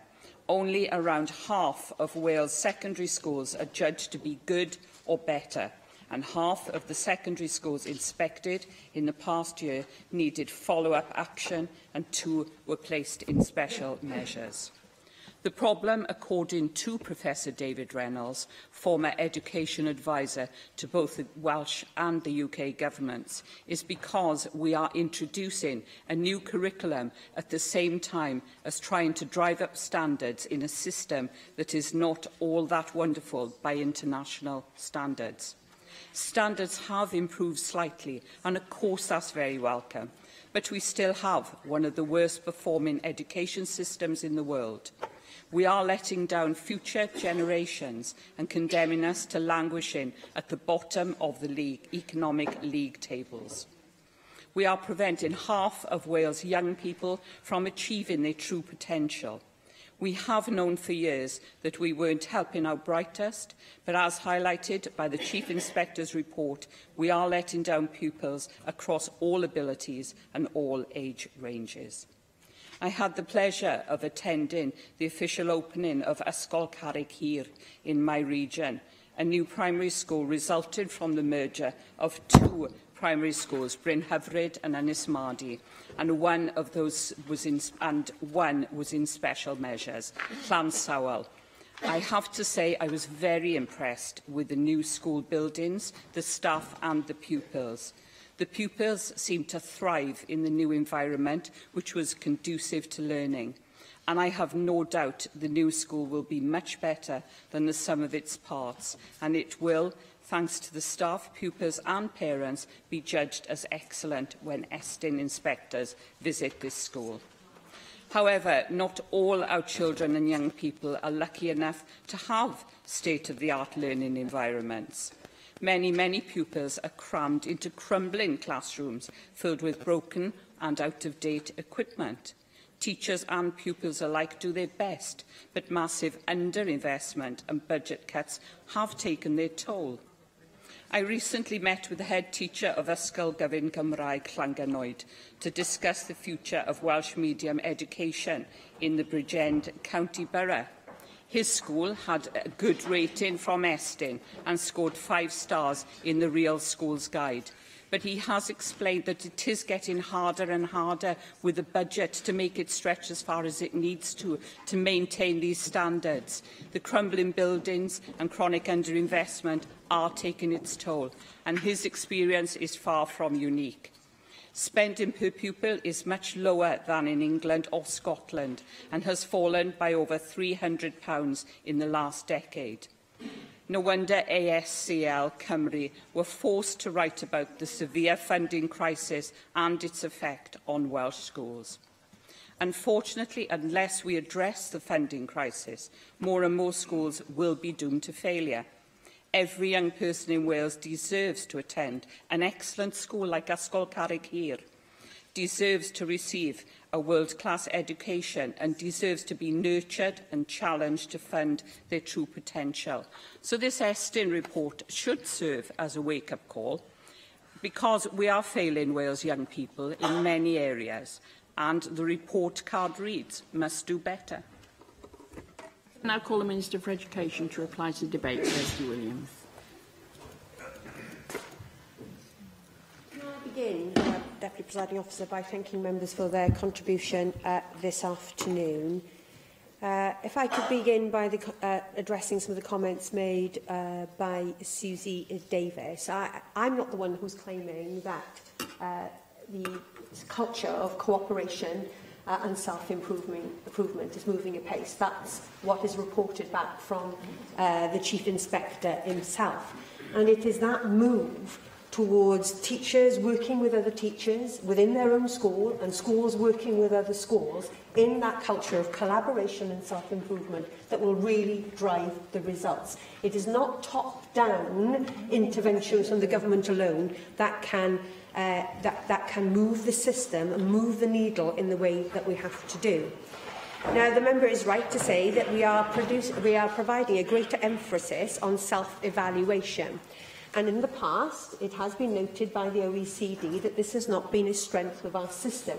And that's why Estyn are working with the OECD to design a self-evaluation toolkit to ensure that there is a consistency in approach to self-evaluation across the Welsh education system, and that consistency is also a robust approach to self-evaluation.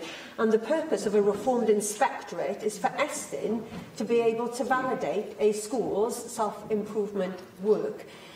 If they are confident, and Estyn are confident that that school is doing it well and their self-evaluation is robust and is driving change, then that school will have a greater sense of earned autonomy before Estyn will come back. If Estyn has concerns about that approach, then they will be back at the school more frequently.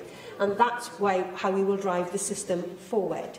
Now, the member made the point around non-maintained settings. Now, the report itself doesn't say whether the drop in numbers is a good thing or a bad thing. What it does say, and the member is right to point out, that it is not simply the preserve of maintained settings that can offer excellence to our youngest learners. And in fact, the quality of our non-maintained sector is commented upon by the Chief Inspector, and the non-maintained provision for our youngest learners is one of the strengths of our system.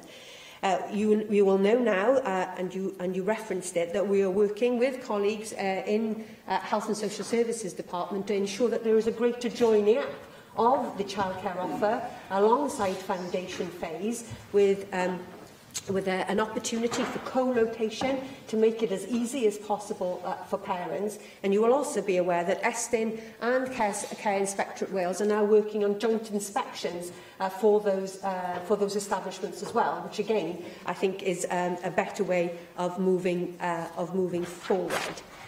If I could turn to Sian Gwenllian, she talked about accountability. Where does accountability lie in the system, and whose job is it to be accountable? Well, the reality is accountability lies at different levels, and so it should. Accountability begins with the professional accountability of every single person working in our education system. that professional accountability that drives so many of our educators to ensure that they strive every day to do a fantastic job for the children who they work with. The first line then, after that, of accountability lies within our school governors, who on a day-to-day basis, on a weekly basis, are there to hold the senior management of their schools, of which they are governors, to account. Of course, our regional consortia, our school improvement services and local education authorities have a responsibility for individual schools in their area, but also on a regional basis. Estyn is there to provide independent assurance for the system as a whole, and Welsh Government are accountable for the quality of the system as a whole. Now, we do need to move to a situation where Estyn does provide more support for school improvement, whereas school has been found by Estyn not to be as good as it could be. Let me give you an example why this is so necessary. I think back to a school in my own constituency who over many years was deemed to be a school in need of special measures. Each time Estyn came to that school, they reported and they disappeared, only to come back several months later with a different set of inspectors who asked the schools to jump through a different set of hoops.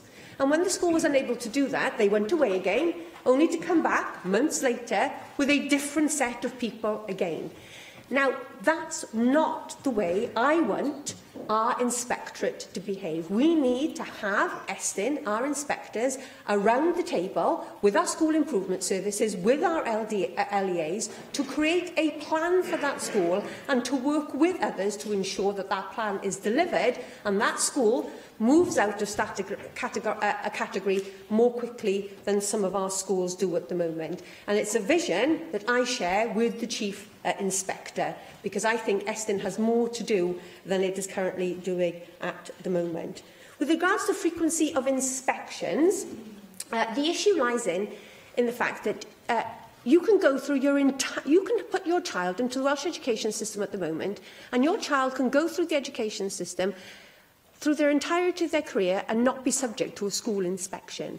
What we do know is that some schools who are in a category can improve really, really quickly, but we also know that good schools can go down really, really quickly. And this system that is being proposed today and will be consulted upon gives us the opportunity to provide parents with better real-time data and information about what is going on in their schools. And Plaid Cymru might not want, they say they want greater accountability. Plaid Cymru may not want that accountability, but I think parents want to see more timely, up-to-date data about what's going on in their children's schools than is currently available. And we have to get away, and Plaid Cymru have to acknowledge that we are moving to a different type of inspection system, and we're doing it to help us make sure that all of our children get a fantastic education. Can I just say about Caroline Jones, she says that we're the worst system in the world, but I'm very glad then she went on to clarify that by giving some examples of fantastic schools in her own region that are doing a great job. She says we're not doing enough for our more able and talented students. We have introduced a more able and talented programme.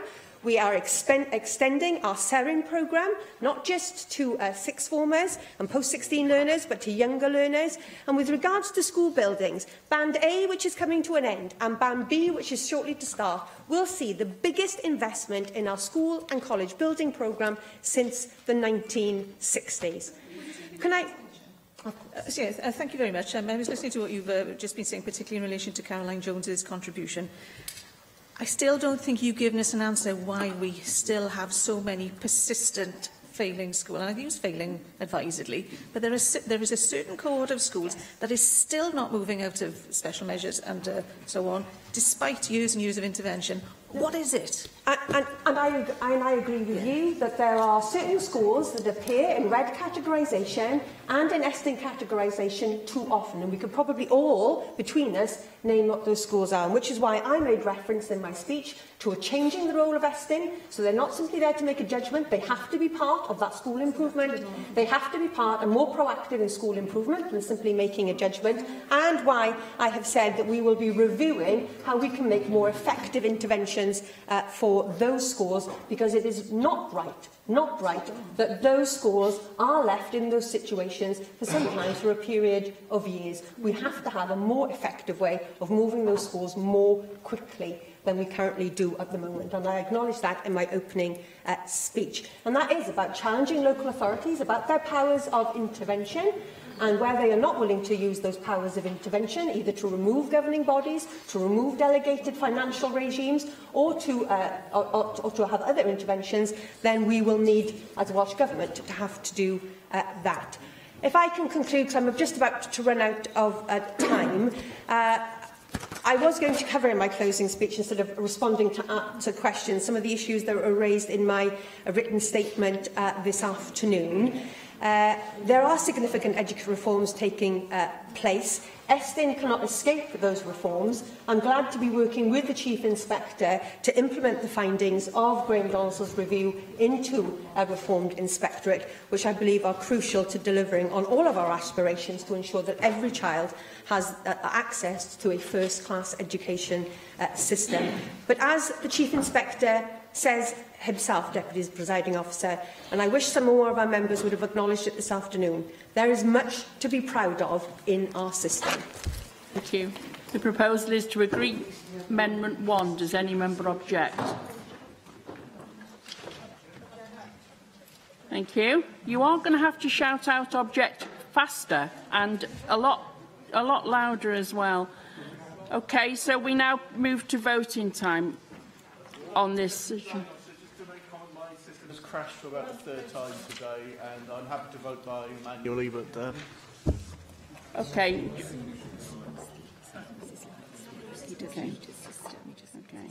I'm being reliably informed, as long as your lights are working, when we come to voting, you don't need a system. You don't need the system. So, unless 3 members wish for the bell to be rung, I am now going to move to voting time. Fine. So, the first vote this afternoon, then, is on the Household Waste Duty of Care Fixed Penalties Wales Regulations 2019, and I call for a vote on the motion tabled in the name of Rebecca Evans. Open the vote.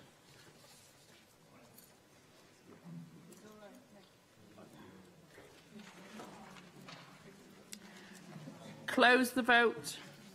For the regulations, 41, no abstentions, 2 against. Therefore, the regulations are agreed. We now move to vote on the debate on the Estyn annual report, and I call for a vote on Amendment 1, tabled in the name of Darren Miller. Open the vote.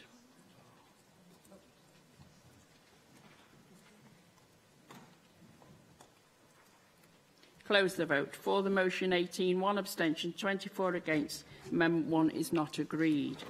Call for a vote on Amendment 2, tabled in the name of Rhyn ap Iorwerth. Open the vote.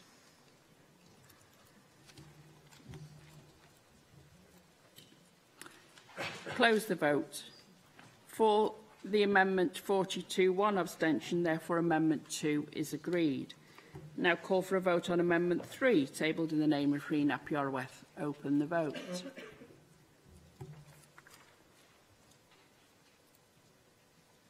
Close the vote.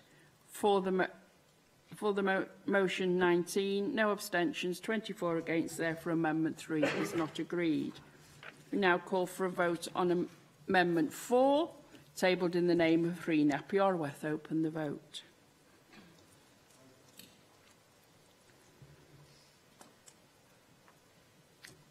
Close the vote. For the amendment, 18, no abstentions, 25 against. Therefore, Amendment 4 is not agreed. Call for a vote on Amendment 5, tabled in the name of Rhyn ap Iorwerth. Open the vote. Close the vote. For the amendment, 18, no abstentions, 25 against. Therefore, Amendment 5 is not agreed. And I call for a vote on Amendment 6, tabled in the name of Rhyn ap Iorwerth. Open the vote.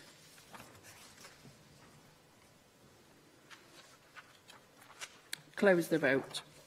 For the amendment, 18, no abstentions, 25 against. Therefore, Amendment 6 is not agreed.